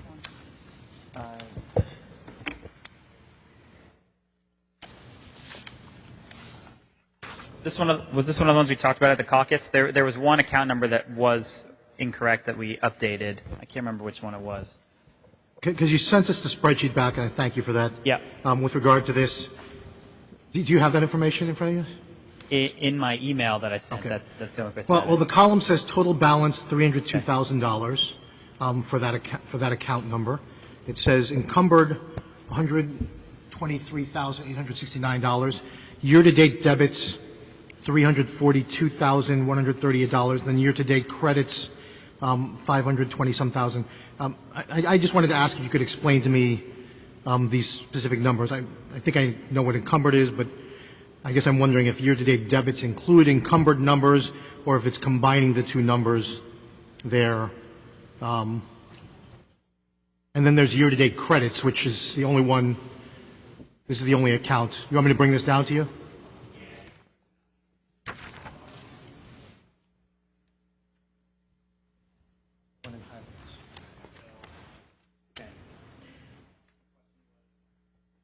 Just explain that row of numbers. What am I seeing there? Because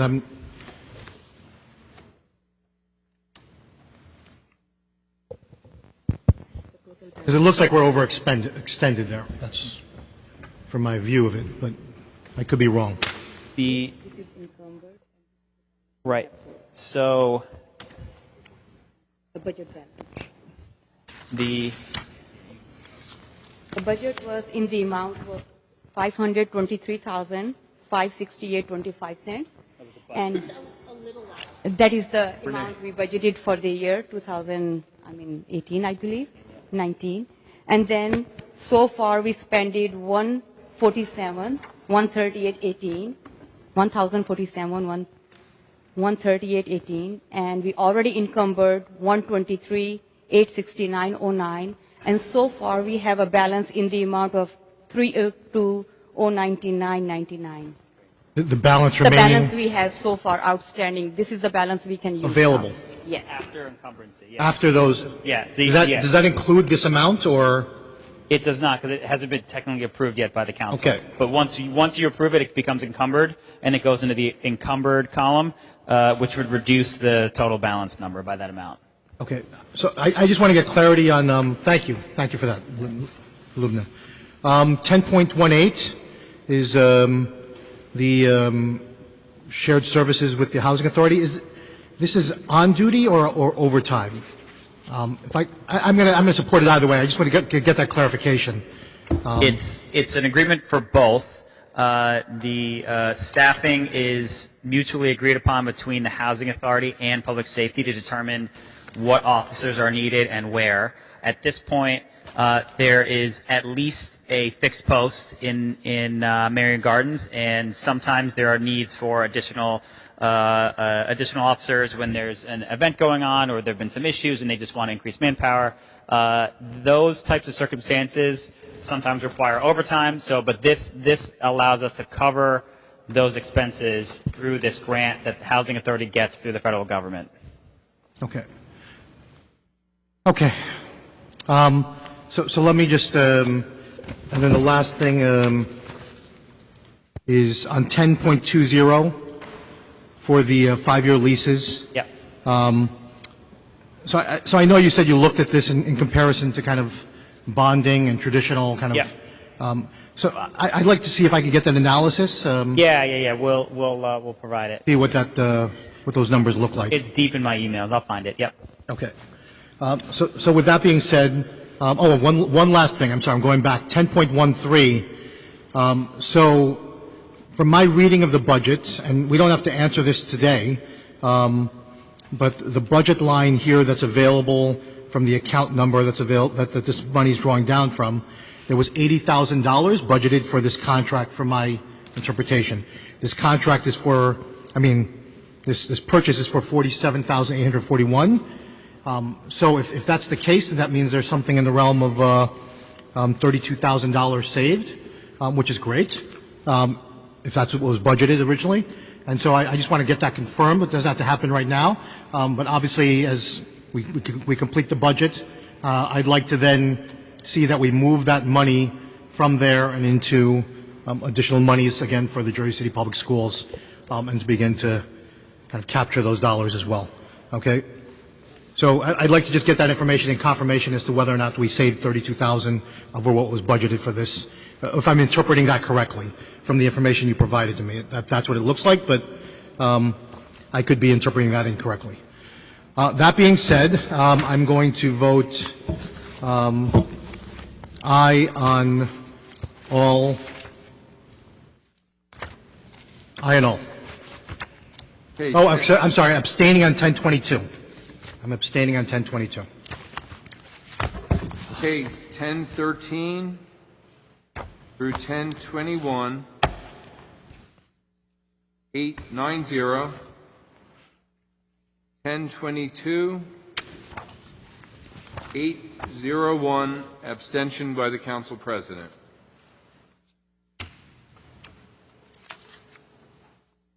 23 through 33. Councilperson Ridley. Robert, before we do that, Brian, the 1024,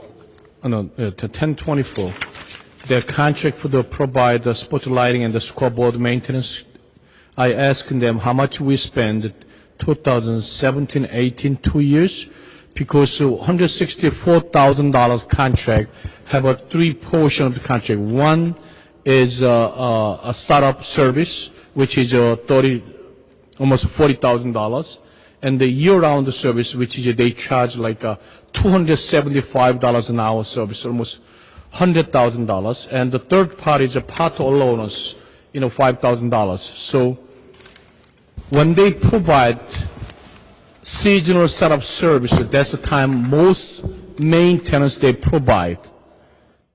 So year-round service is after provide startup service. If you have a library is born again and certain issue, they charge for this $100,000, and the part allowance we pay for only year-round service for part service, not startup service. So we put $164,000, but actual spending can be not more than probably $40,000-$50,000. So I asked them the numbers, how they spend it, but still we didn't get any numbers yet. They're supposed to provide, because it can be big portion of money and can be waste. Maybe Bender is a nice person, but can be overcharged. So We do have that information. It came in 1:13 p.m. I have 2018 spend down. Hold on a minute. 2000 what? For 2018 on this is 1024, right? Yeah, it's according to Steve Miller, they spent $135,000 in 2018 and $145,000 in 2017. See, I asked them divided by 3 because it's a 3 portion of money spent. I understand if they spent 2018 $135,000, but if it's startup service is $40,000, but now it's a big story. They provide $90,000 worth of year-round service. I'm questioning. If anybody has a normal brain, gonna be questioning that things. One, Peter, I know that you are so I asked them divided by 3 sections, how much they spend the startup, how much spent for year-round service, how much it spend the part. If you just give us $135,000, then we gotta make sure this council cut the service contract of DPW, actually park maintenance numbers, because it doesn't make any sense to us. So it's not right. And the 2018, that's why they total spent $135,000.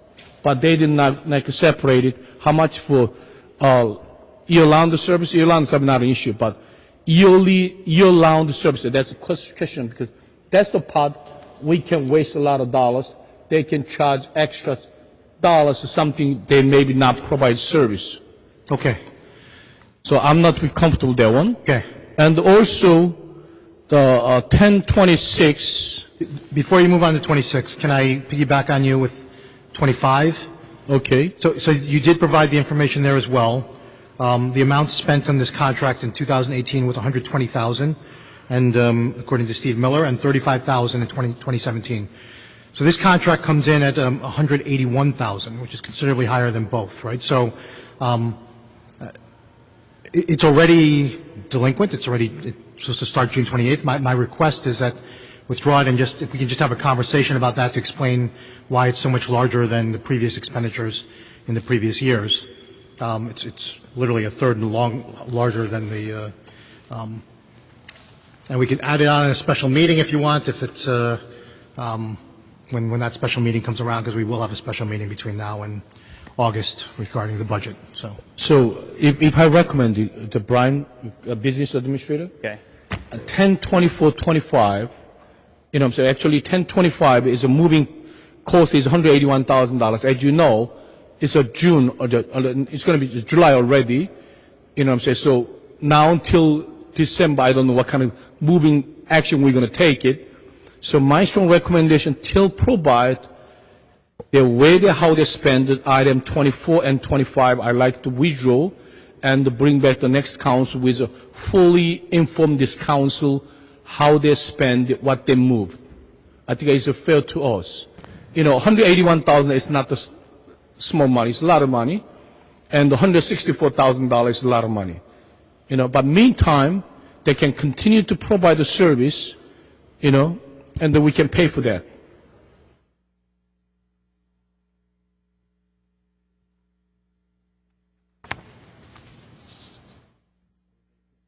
Yeah, they can continue service because we know that. Just make sure that. Just make sure they can. Yeah. Before you withdraw it, because if they can't. Can they continue to provide service, or will the service be cut? Because we're talking about ball fields here. Because the startup service they provide already. So, okay, with number 24, number 25 I'll talk about first. So this contract ends on June 27th. It ended already. We have a really big move coming with a bunch of staff moving out of 30 Montgomery into a new facility in a couple of weeks. And I would prefer, if it's okay with the council, to keep that contract on so we can make sure we get the move done while I provide information and while we get all our numbers straight. If it comes down to it, we can always do a new resolution to make changes to the contract later if it's an issue. But I would ask the council we can keep that one on there. But with number 24, I think it's fair to say we can withdraw for the next meeting. So what if we were to amend this contract down to the $120,000 level that it was spent at previously, and then if we needed to amend it to increase it, okay, it would make more sense, right? So yeah, can we do that here? Yeah, we should. Okay, yeah, we can do that. Oh, you can, it doesn't matter for make resolutions. Changes to a resolution. Yeah. Yeah, amount adjusted tell. So 24, you're going to be withdraw. 24 will withdraw. 25 will amend to 120,000 instead of 100 and whatever it is, 80. I told you you're the best. Thank you. You're very good. So there won't be any So interruption the administration on is 24. reducing the amount to No, don't be interested 120,000. because Yeah. Facebook game started in March, April already. They provide the service. Before we call for the vote, just on 26, if I may, on the Clean Communities Grant. So I had asked about potentially some language here about not spending down until we have a budget that's approved. By the way, I got information, and I thank you to Steve Miller for providing it. He provided that in 2018 the grant was $371,385.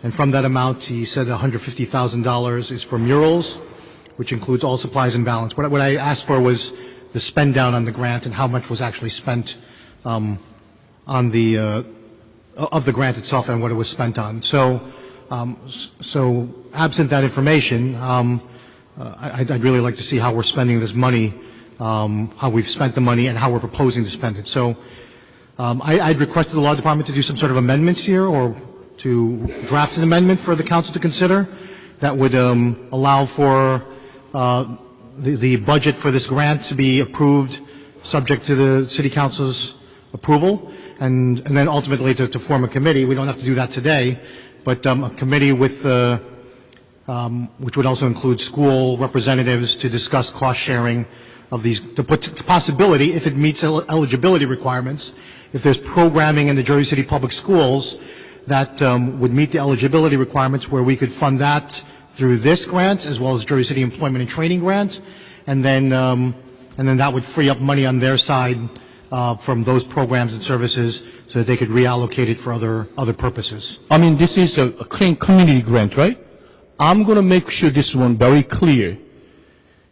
Last year, if they spend $150,000 for graffiti program, if you see that their state rules or regulation, they can use that the clean community grant for the mural for prevent graffiti. But how many people graffiti 10th Street building top of that? We actually, this city, manipulate the program to use that dollar to put in the mural 10th Street building. It's wrong. So I would agree. This one, this dollars, we make sure use for clean community, for actually spend for little petrol to make our street cleaner. Oh. But today, this is the number one concern about how our street is in filth and dirty. So I want to make sure that they use $100,000 mural program. I got no objection because That's the way I can maybe prevent graffiti somewhere, but please don't spend for painting 10th Street building, but also at least $300,000 that funding go to Little Patrol to hire the people, clean the street. So to my point is that can we amend this resolution so that it includes, huh? This is a really problem we have. No. So look, I say let's have a committee and have a conversation about it and have 9 members of the city council or their appointees and figure that out with, and yeah, we can discuss that later. I'm not saying we have to figure that out today, right? So with the administration, council members, and the school members, and if a priority is to put it into street cleaning, then put some of that money there. But I could also see, as you said, graffiti. Like, are we actually getting to the graffiti that's like at eye level throughout our community? And it'd be great to have some murals there, where maybe some of our local students, through a youth program with the Jersey City Public, they do. But I'm saying we could. I'm not saying we're not doing it. I did say we did. I said it at the caucus meeting that I know we've done a youth program, but we should look at how much we're actually doing there, and we should look at our school arts funding and see if there's an opportunity for cost sharing around that. Waiting another grant cycle is like, we're passing up opportunities for the opportunity to be able to cost share and to be able to find funding solutions for our schools where we know they're going to have deficits year after year after year going forward. And so we need to be proactive about this. And I think, so that's my request. And to the law department, again, my request for language to amend this. How? So that we include some clause here that allows for a budget that's approved by the city council for the grant, as opposed to just accepting the grant. I mean, this is a very simple questions and answer. I'm going to prepare that.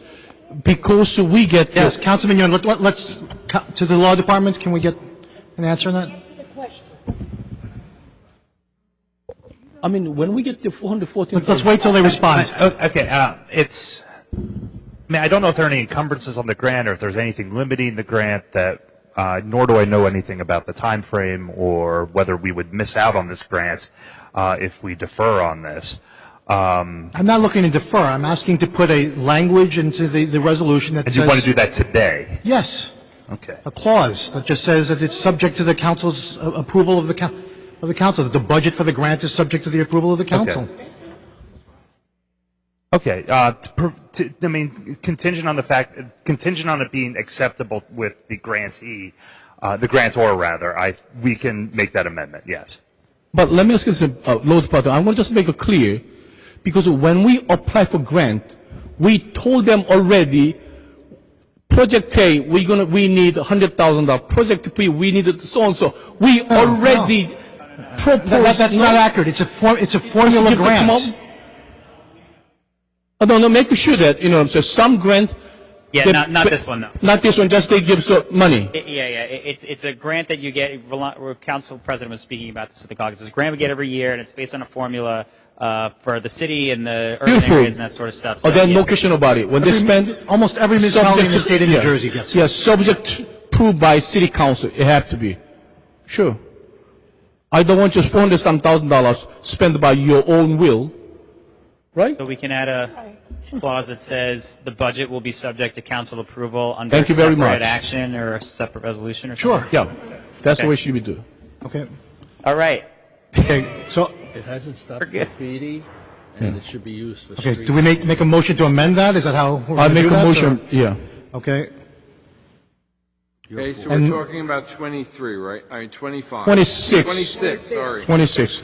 24 is withdrawn. We're reducing the encumbrancy on 25 to 120,000. And 26, we're amending it.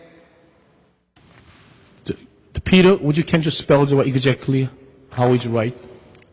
Without amending that to 1026. Subject prove that city council? Okay, subject council prove. Okay. To make budget subject to council approval. Okay, I make a motion. Good. We'll fit that in. Where is that going to be included? I'm sorry. Let me just make a suggestion, okay? So in the final line, it says the Office of Management and Budget is hereby authorized to establish the proper account for these funds that will be subject to council approval. Yeah? Fine.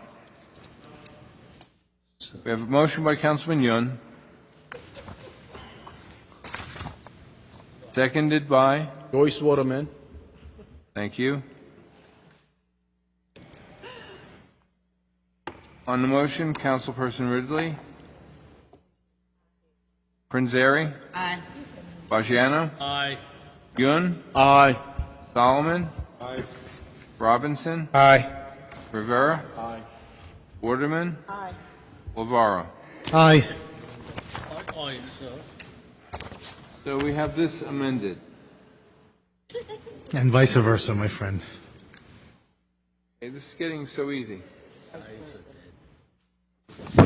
So now it's 23 through 33, accepting 24 withdrawn. 25 reduced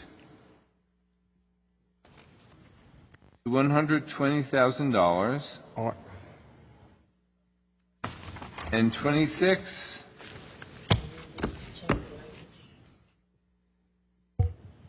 going to be subject to council approval.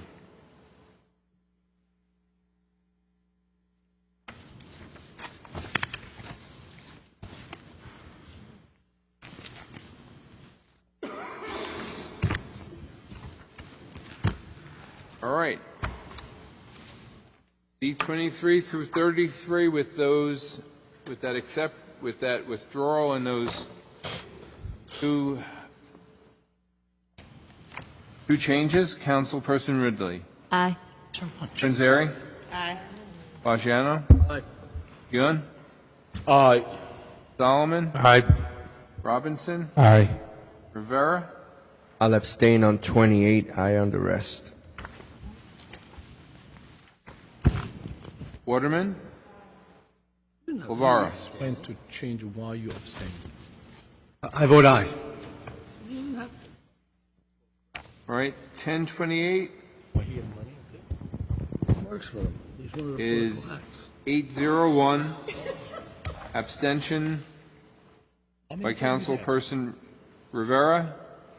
24 was withdrawn, and 25 and 26 were modified.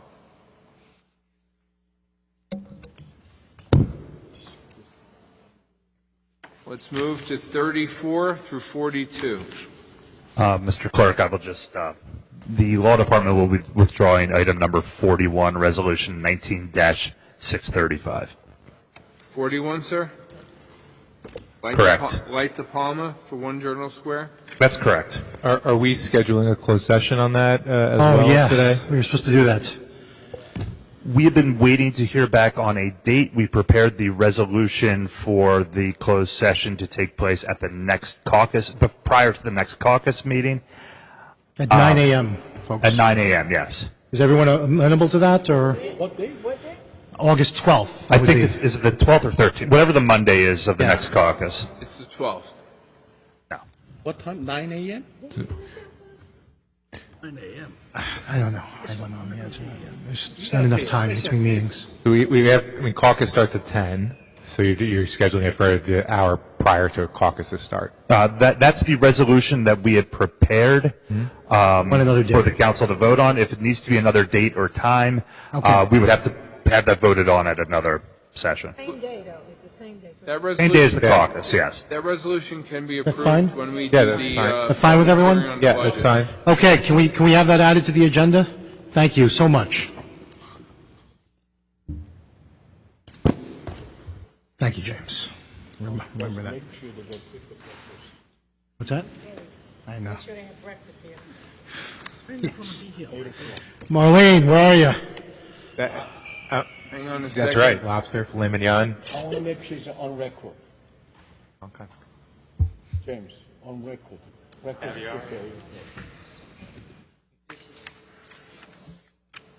He made a motion. Second? Hang on a second, please. Okay.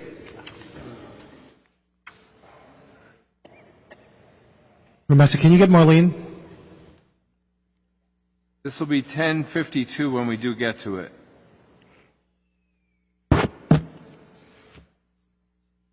We're now on 34 through 42. 41 has been withdrawn by our Corporation Council. Councilperson Ridley on 34 through 42. Aye. Prinzeri, Aye. Baggiano, Aye, aye. Yun, Aye. Solomon, Aye. Robinson, Aye. Rivera, Aye. Waterman, Aye. President. Until what number? 34 through 42.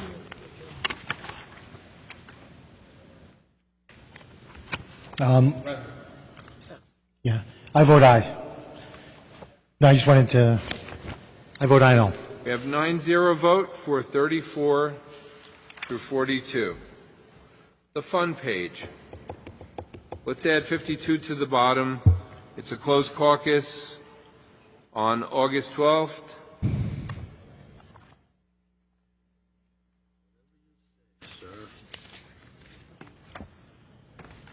At 9 a.m. to discuss confidential pending litigation matters.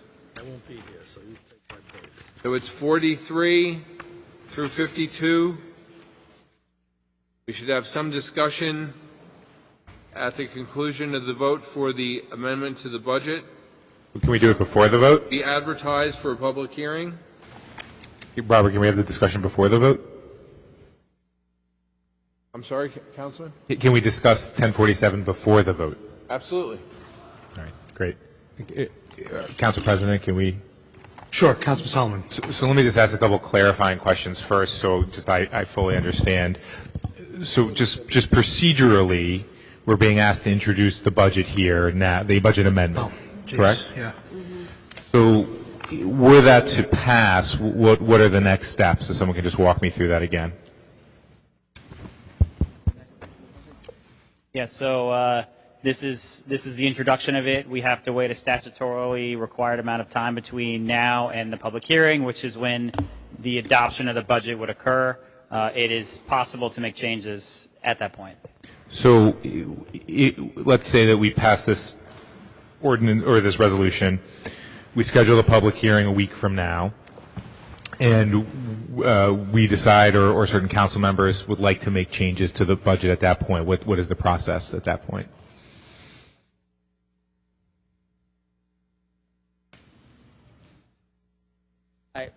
Robert, I don't know if you can help with this. Like, how do the amendments to the budget work if we're making All right, changes? here's what to it? happens. If we amend the budget tonight, no sooner than 7 days from now, could we have a special meeting to consider the public hearing on the amendment and possible adoption or further amendment by the council? Now, if it's deemed not to be substantial and it doesn't trigger any of the statutory triggers, 1% of the levy, 10% in any given line item, we might be able to adopt the budget then and there. But if it hits one of the statutory triggers, we have to re-advertise it again. And so would potentially a council member or members be able to introduce a, kind of a concurrent, in the next meeting, a concurrent resolution saying here are further amendments to the budget that we, would like to have the council vote on at that stage? We're talking about what you were disseminating at the caucus on Monday? Sure, something similar. A pre-analysis could be made as to whether or not it's going to hit a trigger. Right. Let's assume that it does hit a trigger. Let's just sort of start there. Assume that It does hit a trigger. Then we would have to advertise that further amendment and have a public hearing on that and consider the adoption, provided, however, Yeah, the state green lights the adoption process. So the state also only allows us to entertain one amendment at a time, so we can't have like multiple competing amendments. So we could potentially like introduce this amendment, pass it or not, and then have another amendment to consider. Or what I think makes more sense is to propose changes on the amendment at the public hearing and then review to see if it meets those thresholds. If it does, then we'd have to also get state approval for it too. So it sort of like just puts it on pause for a second. So were we to propose amendments at that public hearing, are those then voted on by the council in the moment, or how does that actually work?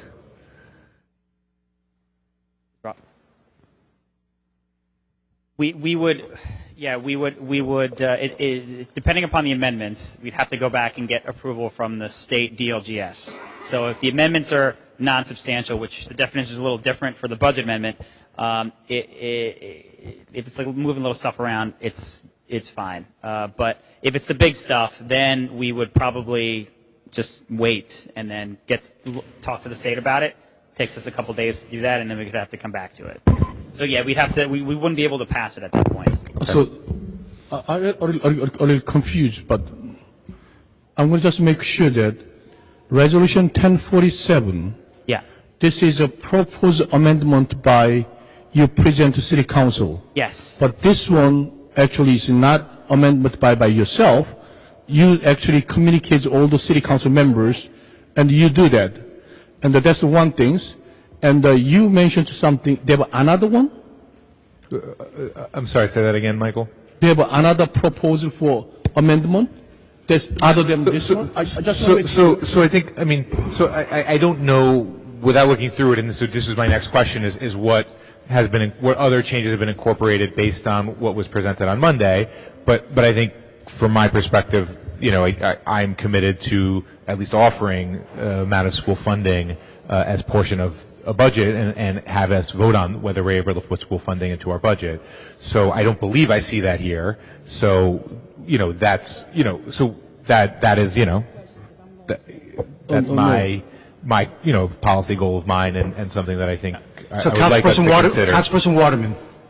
Confused because I'm confused now because I thought we did agree on this budget here, and there was a conversation concerning the school, but I thought the council president would reach out to those in charge for us to sit down and meet and speak with them before we decide anything concerning the school, because we don't know what to give them, we don't know what they need. We have not had a conversation with the officials, and we do need to know that because we need to know what to allocate. Yeah. So we don't have that information. That's correct, and I did reach out to them, but in saying that, I wasn't suggesting. In fact, let me just rewind a little bit because I was a little taken aback by the resolution actually being on the agenda. Number one, I thought we were going to talk about it at caucus, but I didn't think we were actually adding it to the agenda going into this meeting. That's neither here nor there. You have the opportunity to do that, but I thought there was just going to be a conversation about it and then see if it was worth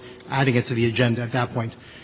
For my part, I would urge the council not to have this item move forward. Let's have that conversation, set a deadline on it, and I've told them very, very pointedly to Superintendent Walker that it's now or never, do or die, this is it. If there's going to be real money allocated there, you got to come to the table, you got to sit down, and we got to talk about it, and we got to figure out what that real number is and what that dollar amount is.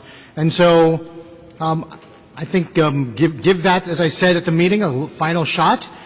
Then, depending on what that number is, we schedule a special meeting of the City Council and discuss what that looks like and whether that an amendment of not knowing what that number is. I'll just say that it was suggested to me that their shortfall was 13 million, of which, because I guess they hadn't accounted for approximately a little over $5 million of the payroll tax that would go to charter schools, right? So he seemed to suggest that wasn't accounted for in that sense, and so now they've got a 13 million shortfall as opposed to whatever number they had previously. I don't know what that is. So that being said, I would suggest that we just have that meeting, see if we can't get folks together to figure that number out, and then sit down as a council in a special meeting and hammer out what a budget amendment would look like and what the majority of the council, 5 members, would come to agree if folks would want to allocate a dollar amount. For my part, I will reiterate what I've said all along, and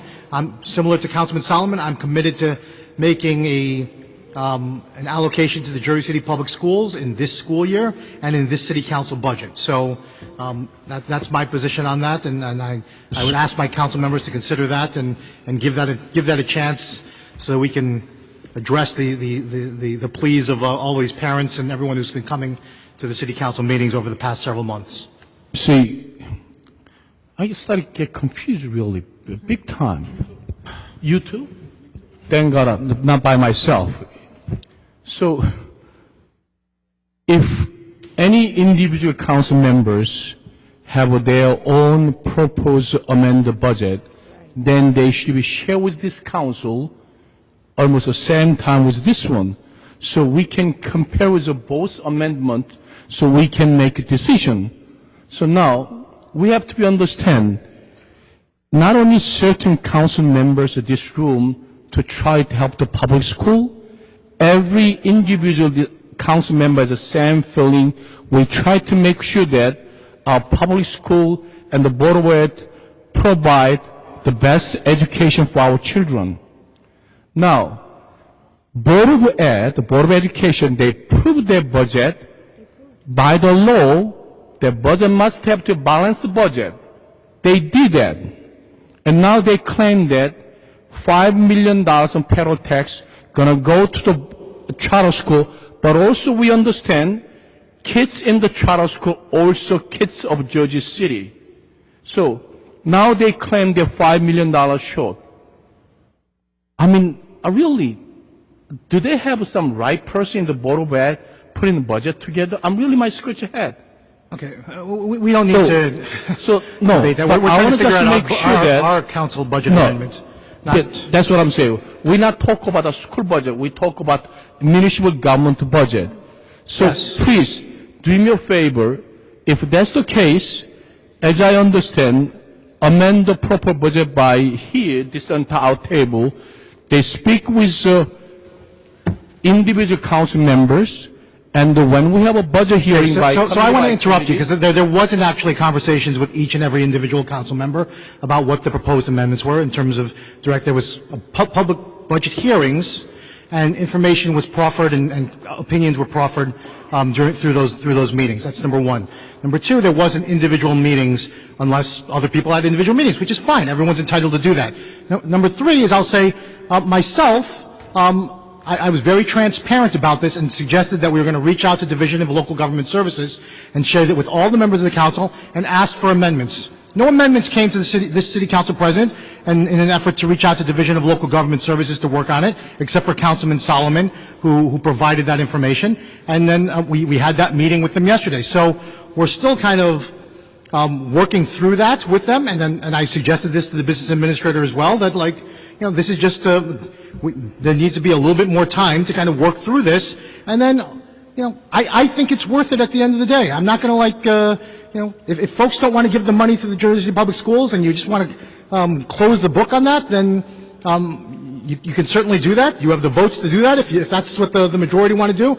I'm asking, and actually on behalf, as these parents have and these and educators as well, pleading with you that that's not the right course of action here. That we need to step up to the plate and do every last thing we can do until there isn't an opportunity to do that, to see if we can be able to support our Jersey City Public Schools.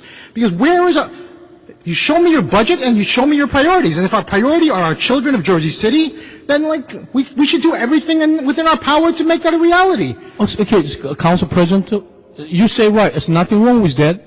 But as I understand, if I'm wrong, please correct me. As I understand, this is the first time we set up the budget hearing committee. So each council person, except me and a couple of the council people, they, as a committee chair, whatever while they discuss the budgeting and they change the numbers and so, all those amendments to where did it go? The Brian Platt or Council President? I don't know. Where did it go? There were notes taken by Marlene. She shared that with all of the members of the city council. Yes, but all she shared with Brian and John Metro that he responded, and that information was shared with the city council as well. So that probably didn't happen less than a week ago, if I recall, those final shares of that information. So to say that this is like a done deal, from my side, it looks a little bit rushed. in terms of trying to push this through. And I can only ask why and question why. Like, we can, if we're committed to finding some dollars here for the Jersey City Public Schools, then understandably, if there are concerns about the public schools and where that money will go, we should have that conversation and make sure that that gets addressed. And if it's not addressed sufficiently to anyone's satisfaction, then I would tell you, don't vote for it. No, don't say that. Instead, say this one. Let me ask you this one. James Solomon, you're the committee of that, couple of different departments, right? You kept all the notes, you put in on so on. So all those numbers, amendments you requested, where did actually those things go to? Where? Council President?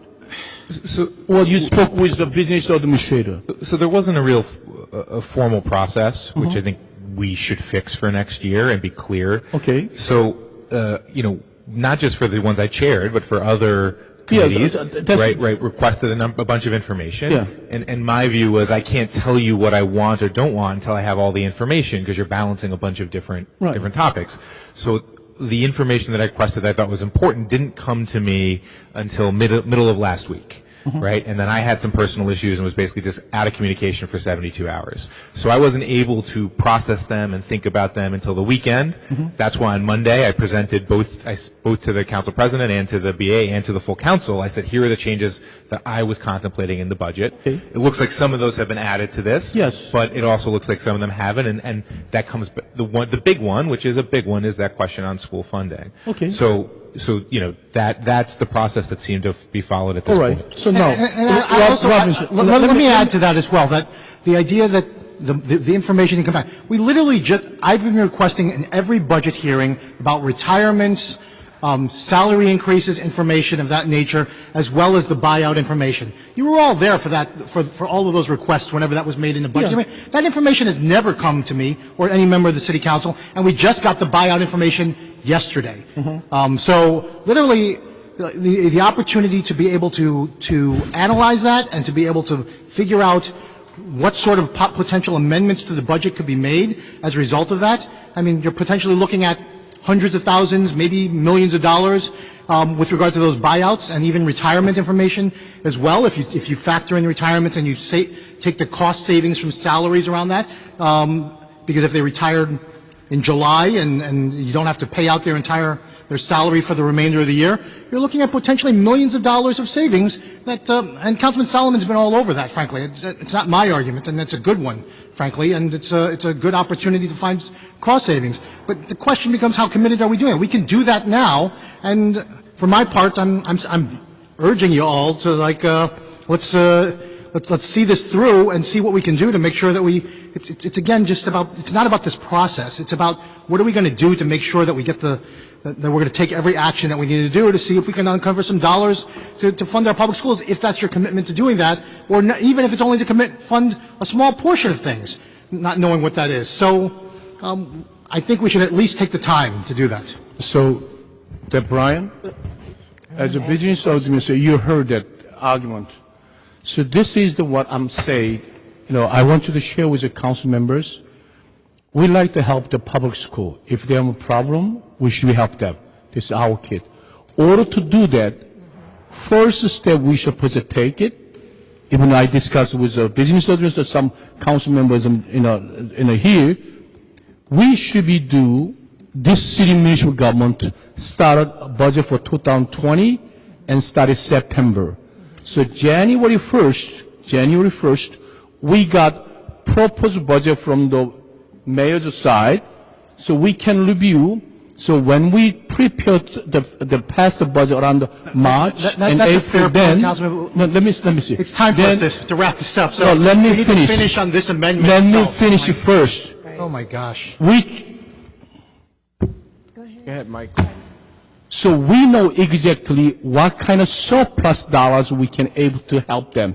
So usually, Board of Education, they pass the budget May or early of the June. So that time, we actually help that.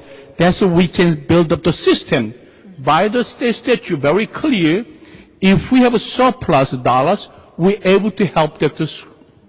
But already, the school closed their budget already. They prove it.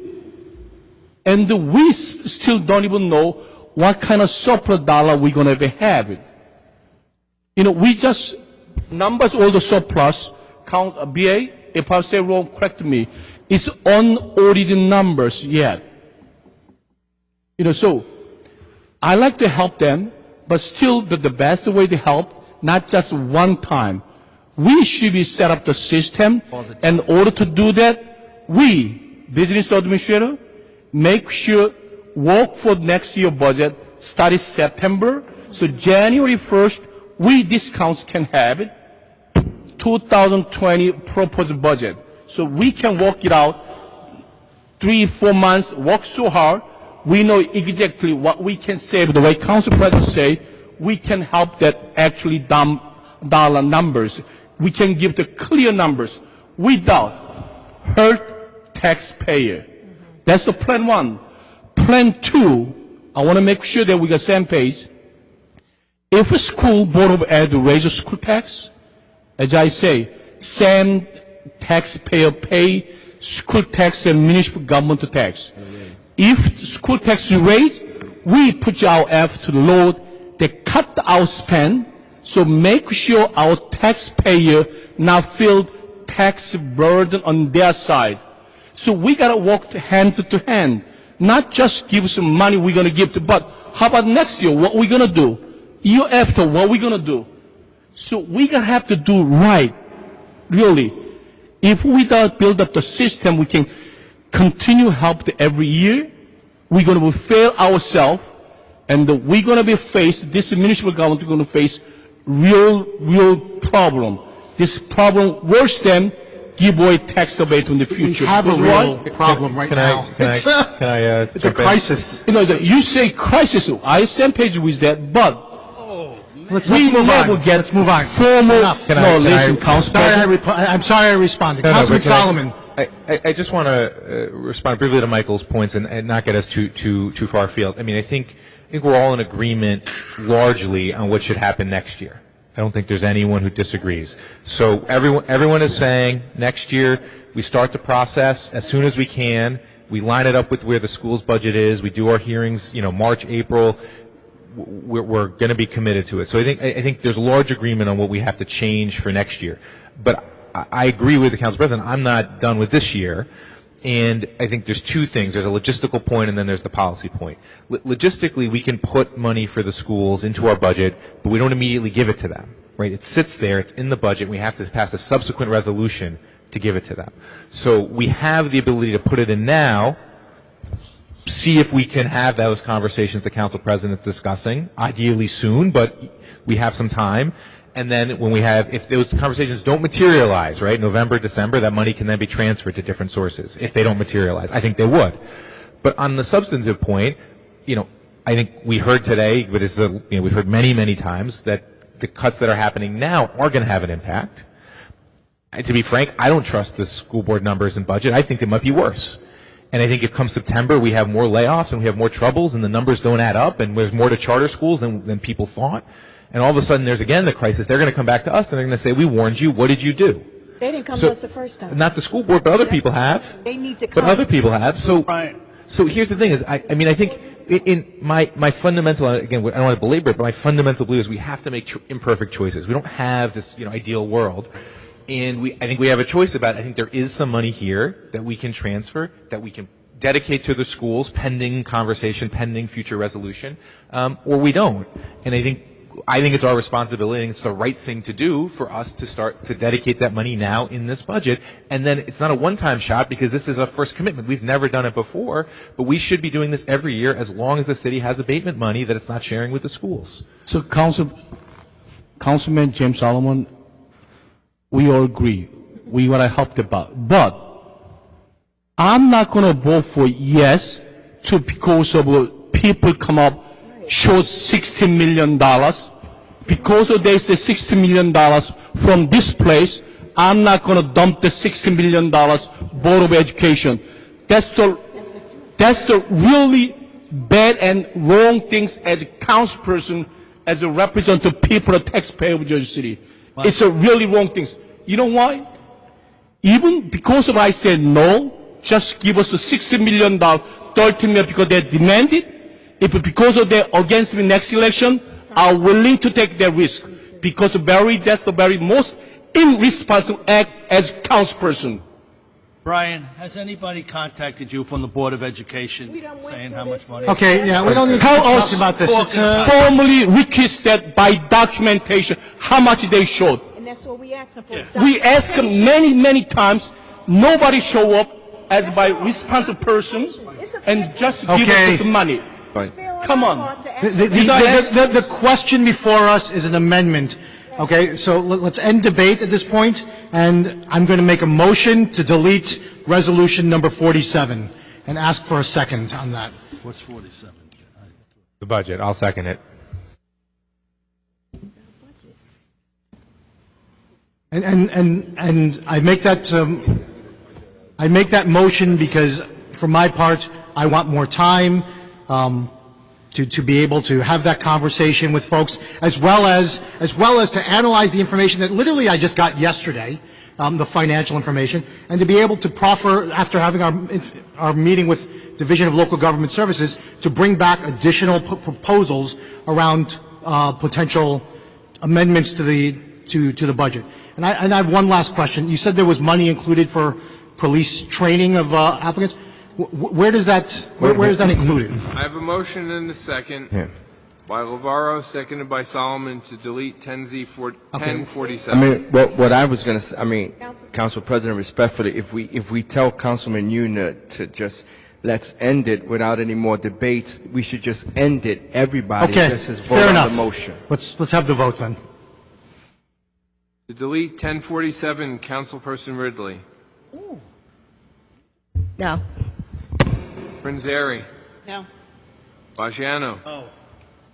Yun. No, with great reason. Solomon. Yes. Robinson. No. Rivera. No. Waterman. No. Lavaro. No. Yes. Yes. I want to say yes. All right, the motion is deleted 2-7. Before I lose track, can we have a motion to add 10Z52, the closed caucus, to the agenda? By Rivera, seconded by Prinzeri. No, by Ridley. I thought so. All right, Councilperson Ridley on the motion to add 1052. Prinzeri. Aye. Bajano. Yun. Aye. Solomon. Aye. Robinson. Aye. Rivera. Aye.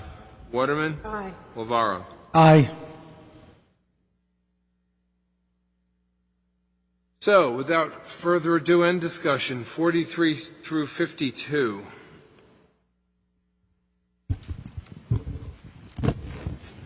Councilperson Ridley. Aye. Prinzeri. Aye. Bajano. Aye. Yun. I'm going to for aye, but I'm going to say one just comment. Just to give some money away is not right things to do.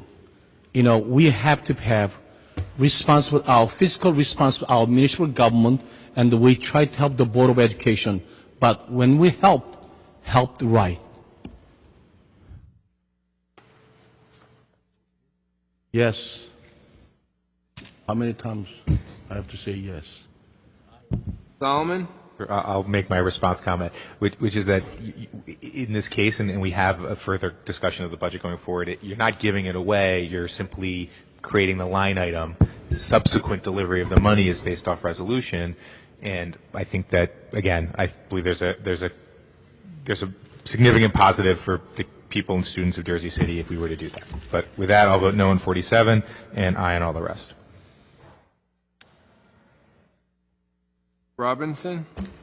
We need to do our part to help the Board of Education. That's just number one. We really need to, look at the budget, analyze it, and make sure that we're doing the right thing on behalf of the Board of Education. But that being said, I've been in meetings with the BA, with the mayor, with the school board president, with the superintendent, and they all seem to say that the budget was fine where it was, and they also said that they could not take handouts from us. They would have to make sure that the money that we do find is something something that's going to be there year after year after year, so we won't be in this position next year. But we've been asking for a while, and I think that it's time for, and the council president said it, like, we've been asking, and it's time for them to come to the table and give us some resolution on exactly how much money is needed, so we don't hurt the taxpayers. The students are number one, the kids are our future, but we, as a council, we have a responsibility to make sure that we do this thing right and take our time and make sure it's right. We're going to move forward with it, but we're going to have to keep looking at the budget to see what we can find to make sure that the school is funded. But with that saying, I vote aye for all. Vera? Danielle, I'm going to address you. Okay, I really wish Jersey City Together would have stayed. Listen, this city council, as much bickering and fighting that we do up here, we care for our kids at Jersey City. Like, when Jersey City Together came to my office and we spoke about the crisis that the school system is in, I felt that heartbeat. But one of the things that I spoke to the entire people that were there was that we have to build a structure so we don't have to go through this every single year. It has to be right. And when we have so many, we are accountable not just to the parents, not just to the teachers, but we're responsible to constituents of this city. And the constituents of the city, if we give money in the amount that people are demanding without it having a structure in place and avenues to go through positively, we're going to get the same amount of constituents that are going to come here complaining, why the hell did we raise their taxes? So we need to focus in building the base the right way. I agree with Councilman Rolando Navarro, with Councilman Solomon, and with the rest of my council colleagues. The school is in crisis. Did the current board or the previous boards of our Board of Education screw up? I think so. That's my personal opinion. That's how I feel. And I have vested interest in that, as all of you guys know. My wife is an employee of the Jersey City Public School Systems. So I get it. But after the meeting we had, I never saw Jersey City Together again. So we need to make sure that we're on the same page and we don't rush something like this so that it can backfire both on the public school systems and it can backfire both onto the constituents. We have to babysit a lot of people. People that come up to that podium, they can't stand us because they demand money for the public schools. People come up to that podium and say, you better not raise our taxes. So we have to be on the same page in neutral waters. It's not a matter of let's have a committee to bash the mayor of this city. Let's have a committee to bash the rest of the administration. It's not a matter of that. It's a matter of making the right decisions.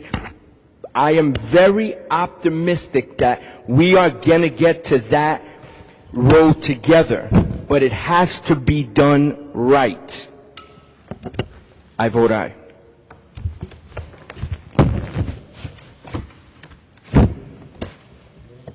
Councilperson Waterman? Vote aye.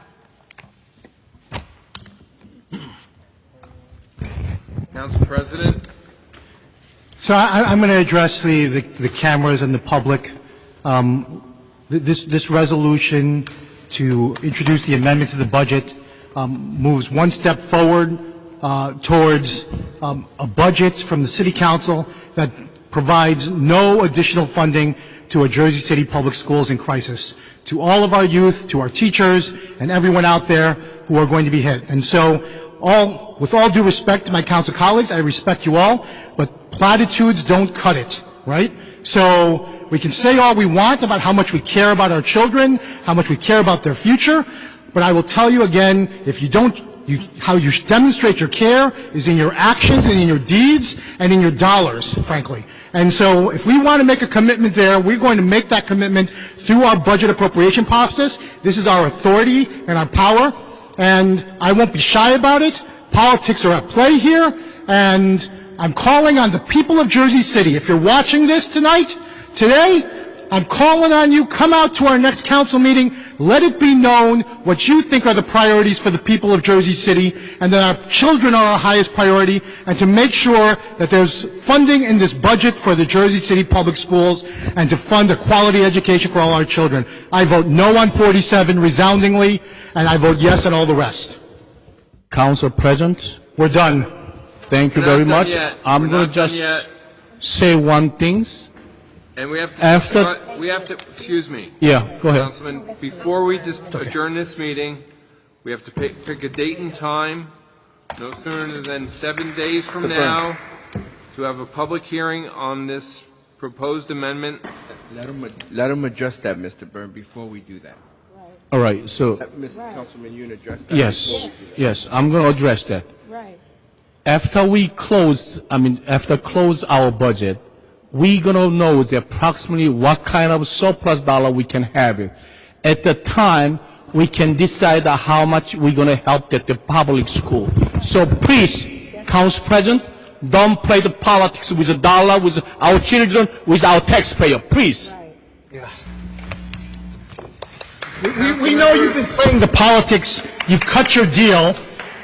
You used to be a voice, an independent voice, that actually spoke some truth. I wouldn't say all.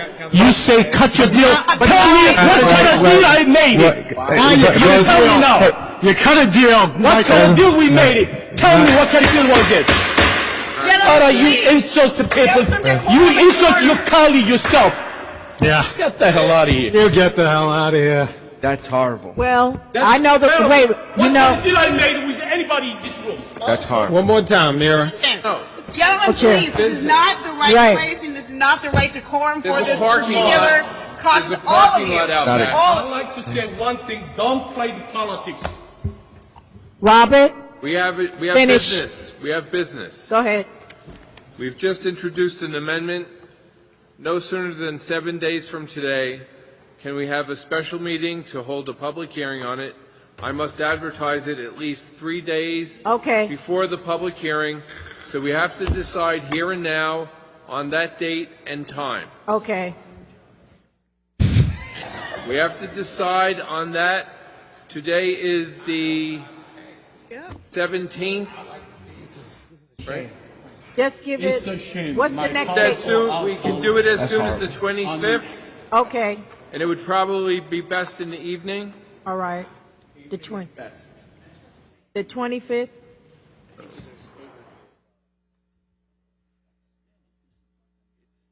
We can, 3 days after we publish. Let's get this date. Wait, Michael. Let's get the date right. Come on, we still got work to do. Y'all can scream at each other after it's over, but we got some work to do.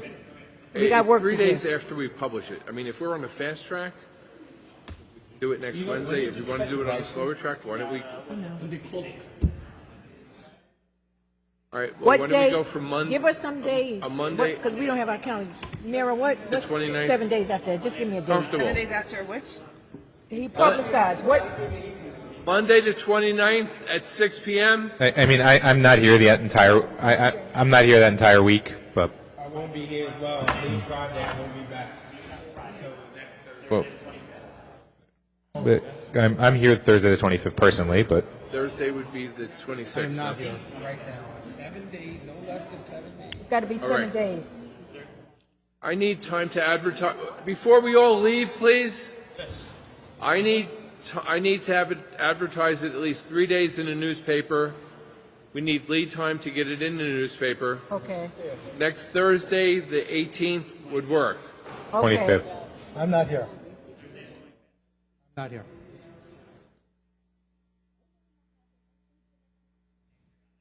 I'm gone the 29th through the 2nd, yeah. I mean, sure, I can do it then, but. I won't be back.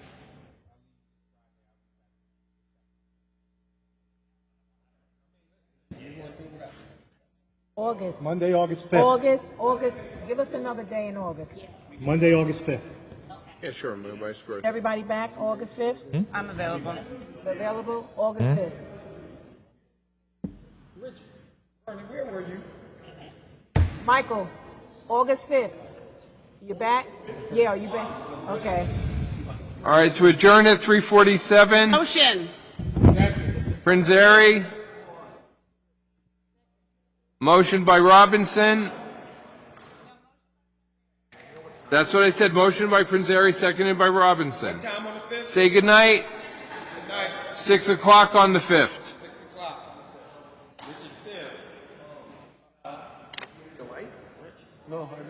We are adjourned. Let me just shut this off. Cut the mics off.